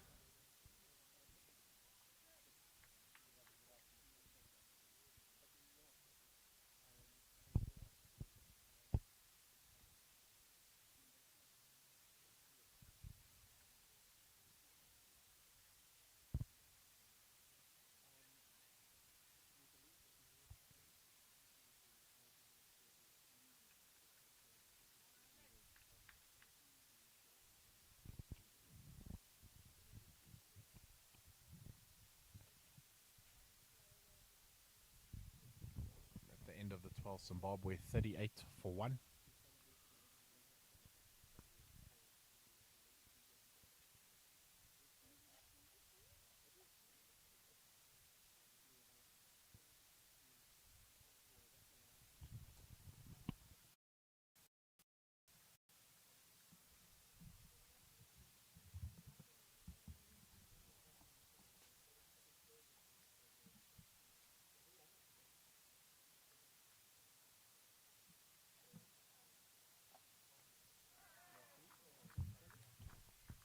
Wayne Parham standing in disbelief as he tried to chop one off the back foot, and he's found his leg stump off the bat, and that's very unfortunate for Zimbabwe's number 3.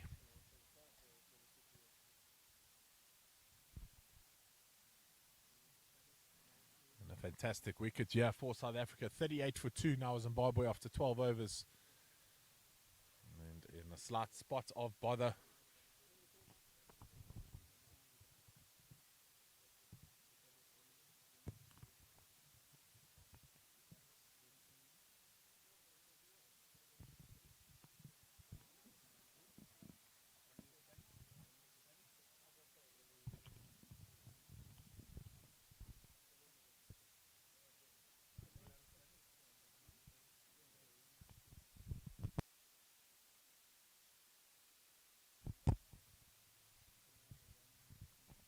Here comes the emoji king, nicknamed Rambo, Rory McWade.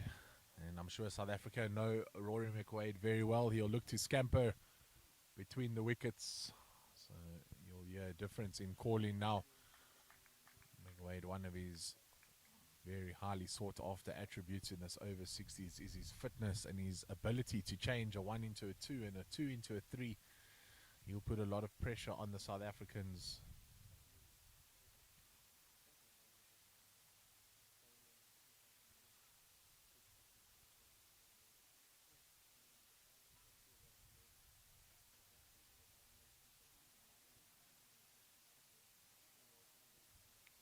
Just casually strolls to the crease, does Rambo. What a true gentleman Rambo is. I'm hoping to meet his children that still all live in Zimbabwe, as far as I believe, and hopefully they come down to support their father. I know his wife is here in attendance at every single game, and it's jammed against his pad. Cole Miller's hoping for the umpire's finger to be raised. To his disappointment, I'm reminded by Cole Millers that he's been staying at the McWades, and they've obviously fed him too well with Cole Millers scoring 100 today. Maybe tonight they can just give him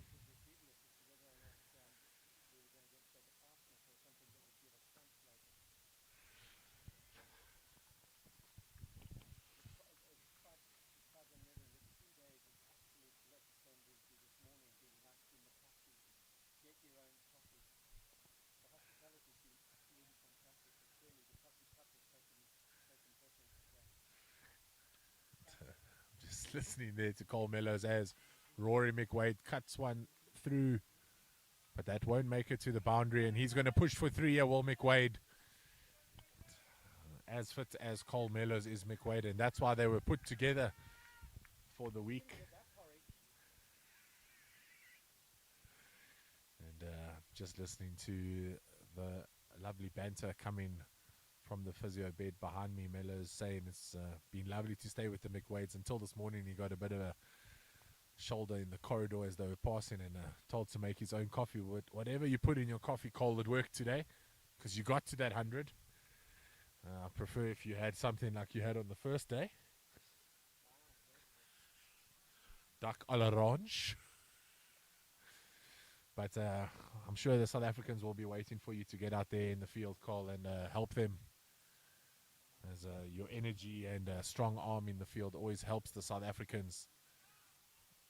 And you can hear the loud call there from McWade, a stark difference from the other Zimbabwean batsmen. And that's the end of another gouge over. And a fantastic over it was. 41 for 2 after 13. 2 overs until we have the first drinks break.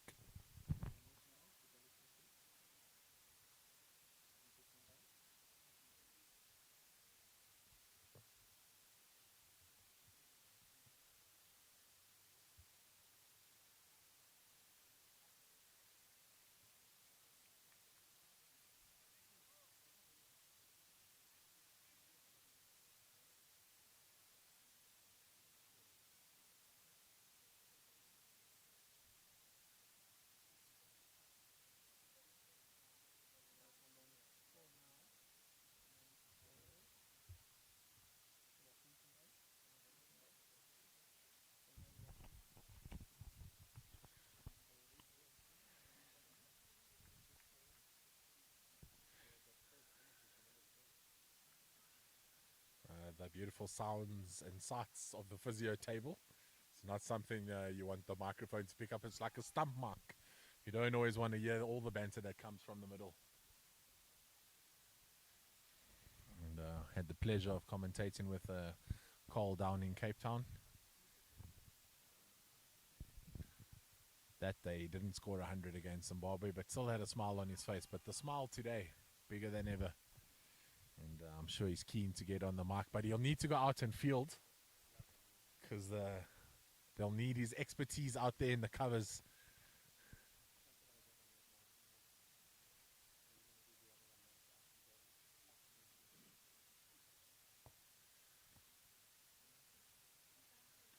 Rory McWade goes big and over the top.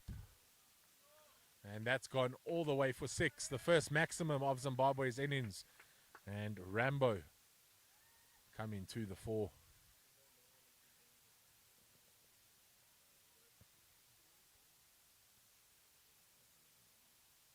The run rate just extended over 7 runs and over needed for Zimbabwe. So McWade deciding needs to put the accelerator down.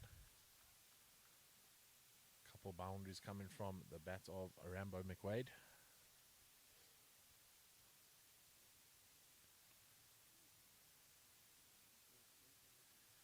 Very interesting block shot there from McWade. No footwork, no wrists. Just almost like a floppy bat. Just allows the ball to hit it and die down instantly. That one's floated up and McWade goes down the ground again. And that's another boundary for the ex-Zimbabwean fielding coach.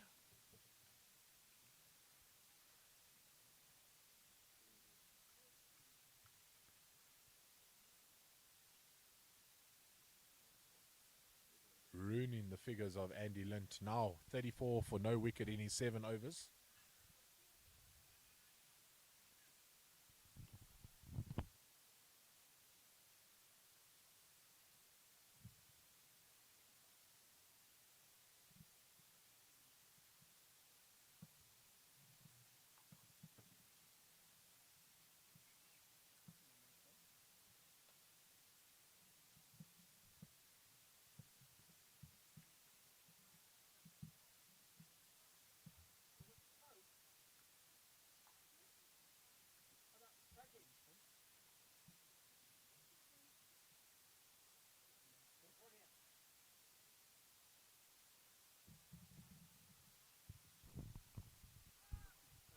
John Jamison plays it short into the cover region.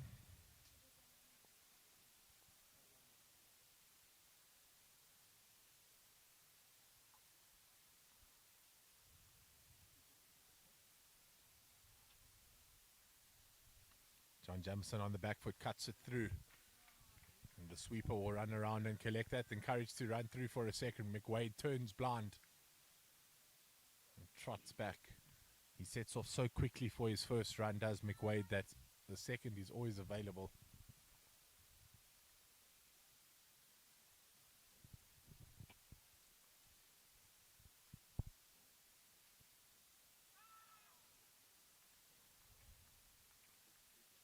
bit of excitement there.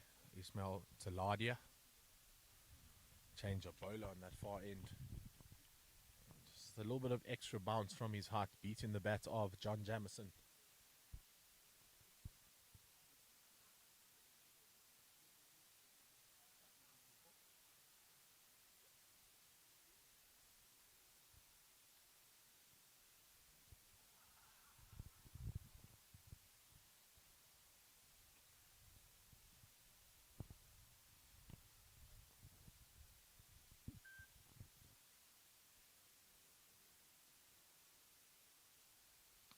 Jamison goes over the covers.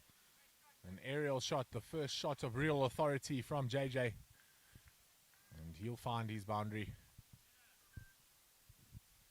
It's much more positive stroke from John Jamison. He's been really defensive so far in this innings. Now takes his total to 17 off 43.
back to the second power play here of the Africa Cup. Looks like they'll just come through for 3. John Jamison.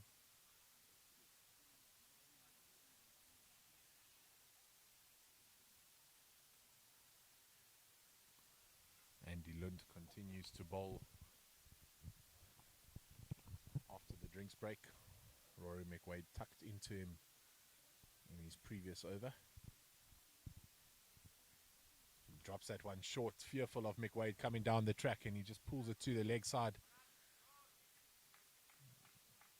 And it's another boundary to the name of McWade. He really has brought some good impetus to this innings, giving John Jamison the confidence. We saw John Jamison go over the top.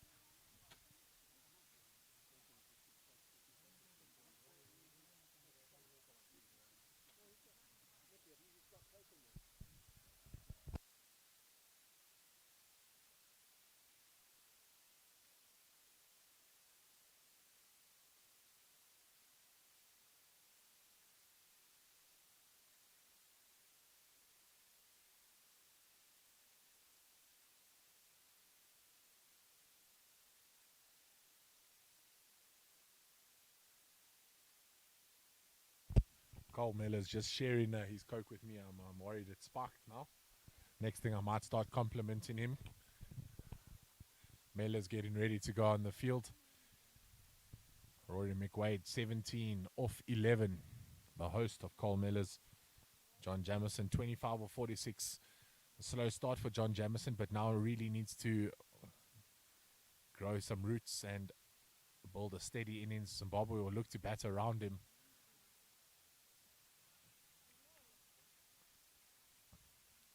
Zimbabwe, for the first time in the game, take their run rate to above 4 and over. McWade looks to go big again, but misses everything there.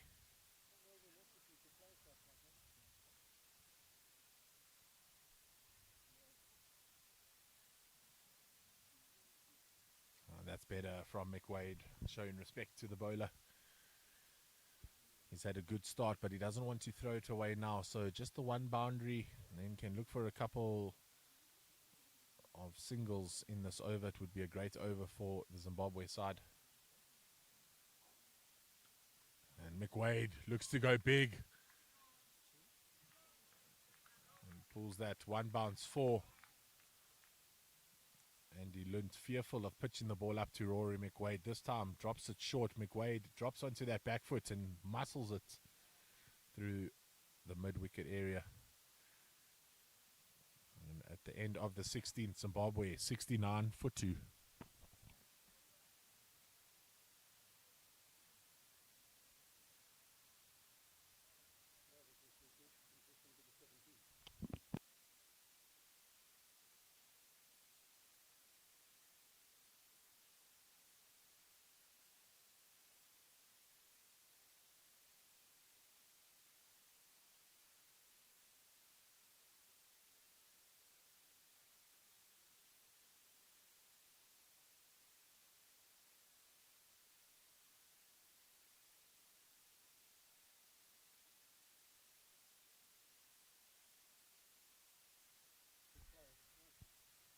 A big appeal there. It looked pretty straight from Ismail Taladia. Umpire Russell Tiffin wanting nothing to do with that decision.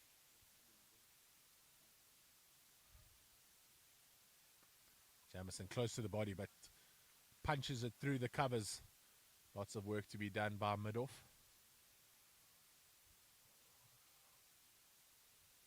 And that ball just holds up. But you can see the intent that McWade has brought to the crease, allows John Jamison to play his shots as well. You don't want to get stuck in the mode of just blocking all the deliveries. Jamison again on the cut shot, straight to the fielder.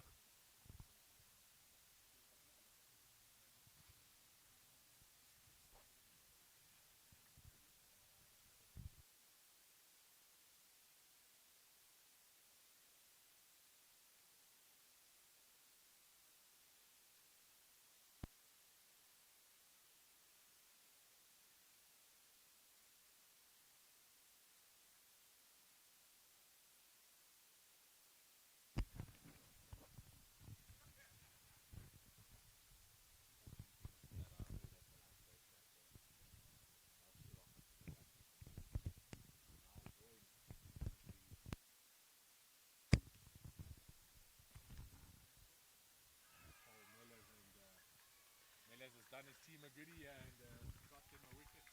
That's the off stump of John Jamison. I tell you, he's nagged. Good afternoon, everybody.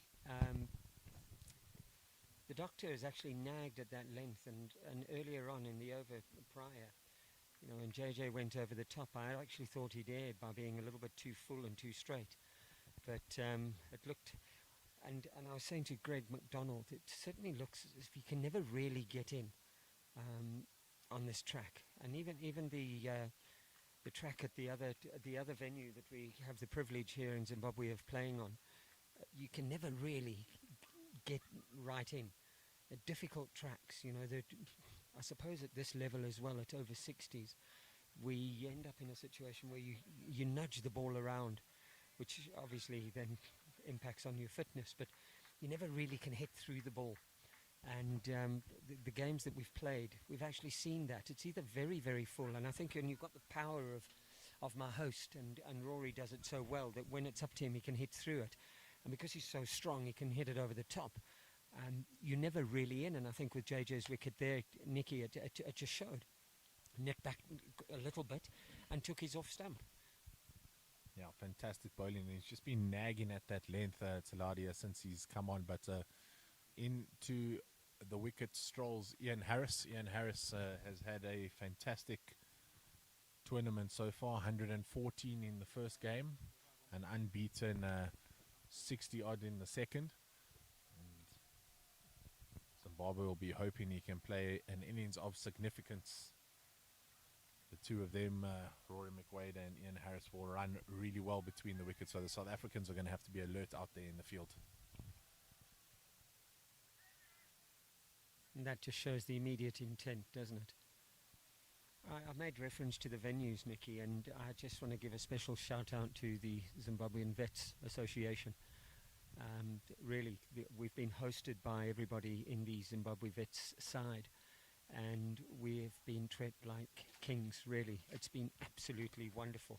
So to everyone back home, certainly, and I'm talking about in Port Elizabeth, in Cape Town, in the Boland, and in Pretoria, and Joburg, you can all rest assured that we've been taken care of like never before.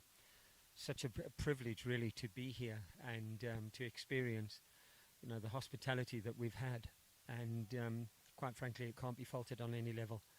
Really, they perpetually overcatered.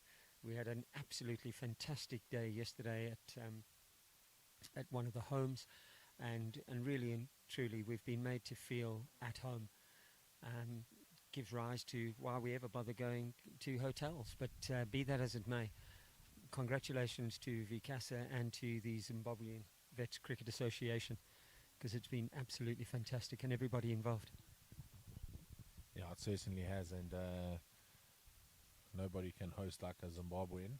Well, that's what I've learned in my week here. It's been truly fantastic, and such a humble people are the players in the over 60s. It's a change of bowler. It's the captain, Cupido, into the attack. Something different for McWade to look at. And floats up McWade straight down the ground. It's going to be on the bounce, and unfortunately we saw that earlier with Shugs Lawler. Bit of a tennis ball bounce off the ground and straight over the outstretched arm of the fielder. I don't think Hado at 5'3" had any chance, really. He did hit it really very hard, and you know, Rory's a big bloke. I witnessed that this morning when, obviously, as we alluded to earlier on about the Proctor Cup, the hospitality was dented severely this morning when he shoulder charged me in the passage. Normally so hospitable. Good morning, how are you doing, Carl, and everything, but this morning slightly different. So he can hit a big ball, and that certainly was. I don't think Hayden Trollope had any chance of actually stopping that. Oh, there's that variable bounce again, Nicky. Yeah, You know, you're never ever confident enough to actually put your front dog down the pitch and just go over the top. It's got to be either really, really full or really short. And then even when it's short, the variable bounce will do you. Yeah, and there's another one. I see Nicky Rhodes there appealing, hopefully. Yeah, very hopeful there. And it's something that I feel McWade can work on. When he's playing defensively, he almost looks too relaxed. Like he doesn't lock his wrists. And he just kind of puts the bat out there like a dead fish, so that when the ball hits it, the ball dies straight away. I must say there's very limited foot movement from Rory. He definitely relies on hand-eye coordination and the fact that he's prepared to go over the top, and he powers it. And it works for him because he's obviously a cricketer of note, and he's got a pedigree that we know. But the footwork is not very evident. I just on that, a special shout out to Graham Harris, and poor man, he came on tour with high hopes and everything, and unfortunately he ripped a pectoral muscle, and unfortunately ended up with a bruise second to none, and it put an end to his trip, sadly. But that said, he's part of our group, and he's done fantastically at being a 13th man, and he's charged around after us, and unfortunately we've given him a hard time, but he's bounced back with a smile on his face every single time. But here we go, Nicky, it's the doctor again. Harris will just toiling cut hard, it away. eh? And good running between the wickets. South Africa really need to be alert in the field. Cole, these two run really well, and they communicate well. As Harrison looks like his injury is getting better, as he's trying to goad you into something. It's wishful thinking. In we go, Taladia again. Oopsie. That must have been tight. Taken, Roy. Our gloveman has had an indifferent day, but indifferent tournament. But today it looks very much as if he's getting back into some kind of form. And, we see another group of tennis players come around us. And that one down the leg side, but paddled by Harrison. Come on. Get there, Haydo. Come on. And Hayden Trollope with the big chase over the mole. Just got to build some pressure here, as South Africa. We can carry on like this and not feed Rory's strength areas. Every dot ball is precious as the run rate begins to rise, and if we're able to get a wicket or two, that pegs the Zimbabwe. Oh, that's a good ball. That's a very good ball, Ishmael. It looked like it tailed back a bit there into Harris. He thought he could open up his arms, and just at the last minute. That nagging length, it did come back a bit at him.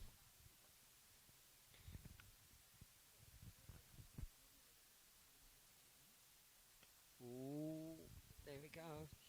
Oh, unlucky.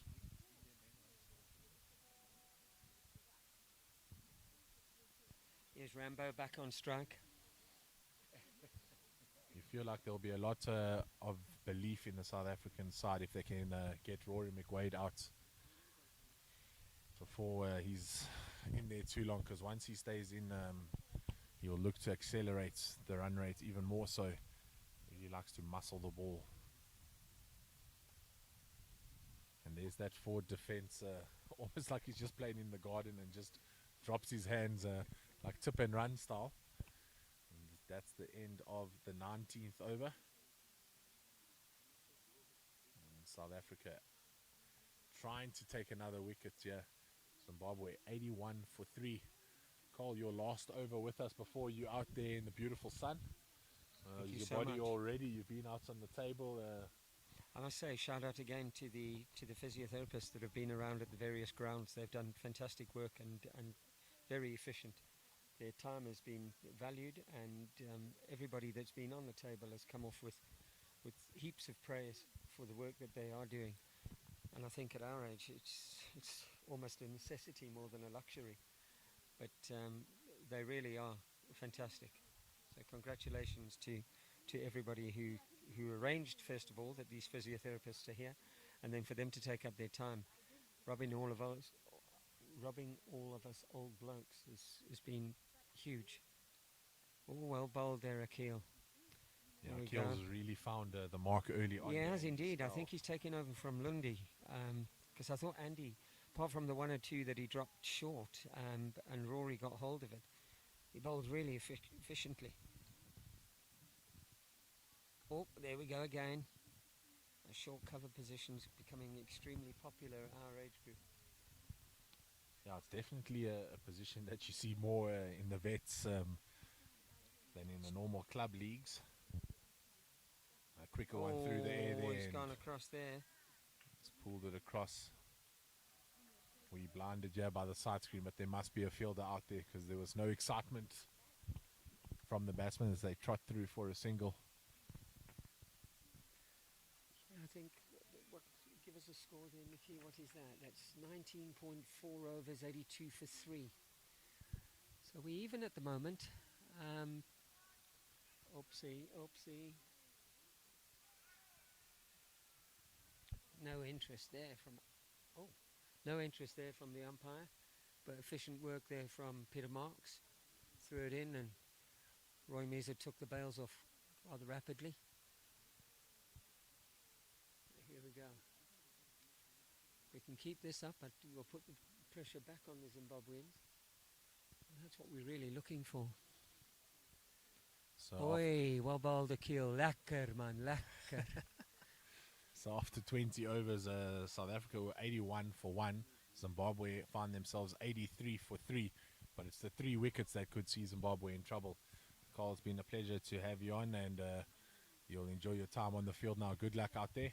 And Thank you we'll very see much you for the opportunity, Nicky, and I hope to join you a little bit later on. All the very best. And there goes the fittest man in the South African side. The Centurion makes his way onto the field.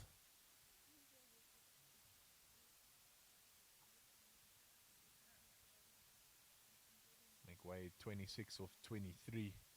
They've done well just to isolate him. Have the South African bowlers.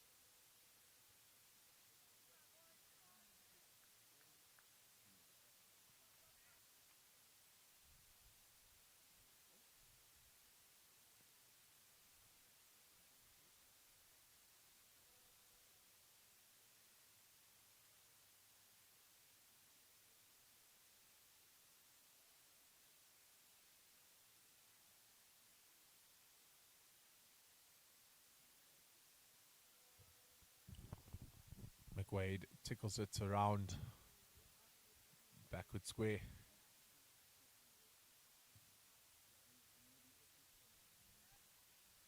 And Mellors with his first throw overthrows it.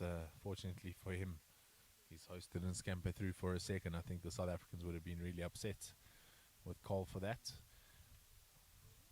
The game evenly poised, maybe in favour of South Africa with the 3 wickets that they have. But a strong batting pair here in the middle at the moment in Ian Harris and Rory McWade.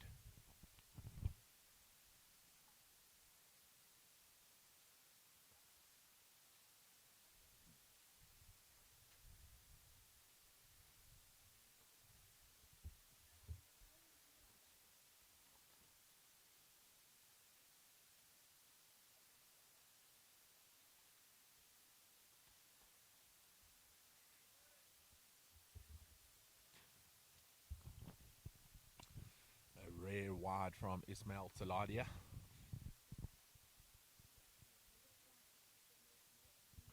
And here comes Julie. Here to support the Zimbabwean side.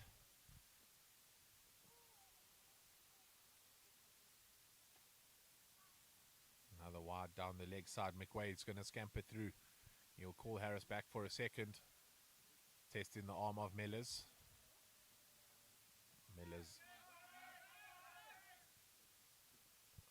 No one backing up the throw there. And Zimbabwe able to come through for 3 plus the wide.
McWade there, just defending one into the cover region.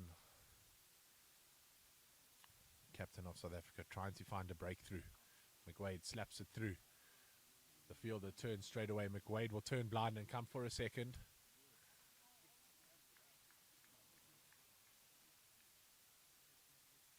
It just looks like the scoreboard is frozen there at the moment on your screens, but it will be fixed shortly.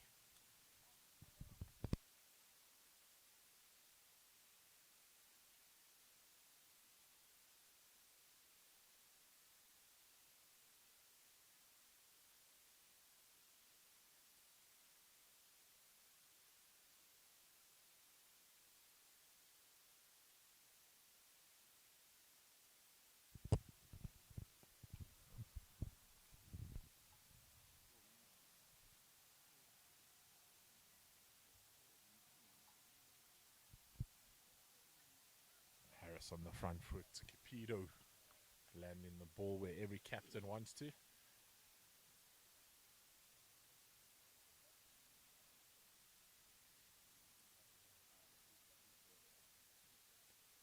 Now we'll bring you an update at the end of this over as Ian Harris comes down the track and Roy Misa misses a stumping opportunity against the informed Ian Harris. He'll count his lucky stars, will Ian Harris.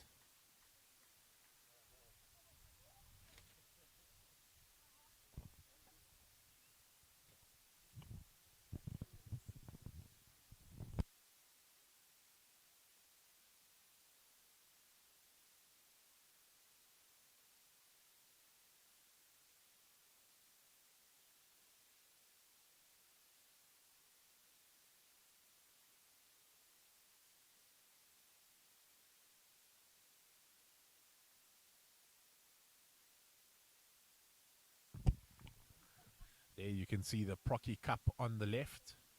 A very important trophy between the two countries, South Africa and Zimbabwe. And I believe Zimbabwe are the only team to have held the Proctor Cup aloft since it came into fruition. And the supporters there have come in to support this international fixture in the over 60s Veterans Association cricket. Gary Spence there just quickly getting on, offering the batsman some drinks. The man, the myth, the manager.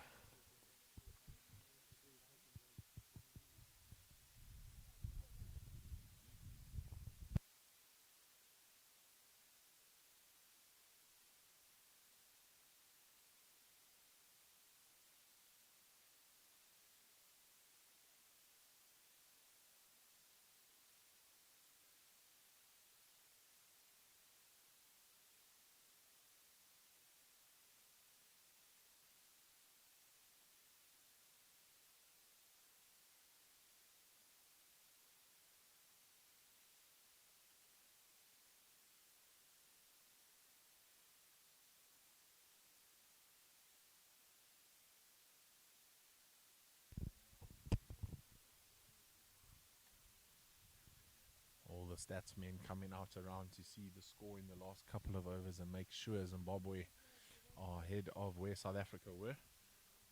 And after 22 overs, Zimbabwe 104 for 3. South Africa were 94 for 1 at the same stage. So slightly ahead on the runs are Zimbabwe, but 2 wickets extra down. So this partnership very important for Zimbabwe. They are going to have to take it deep if Zimbabwe have a chance to win this game. At the end of this over, we'll bring you the updates from the Cavaliers game happening out at Sunrisers.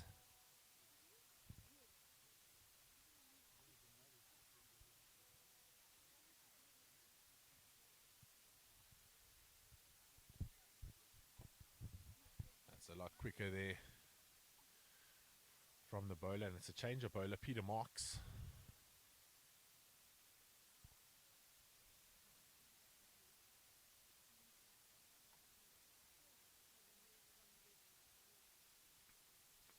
And Harris goes to the leg side, and unfortunately there for the fielder at Kyle Corner, misses it on the bounce. Peter Marks not happy. And that's the first shot of authority coming from the bat of Ian Harris.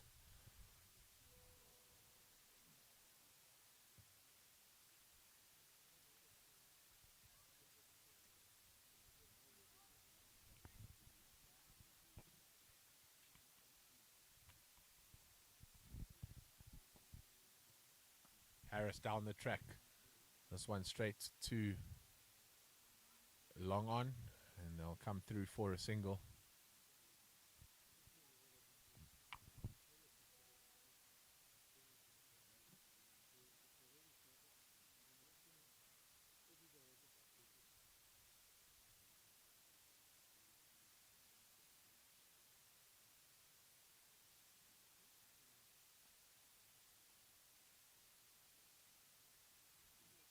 Forward defense there coming from McWade. And that is the end of the 23rd over. Zimbabwe 112 for 3. 13 runs ahead of the South Africans at the same point, but an extra 2 wickets.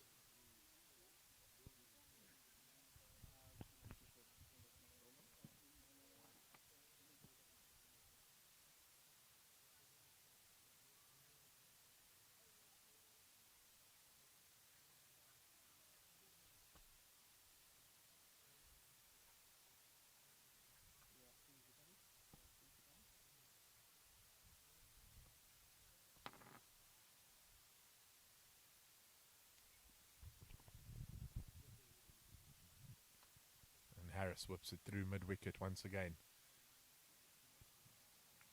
McWade settles for the single.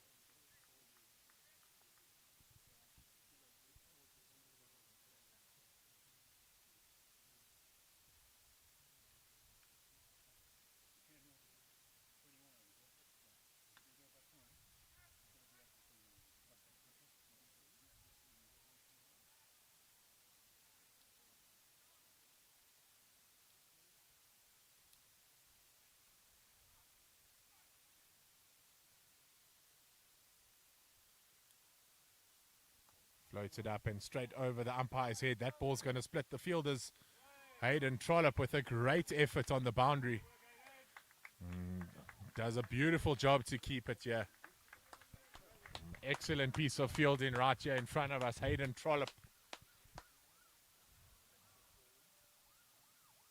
Showing all the young men and women out there that at the age of over 60, you can still put your body on the line. Look destined to be a boundary that.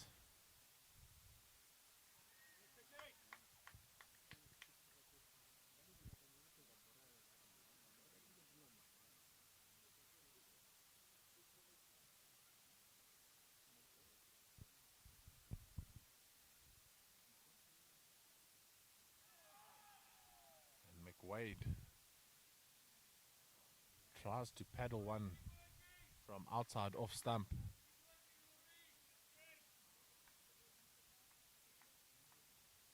Bit of confusion there from everyone around him as to the shot that he decided to play there. Much better when he plays it straight down the ground is McWade, just like that.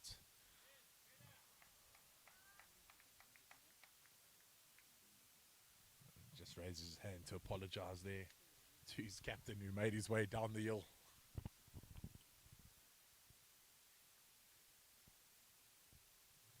Zimbabwe 118 for 3 after the 24th.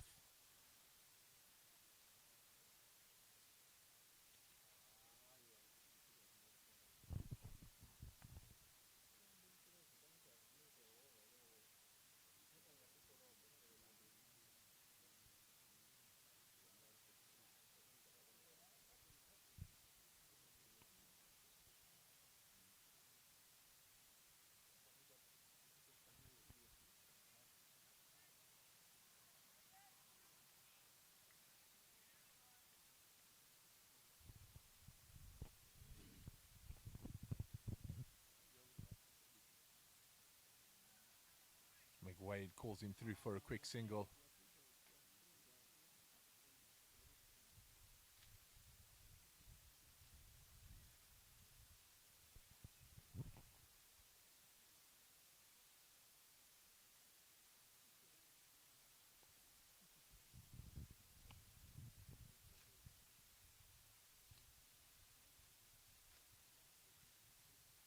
just making a couple fielding changes for Harris. Still 3 men out on the leg side. Long on, deep mid-wicket, square leg. Comes down the track, plays it straight past the bowler.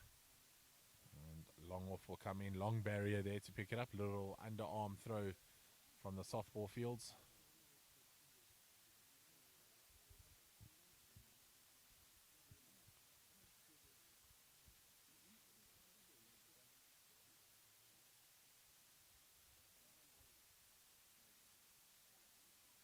Short and wide, and McWade unable to put it away through the backward point region.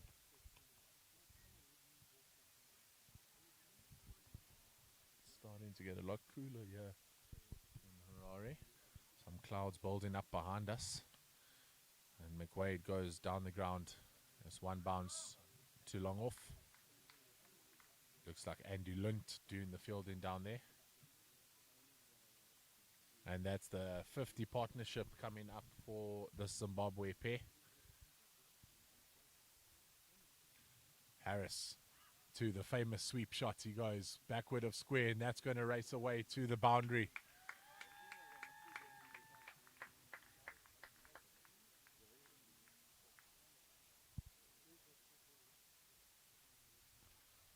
That's a fantastic partnership here for Zimbabwe. They really need to push on. As mentioned, these two need to take it as deep as possible. The South Africans starting to drop their shoulders.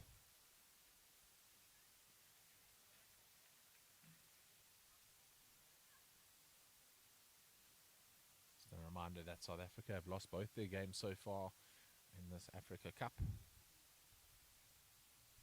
Marks with the quicker delivery. Harris tries to work it around the pads, unable to do so. And I mentioned that we would bring you the scores from the other game. The Cavaliers A side made 261 for 8 in their 45.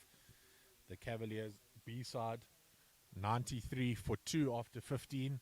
So the Cavaliers B side needing 169 runs off 180 deliveries.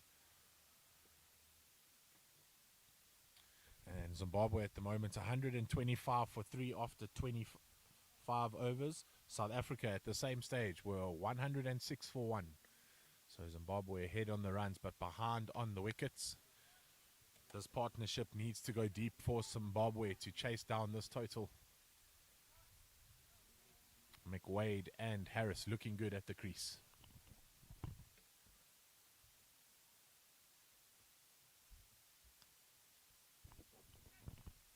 McWade looks a lot better when he plays the ball straight. Instead of trying to paddle it from outside off stump behind square. Just a lot more confident hitting it down the ground past the bowler. Just like that, and that's well driven. But the sweeper, Hayden Trollope, doing a fantastic effort again. Trollope with the second bit of classy fielding. And that's well appreciated by both teams in the dugout.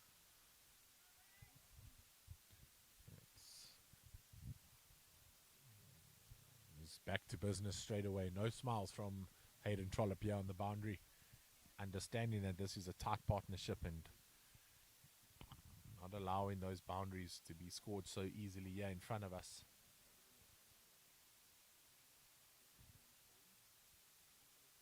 Floats it up and Rory goes big towards the leg side. And that goes all the way. Another maximum off the bat of McWade. Rory starting to stamp his authority on this game. He came out the blocks extremely quickly. And South Africa did well to pull him back. But now McWade, 45 or 42 deliveries, getting closer to that half century.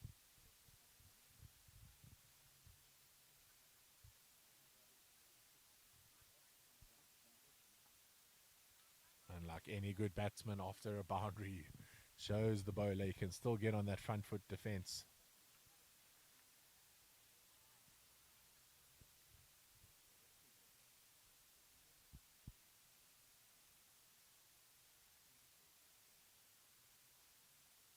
McWade cuts one through the covers.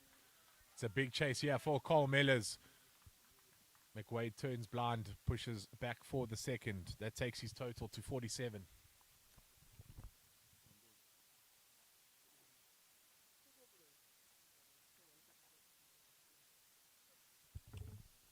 the end of the 26th over, Zimbabwe find themselves 135 for 3. McWade on 47, Harris on 26. Cupido 30 runs off his 5 overs. Zimbabwe going at just over 5 runs and over. The required rate 6.79. South Africa looking to take a wicket and break this partnership.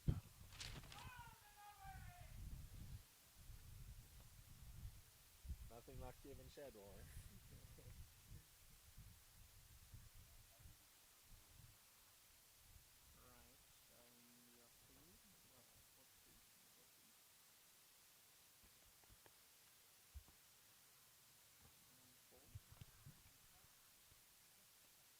Harris on the front foot. Great ball there from Peter Marks.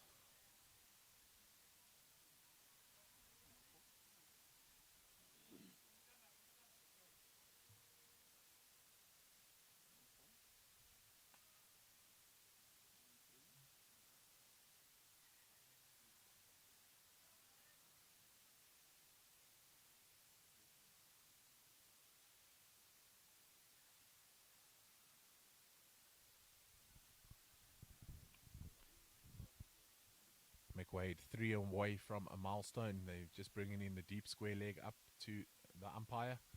They've got a man back at cow corner and long on, long off, and the third man. McWade jams it into the ground and goes to the short cover fielder.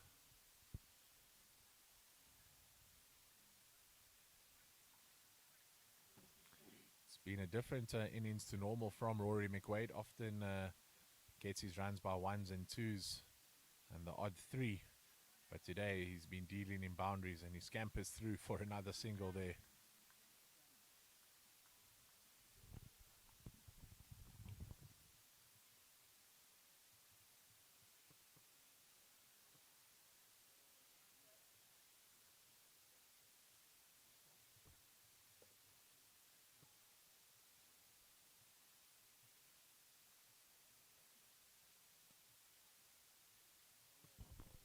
Harris down the track but came too early. Well read by Peter Marks, who just pulls back the line of the ball.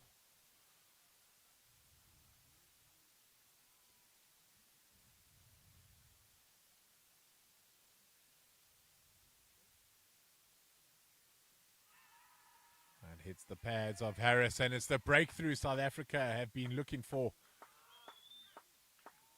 For the first time in the tournament, Harris not making a milestone. And that's a massive breakthrough from the arm of Peter Marks. And the end of the 27th over. Zimbabwe 137 for 4.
That one's dropped short. McWade into short cover. Awkward bounce though. I think that has struck the player in the chest.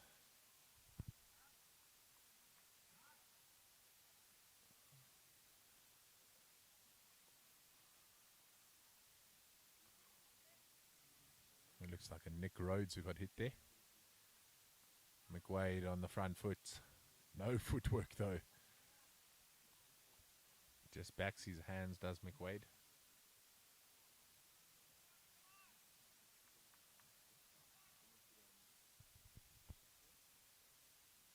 McWade goes over the top. He's going to go on the bounce here to Hayden Trollope. He's been a solid fielder all afternoon for South Africa, has Hayden Trollope. A very humble individual is Hayden Trollope. Just a small rise of the hand to the applause coming from his teammates. McWade on 49. Gary Steyn looking to get off the mark off his first delivery, but Rudy Birkenstock in there at mid-wicket.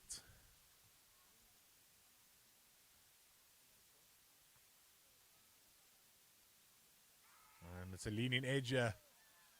Nick Rhodes scampering to try to take the catch. Unable to do so. That would have been a fantastic catch by the big man.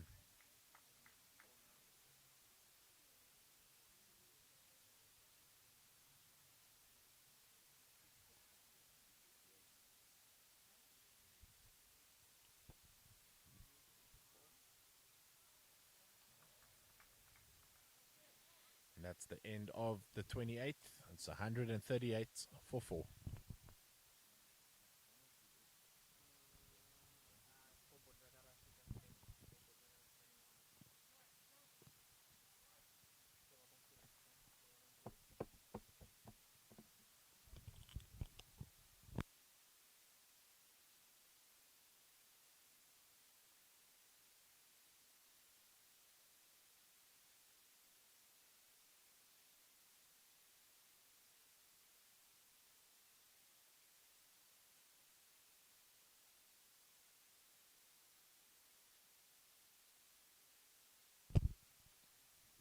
Marks into McWade.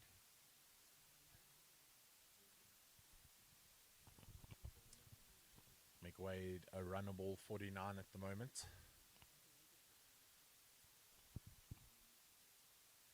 McWade goes big. There's a fielder back, but that goes all the way, and that is his 50.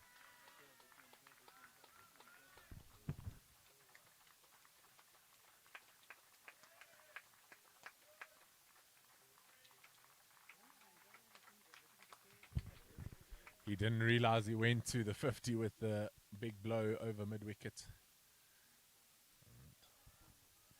The continued clapping and cheering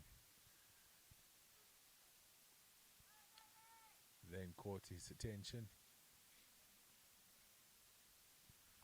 You can see that his wife elated there on the grandstands, really enjoying what her husband has done here for Zimbabwe today. It's his second 50 in a row.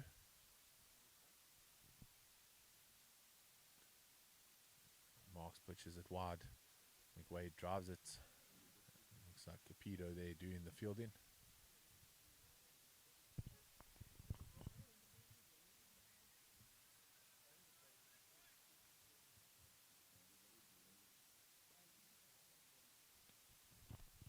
And Steyn beats the outstretched arm of Rhodes. Trot through for a single.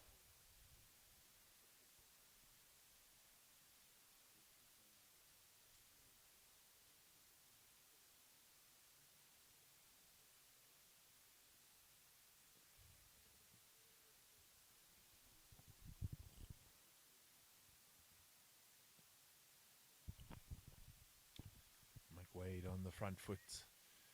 Zimbabwe needing 118 runs to victory. They'll just be working in small margins, will the Zimbabweans. Just try to get it down to less than 100 and then go every 10 runs, just counting it down. And McWade beats the outstretched arm of Rhodes again, this time to his left. And that looks like it's going to trickle towards the boundary, but stops before. Gary Steyn outrunning McWade there. And the end of the 29th, Zimbabwe 148 for 4. At this same time, South Africa were 136 for 2. So the game evenly poised.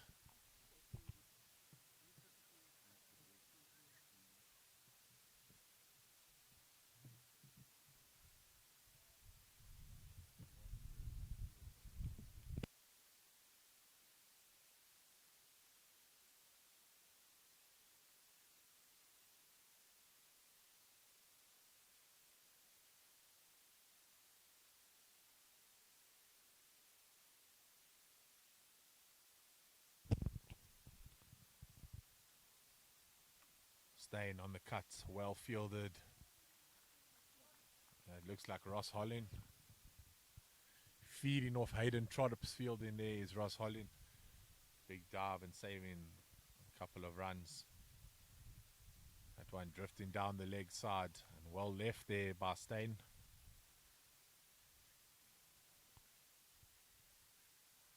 Starting to get a bit darker here around us. I'm not a local from Harare, so I'm going to have to chat to Freeman at the end of this over in the drinks break and ask his opinion about the incoming rain. Freeman doesn't think so. Freeman, I need you to look behind us. There's some dark clouds coming in there. Other side, Freeman. Freeman says we're safe for cricket here all day. Gary Steyn on the back foot, cuts it through, backward points. They'll look to turn here for 2. But that's a great throw, and looks like it's Peter Marks.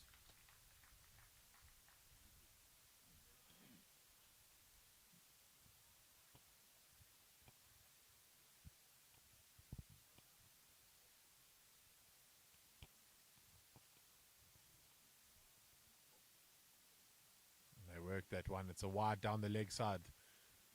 They're going to turn and come for 2. That's great running there by Gary Steyn. Gary Steyn coming back for a 3rd. And unfortunately has run himself out. You can't believe what has just happened.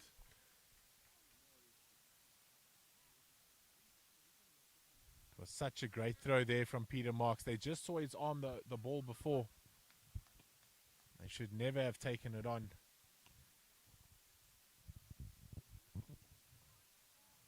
Disappointing end to that. Zimbabwe now need 114 runs off 95 deliveries. And in comes the captain, Greg McDonald.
McDonald in after that short drinks break.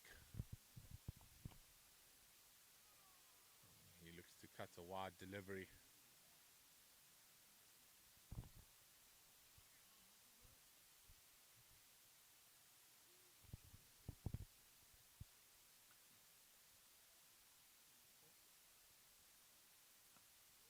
And just driven down the ground.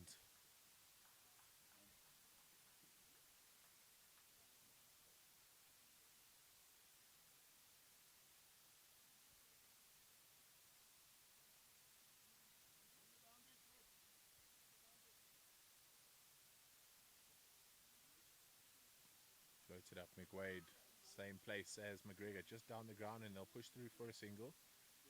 They don't need to panic at the moment, these two. If they can just get a couple runs every over and then the odd boundary, they'll find themselves in a good position. 108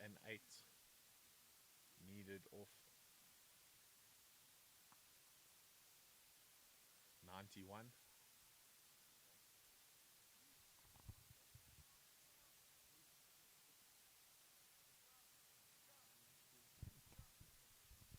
And after 30 overs, Zimbabwe 156 for 5.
Short run there.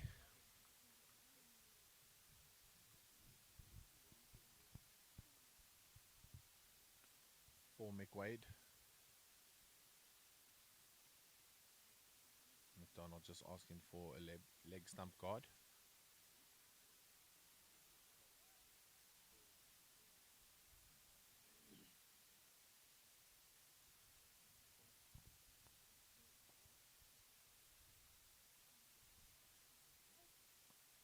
Donald down the ground.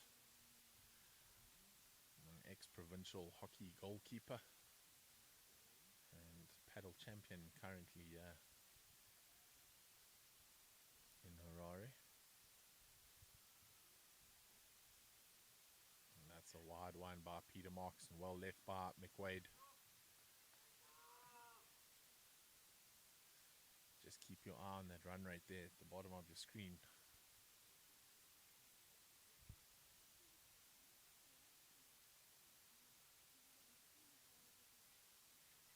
Misfield there from, looks like Ross Hollin.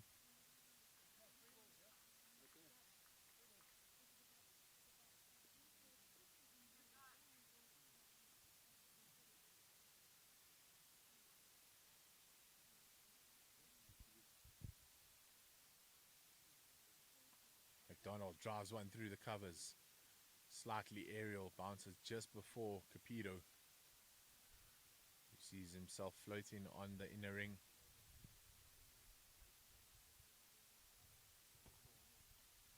It's been a cool afternoon in the field for the South Africans with the cloud cover that's coming. Marks goes straight to McDonald, straight back to the bowler.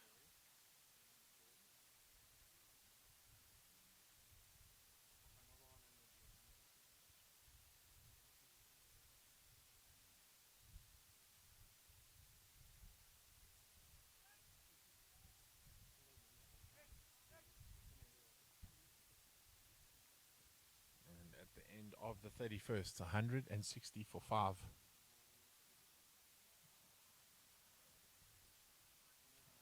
This was about the time that the South Africans started to accelerate with the bat.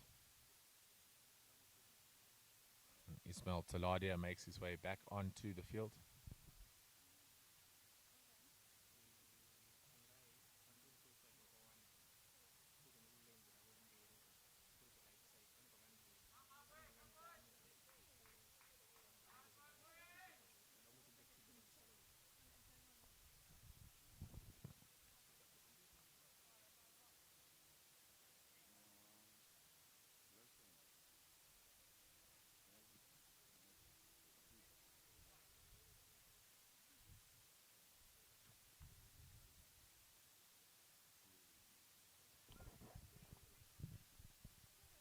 McWade pedals it to the leg side.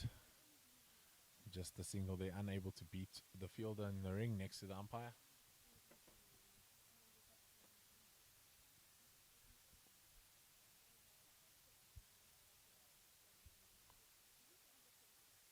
Oh, that one keeping low. McDonald does well to keep it from hitting the stumps. Just looking over my shoulder, I can see his daughter and wife. I'm sure his son Luke is around as well.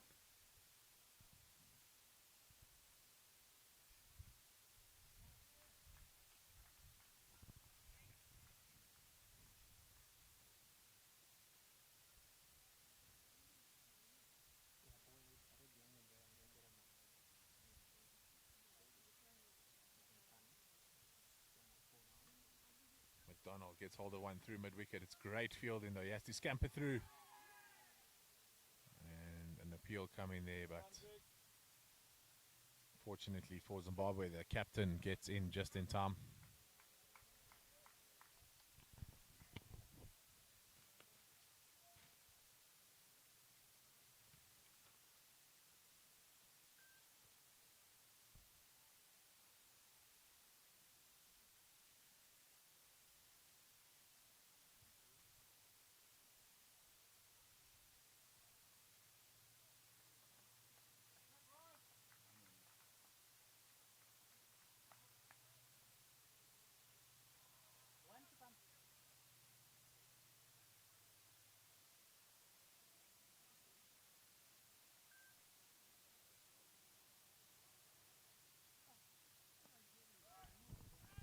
McWade goes straight over the bowler. Two fielders converging.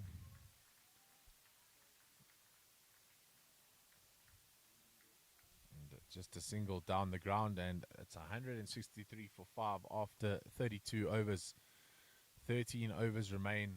Zimbabwe need to start to look at upping the run rate here so that they can give themselves a fighting chance in the last 5 overs. They need 101 from 78 deliveries.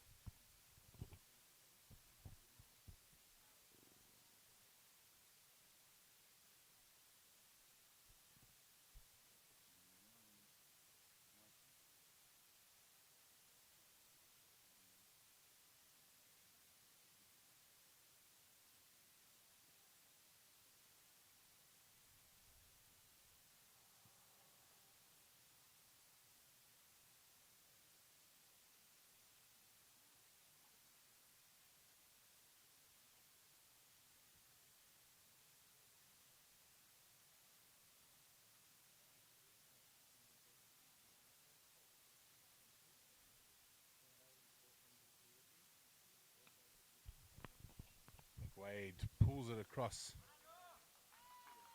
And that one goes for 4. The first boundary in a while here for Zimbabwe. And now need less than 100 runs to get to the total. And that's the first milestone the batsman would have put up for them to achieve. Now they need to just work in tens and count it down. Every 10 runs, mark off another milestone. Get closer and closer to that target of 264.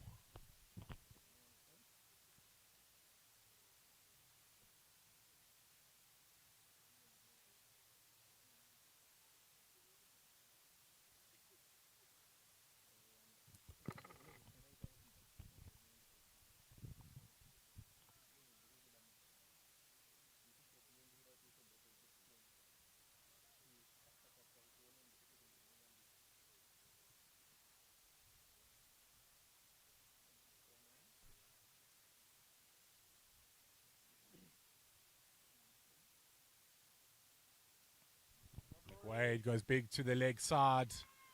And that is a maximum.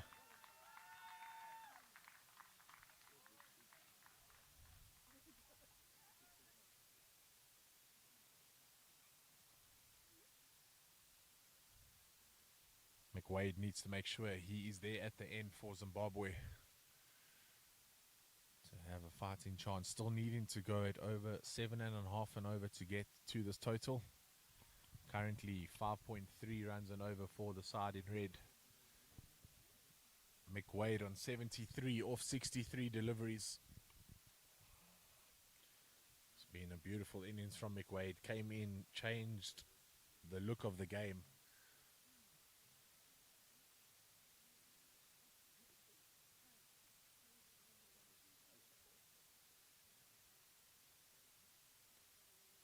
McWade looking to go big again, but squeezes it this time along the ground. But that too is going to race to the boundary. That's a good over for Zimbabwe, capitalizing on an over-pitched delivery from Peter Marks.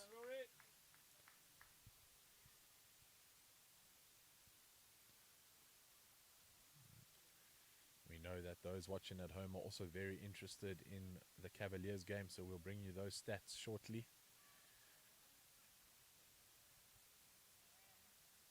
Required run rate coming down fast now for Zimbabwe, just sitting at over 7 runs and over. 87 needed from 74. They just need to work in 10s, do the batsmen. Every 10 runs, just tick it off the checklist.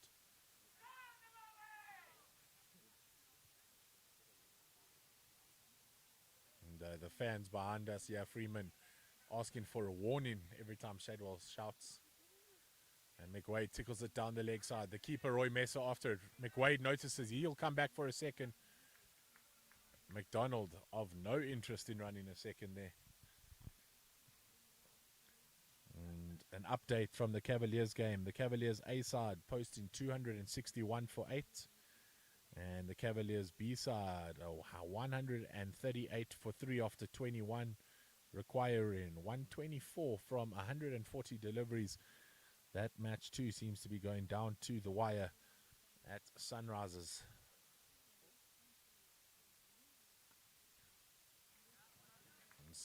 The skip goes through the covers. They turn for 2. McWade working hard.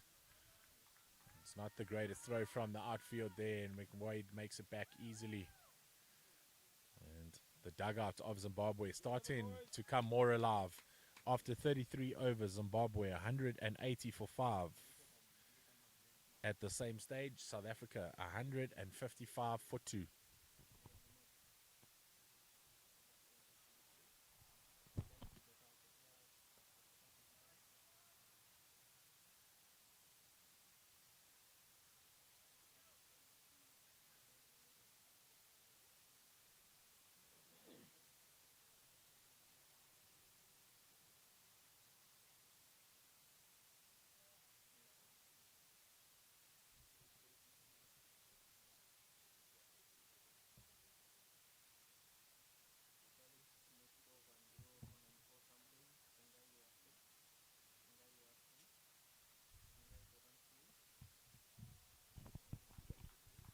McWade pushes it down the ground. Hayden Trollope will do the fielding. He's been fantastic in the field, has Hayden Trollope. A couple of diving attempts here in front of us to save some boundaries. Would that be crucial come the 45th over of this innings? Capito to McDonald. McDonald goes aerial for the first time in his innings towards the mid-wicket boundary. Unfortunately there, the fielder just tripping over his own feet. That ball still not going to the boundary. And they come through for 2. And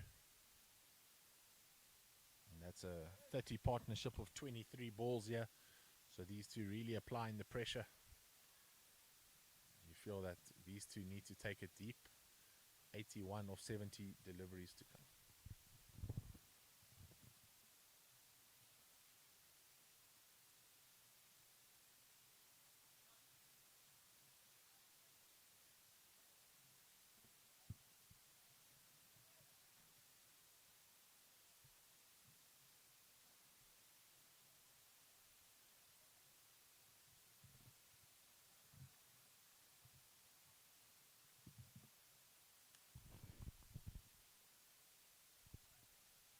Donald's sulky skills there, trying to run it down to the vacant deep third man area, but some good soccer skills, and we've seen that all week by these over 60s veterans. Not afraid to use the brute to stop the ball. And Zimbabwe need 80 runs from 69 deliveries. McWade goes big to the leg side.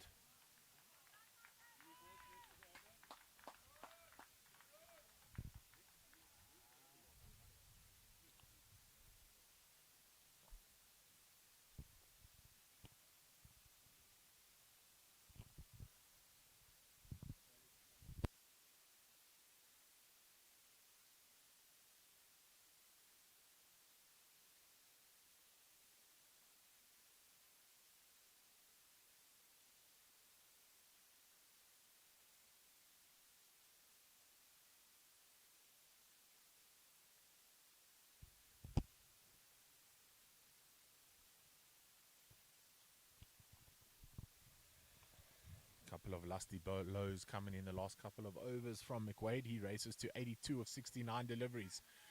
This has gone straight up, but it's going to land in everyone's favorite fielding position, no man's land.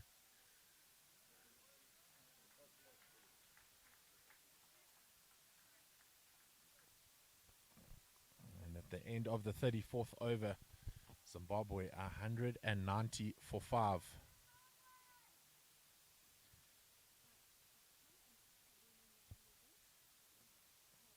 It's at this stage where South Africa put 100 runs on in the last 11 overs.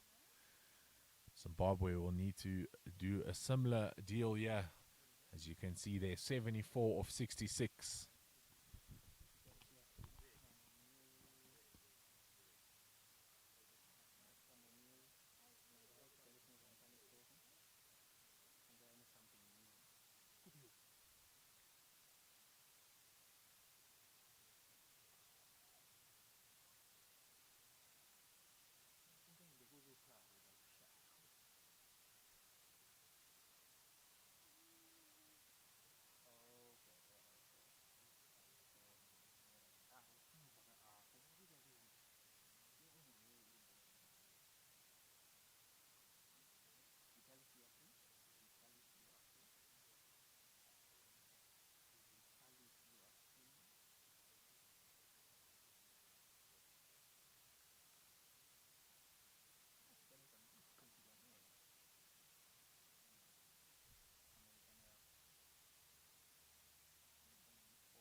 Change of bowler.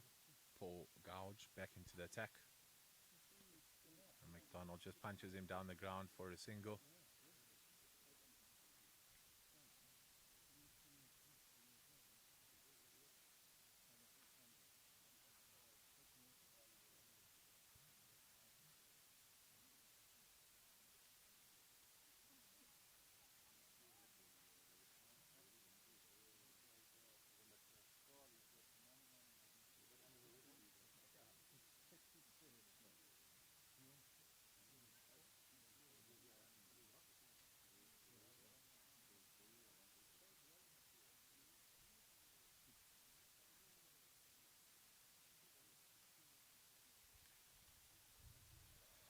Interesting stat from the week is that every team batting second has won the game.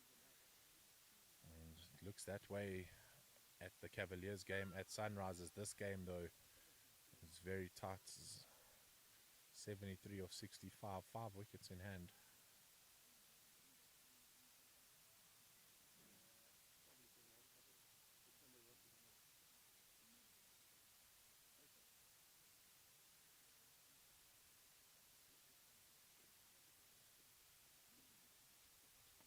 Cricket ball outside the off stump. McWade stretches to play it down to long on, or long off rather.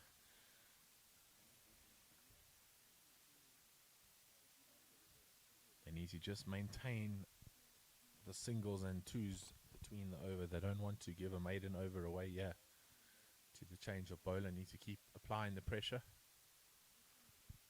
McDonald batting way outside leg stump. Looks to sweep it across. That comes off the bat, and it's going to race away to the boundary here in front of us. The sneaky paddle coming from the captain and his daughter. And mom, the two twins, going at it. His greatest support club.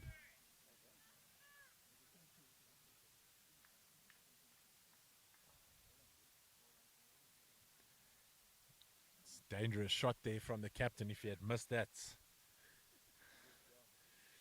He was on his way back to the shed, as I'm reminded from the boys on the physio beds.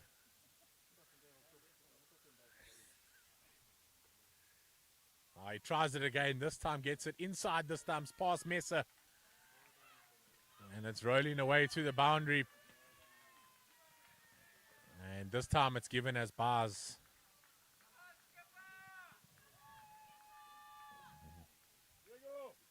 Couple of huffs and puffs from the skipper there. A smile comes on the face of Freeman to my right as we're getting closer and closer. 64 runs off 61 deliveries.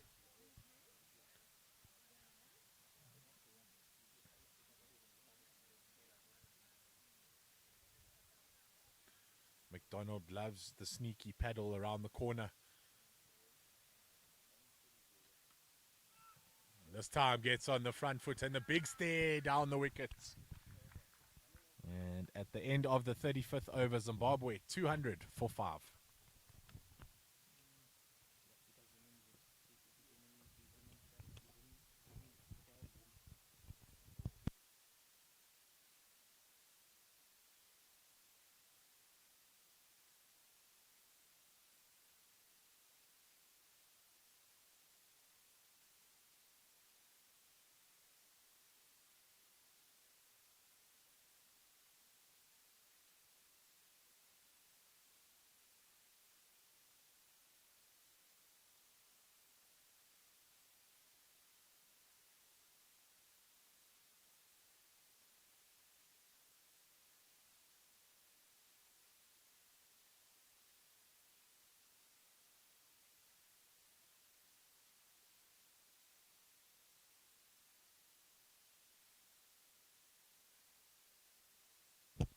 Change up bowler, yeah. Mark Tessendorf getting his first opportunity in the 36th over rather.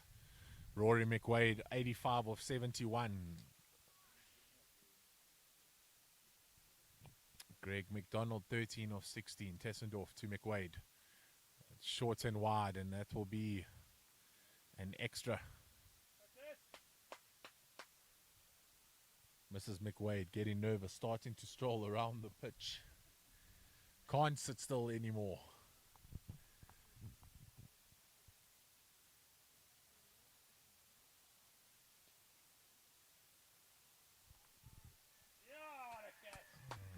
Rory McWade.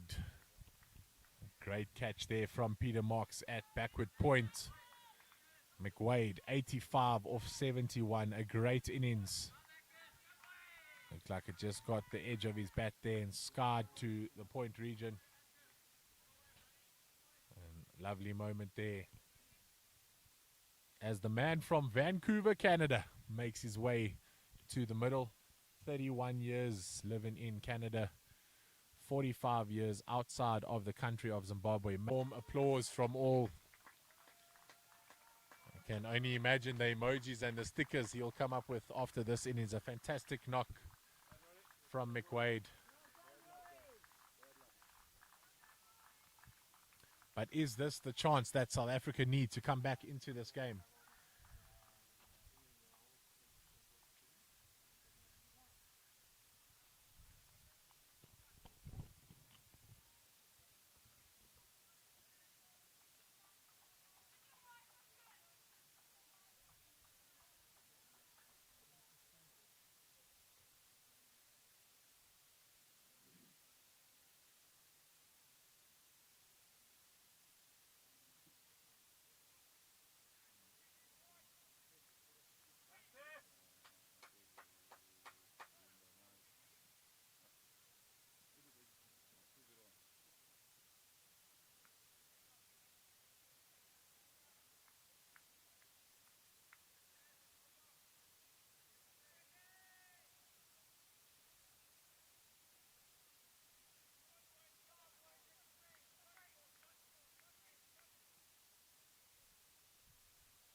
Ackers goes over the top into the covers and gets off the mark with a 4. Well enjoyed by the two McDonald's family members.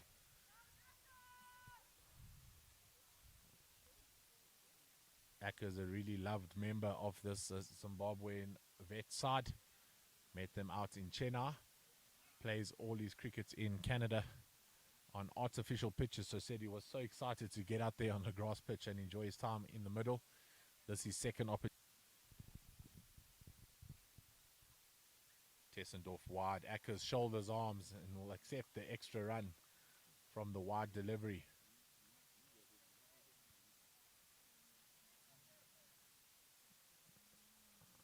It's now getting closer to a runner ball. Zimbabwe needing 58 off 57.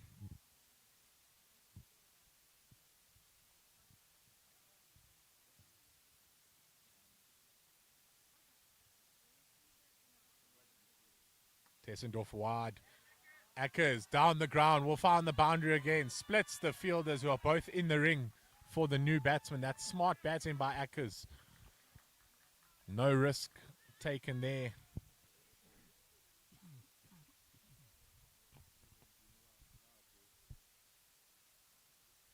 And straight away, the two fielders push back onto the boundary. South Africa can't afford to give away any extras at the moment. Tessendorf goes wide, shoulders arms again from Ackers. This is not what South Africa were wanting from Mark Tessendorf. He got the breakthrough, but now 11 runs or 4 legal deliveries, 2 to come.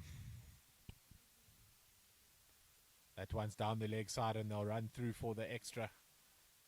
Another wide.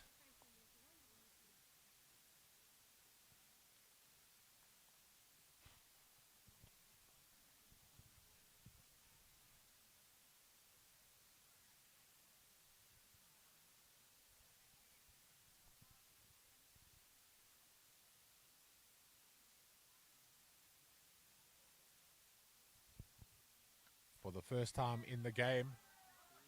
And McDonald whips it to the leg side, 1 bounce 4.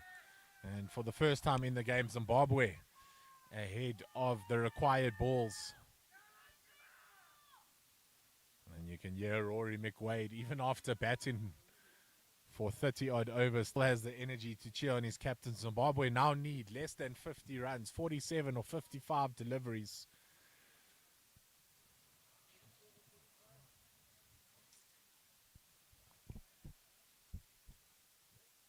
Harrison just checking the scoreboard. 47 runs or 55 deliveries. Mr. Harrison. And McDonald goes for the paddle scoop. And comes through for a single. An expensive over there from Tessendorf. 18, but took the breakthrough wicket of Rory McWade. He might argue that that was the match-winning wicket.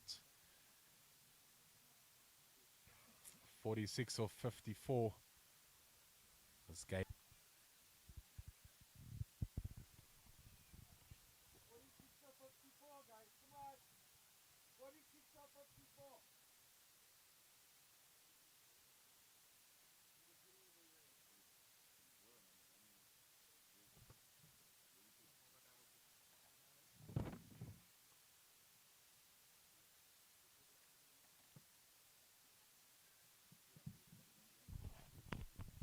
I've been told that Zimbabwe can bat all the way down to number 11, but I'm very sure all the men in red do not want to take it that deep. And they will hope that these two at the wicket can finish off this game.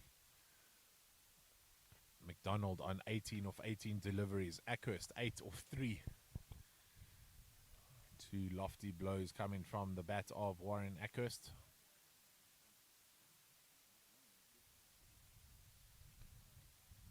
And back into the attack. He's bowled 1 for 21 in his 8, so been very economical for the South Africans.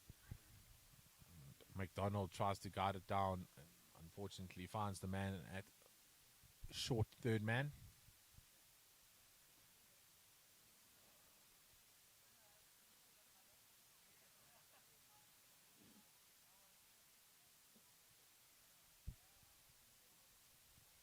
Switched up and they'll scamper through for a single. That's great running. Can Ackers get there? Unfortunately for the South Africans, Peter Marks not able to get the direct hit. And another run in favor of the host Zimbabwe. Just feels like it's starting to get a bit tense out here.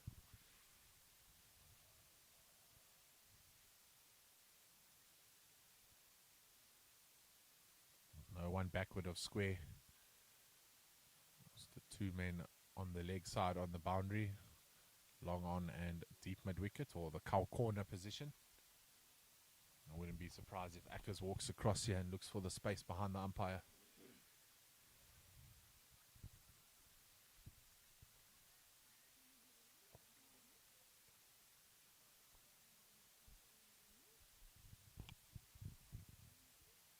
Ackers straight down the ground past the bowler. It will just be the one. Too well hit to come back for the second.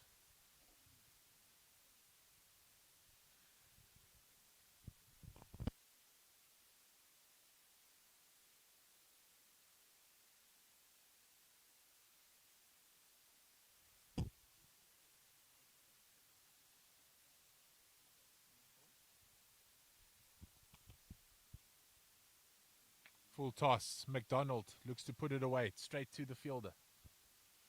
And come through for the single. He'll be frustrated he didn't get that full toss away.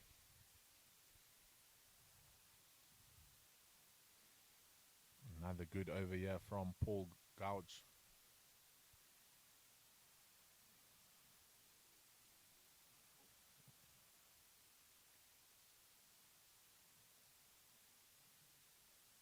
A slow ball, just tosses it up there for Ackhurst, and at the end of a great spell, Paul Gouge 1 for 24 in his 9. Could that be a match-winning bowling spell from the right-arm bowler?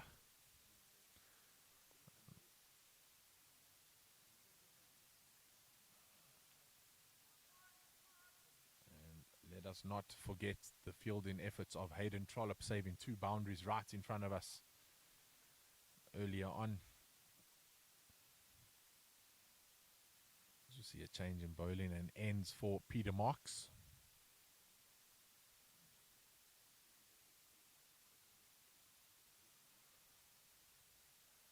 Peter Marks 1 for 47 in his 6. Zimbabwe need 43 or 48.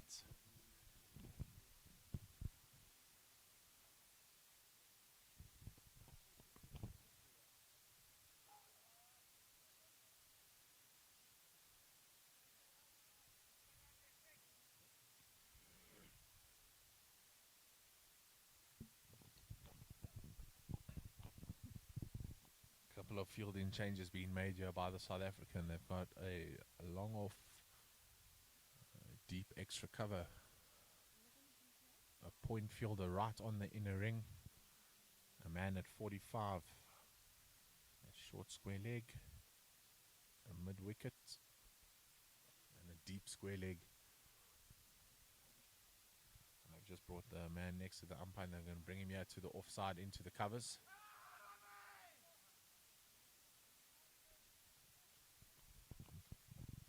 Zimbabwe batting pair just need to work in 10s and just tick it off the checklist, 10 runs at a time.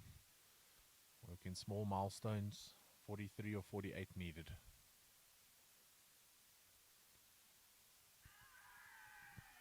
McDonald with the scoop, and unfortunately straight into Roy Messer's hands. He came right across his stumps there.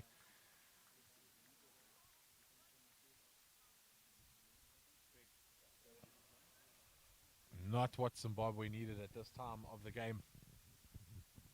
And a massive breakthrough there. Once again, Peter Marks, the man with the magic arm.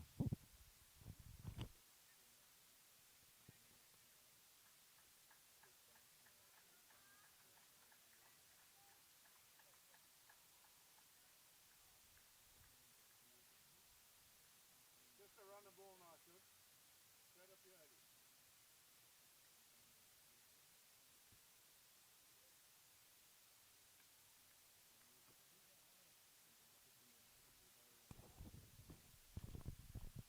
Sean Shugs Lawler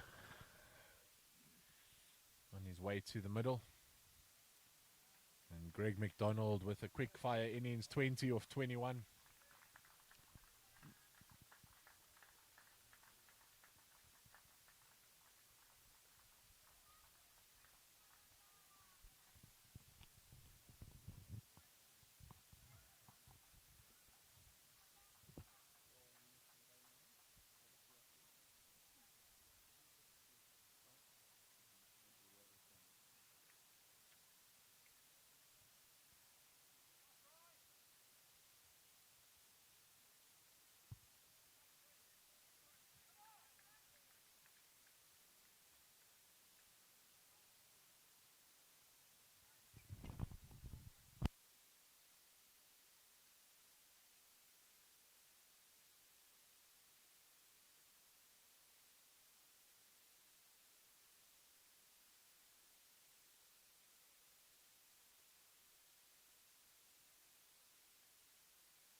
Short and push through the covers. Sean Lawler off the mark.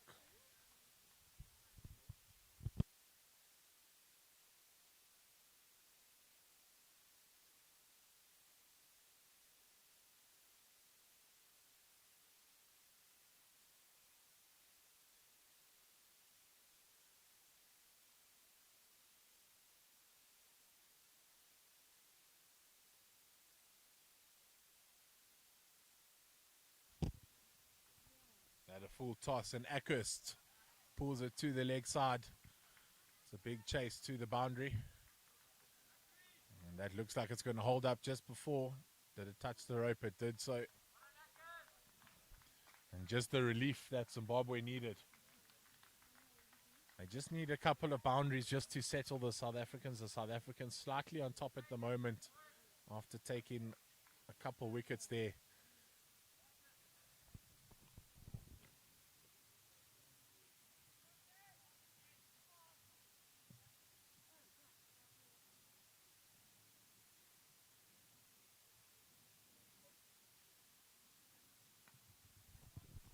Slaps it down the ground. Hayden Trollope will do the tidy up work here in front of us. Just a single.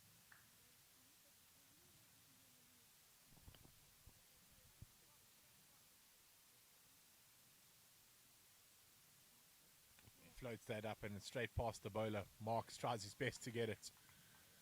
It's another single. That's a good over for Zimbabwe.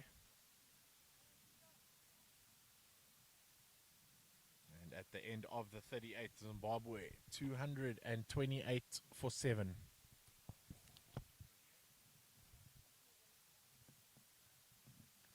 Or 42.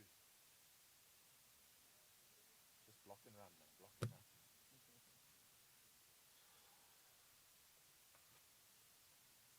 It's nerve-wracking doing this thing, man.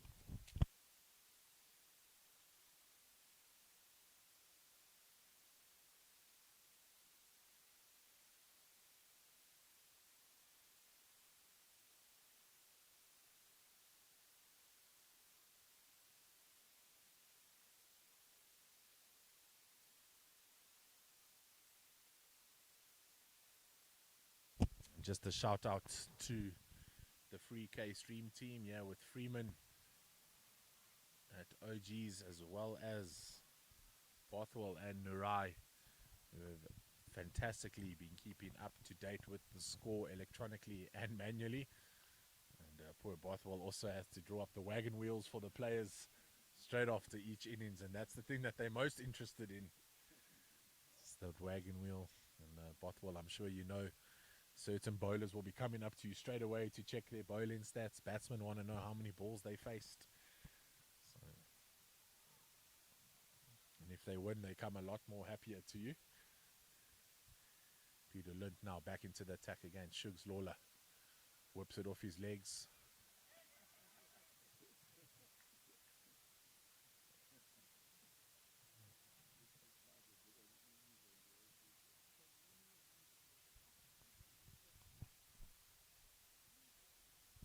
And for the first time today, I think the physio beds are free. So if any of the players are listening up there, the ladies here are ready and waiting.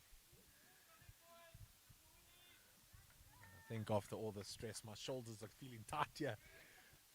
What a game this has turned out to be, the Africa Cup, playing for the trophy of the Mike Proctor, nicknamed the Procky Cup. Any match between South Africa and Zimbabwe. And Shugs has come halfway down the wickets, the direct throw. And Rudy Birkenstock takes another wicket for South Africa. Miscommunication in the middle between Shugs Lawler and Akhurst.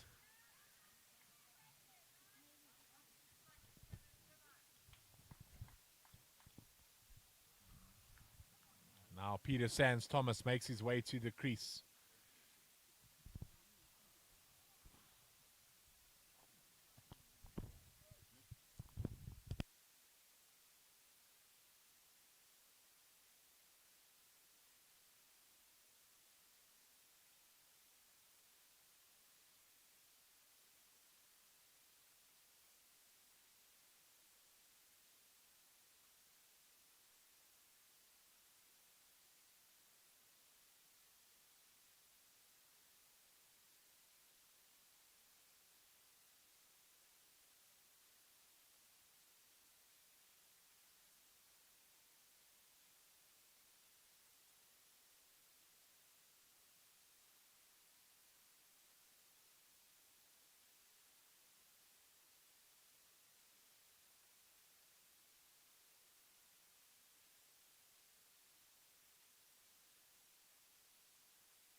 Sands Thomas punches it off the back foot into the covers for a single. Zimbabwe 33 of 38 required.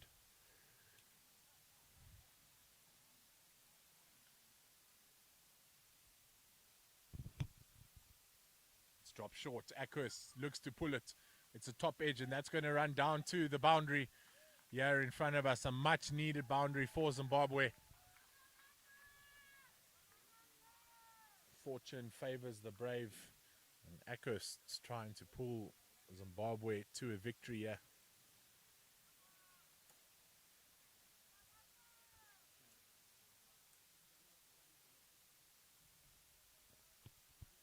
That ball was dropped short by Andy Lind. Akhurst looking to pull it. There was a man back, a deep backward square.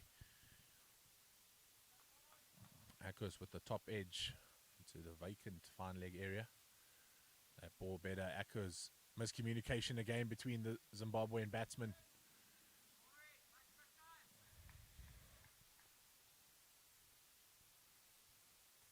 And Andy Lind ends his spell there. 0 for 52. Off his 9 overs. And the run out's coming in that last over. A great pickup by Rudy Birkenstock.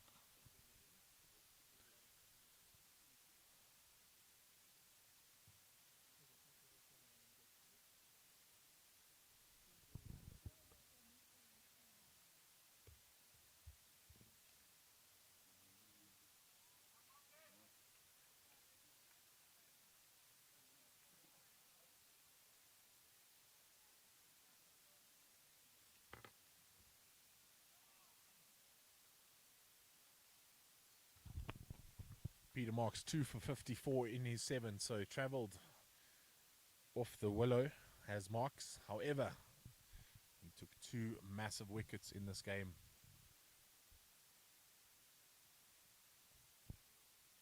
Can he take a third and put South Africa into the pound seats? Down the ground comes Sam Thomas. Loud call of no from both batsmen.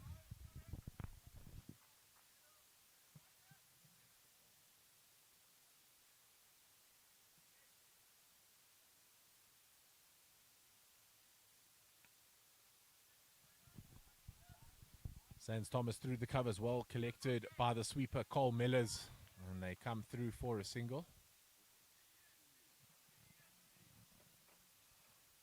And that's all Zimbabwe have to do, deal in singles here, 28 of 34. Can't afford to lose a wicket now. Akers looks to go big down the ground, it's kept along the grass. Bonk looking to come back for 2. Pushes Akers to turn and go. That's great running there by Peter Sans Thomas. Akers had no choice but to get on the treadmill and get to the other side.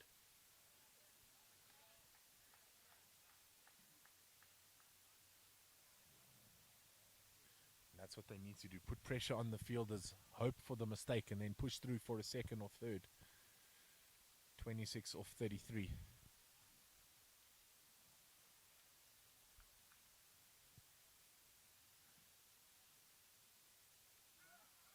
That misses everything. Peter Sans Thomas calling Akers through. Akers still trying to remember the shot. Needs to be alert that any extra can be gained and put on the scoreboard will just get them one step closer to a victory.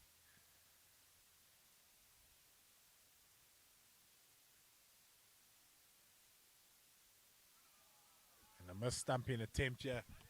And Sans Thomas will look to turn for 2. He's encouraged. He goes, turns blind. Akers says there's no chance of a third. Sans Thomas is looking. Akers struggling here at altitude. He spoke to me about altitude the other day, did Akers. And you can just see him there huffing and puffing. It's nothing like the good old teapots at the non-striker's end. And Akers in prime position. Sans Thomas looking to bring some urgency to the run in between the wickets. Forward defense there just to slow it down and give his batting partner a chance to breathe. And that's the end of the over. Zimbabwe require 23 of the last 5. It's 241 for 8.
Change of bowler. Cole Mellors into the attack, and they need to turn and go here. Akers pushed by Sans Thomas.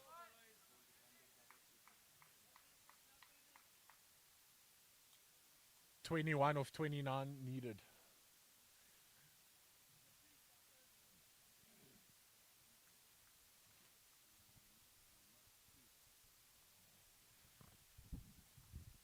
last time Zimbabwe had a tight game, it was against the South African Impalas down in Cape Town. And that one's gone sky high. Fielder underneath it, swirling in the wind. Unfortunately, that's gone down to ground. That would have been a match-winning catch, you feel. And Ackers gets through for another 2. Now less than 20 runs for Zimbabwe.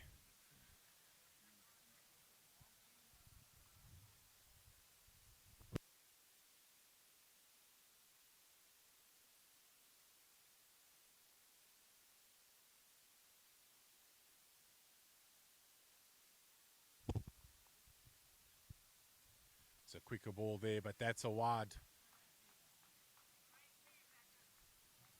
Okay, and I certainly tell the ladies here behind me on the physio beds waiting that all these Zimbabweans will be there. The tension in their shoulders and necks now palpable. They look like they've gone to a gym session, and that one is in the air. There's a fielder back there. He's running in to collect it. It is a great catch. Running in, a fantastic catch there. Was that necessary from the Zimbabweans to go aerial? And it's Andy Lunt making the difference.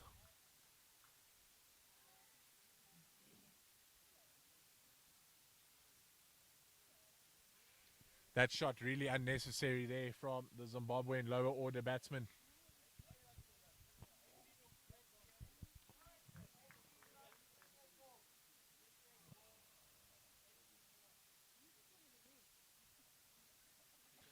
And Kevin Shadwell strolls to the crease.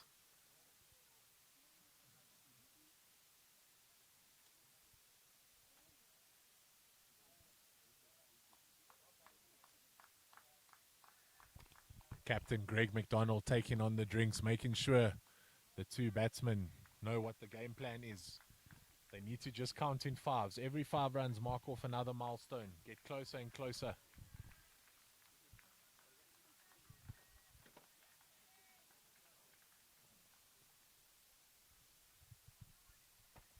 Game awareness now needed from the batsman. Nothing in the air. No need to give South Africa the opportunity to take a catch and take the final wicket. Cole Mellors, the Centurion, comes in first over, takes a wicket. Will it be a match-winning wicket for the South Africans?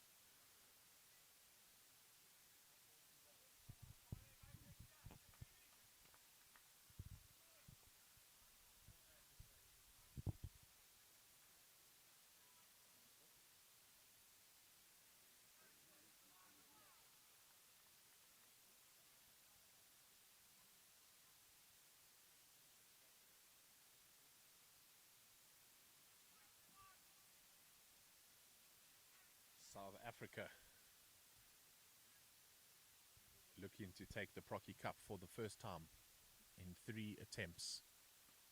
That one worked down the leg side. Cole Mellors full of energy after that wicket.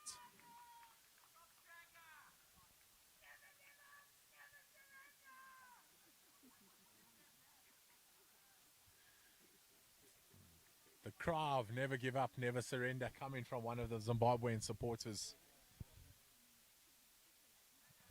Well left outside the off stump there by Shadwell.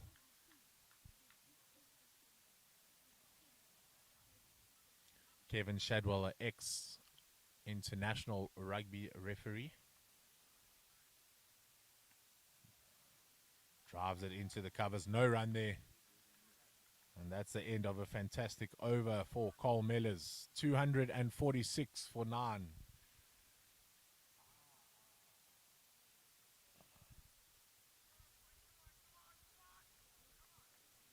18 off 24.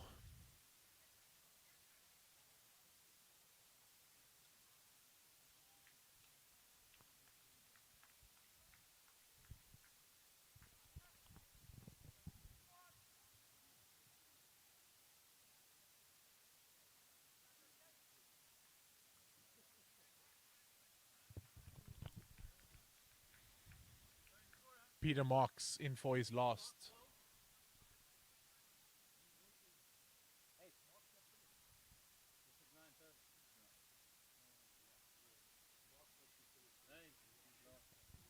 Marks 2 for 57 in 8. He's gone for a couple runs, but taken 2 important wickets in this run chase. Can San Thomas negotiate this over? Space behind square leg. Sans Thomas down the track, drives it through the covers. Turns, calls for 2. Shadwell on his way back. A clear call there from Sans Thomas, and that's what Zimbabwe need.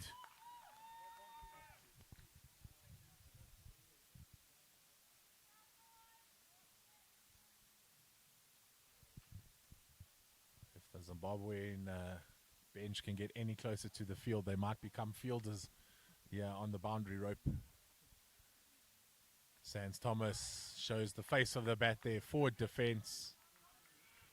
It's just a different energy at the moment from the men in green and yellow. Chasing after every ball.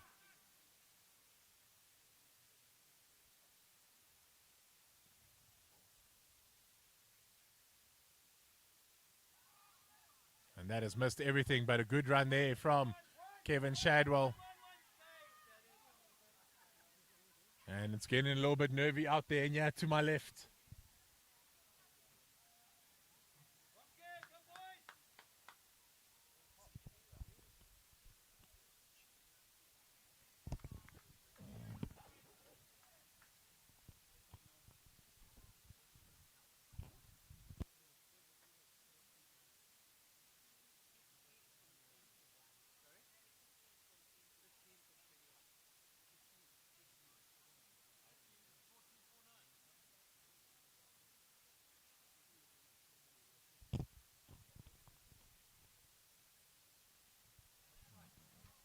Shadows just lets that one go past.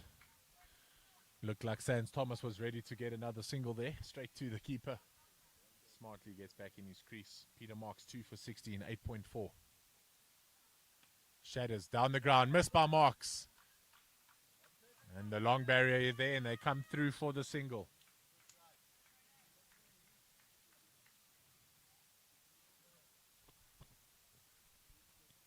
That's the 250 up for Zimbabwe.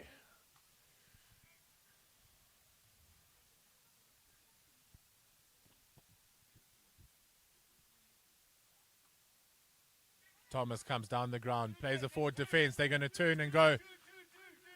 Shadwell's coming back for a second. The call coming from the bench. Marks trying to be nifty there, but great running from the Zimbabwean pairs. They scampered through for 2. At the end of the 42nd, it's 252 for 9.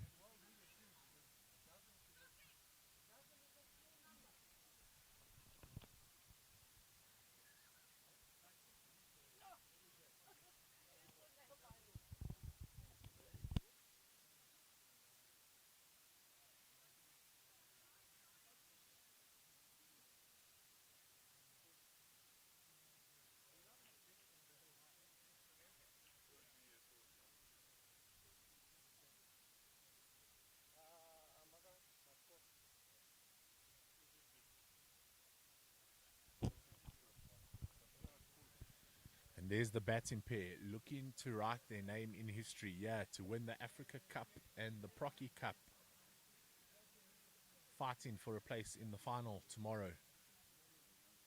All is on stake here. Cole Mellors pumped up, taking a wicket in his first over, scoring 100 runs today. Really proud South African representative is Mellors. Mellors to Shadwell. Shadwell punches it off the back foot. The fielder goes down early, makes sure his body is in the way, and they get through for a single. 11 of 17 needed.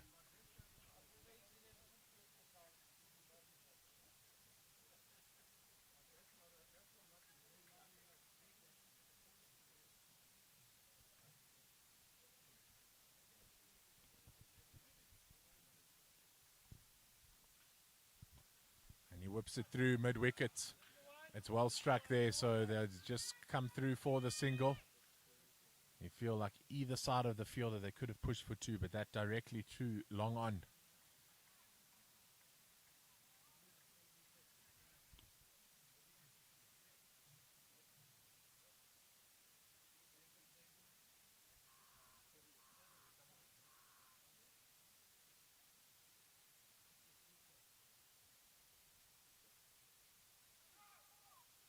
Mellors with a quicker ball there. Beats the bat. Well kept by Messer. Messer can't afford to miss the ball standing up to the stumps because they will scamper through for 2 bars.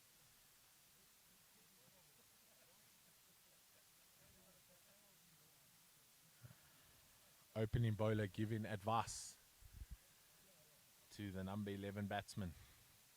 It's been tense here for a while. All the fielders in the ring on the offside. Wide outside. Looks to cut it through. It's great fielding by the South Africans on the ring, but they still scamper through for a single.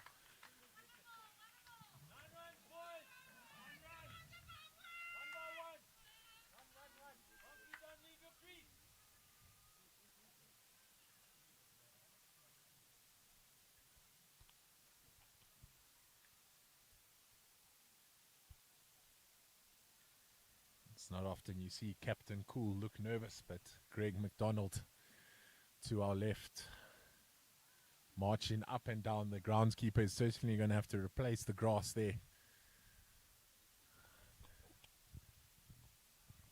Very much in the mold of Mahendra Singh Dhoni's Greg McDonald, always calm, cool and collected. And Sans Thomas drives it down. Shadwell looking to go for a second, but Sans Thomas not interested in that. 8 needed from 13 deliveries. Encouraged to just keep doing what they're doing, 1 run at a time. South Africa looking for 1 wicket. Mellors, 1 ball to go. Mellors with the slower ball on the stumps. Shadders up to the task. And that is the end of the 43rd.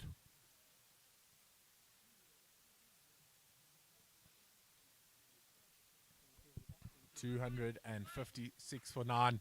And there you go, the boys. McDonald on the march again. Always encouraging his batsmen.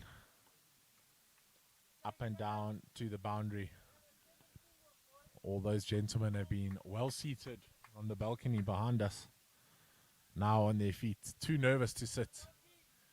Manager on the left. Gary Griffiths. John Jamieson, Wayne Jones, Rory McWade, Tom Rudd in the back, Ian Harris, Wayne Parham, and Warren Ackhurst. All have played a role in today's game, and it's a change of bowling. Rudy Birkenstock, known for bowling off the wrong foot.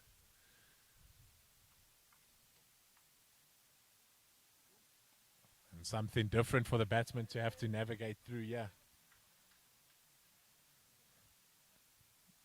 The last time these batsmen faced Rudy Birkenstock, he bowled 1 for 18 in his 8 overs.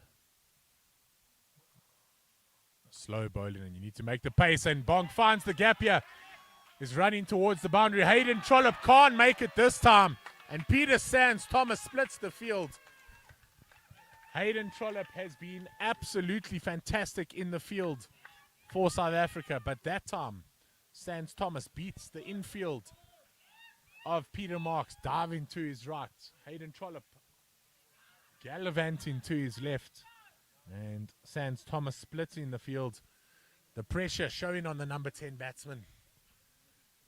4 runs needed from 10 deliveries. South Africa trying something different with Birkenstock. Sans Thomas goes again. It's found the gap. Sans Thomas turns for a second. Will they take on the arm for a third? 2 required from 9 deliveries.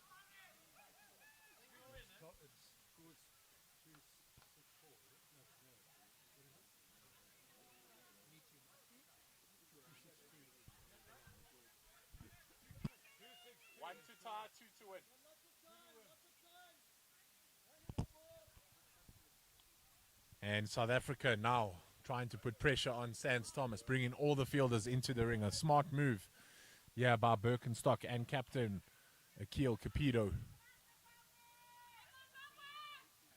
And you can hear the McDonald's cheering there from the pavilion.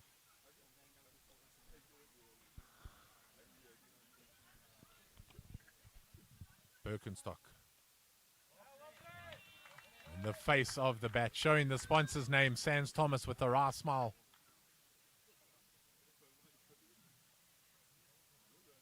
One run for a tie, 2 runs for a victory. Zimbabwe versus South Africa. Sans Thomas punches it off the back foot. It breaks the field. They need to turn for a second. And that is it. And they come through for 3. That will be the game. Zimbabwe retain the Proctor Cup. That is game, set, and match. Peter Sans Thomas taking Zimbabwe to a famous victory here in the Africa Cup competition. South Africa, 3 losses on the trot. Zimbabwe, 1 loss on day 1. They fought back valiantly on day 2, and now day 3. A fantastic tight game that once again goes down to the final couple of deliveries. Joy on the faces of the men in red. Wives and girlfriends, children behind us, ecstatic.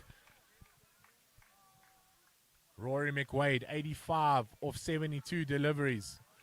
He's bowling 1 for 37 at a run rate of 4.11.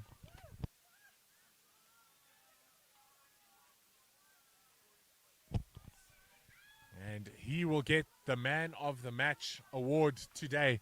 You will know nothing about it until the after-match presentations. And look at it there. What a game that was between the two countries, right down to the end. Manager Frank Auger coming around, congratulating everyone. Fantastic effort from the South Africans. Zimbabwe, though, victorious. Holders of the Proctor Cup for the 3rd time in a row. What a game that was. Thank you for joining us here on Free K Stream. And just to update from the other venue, the Cavaliers A scored 261 for 8. The Cavaliers B currently 192 for 6. 70 runs required off 66 deliveries with 4 wickets in hand.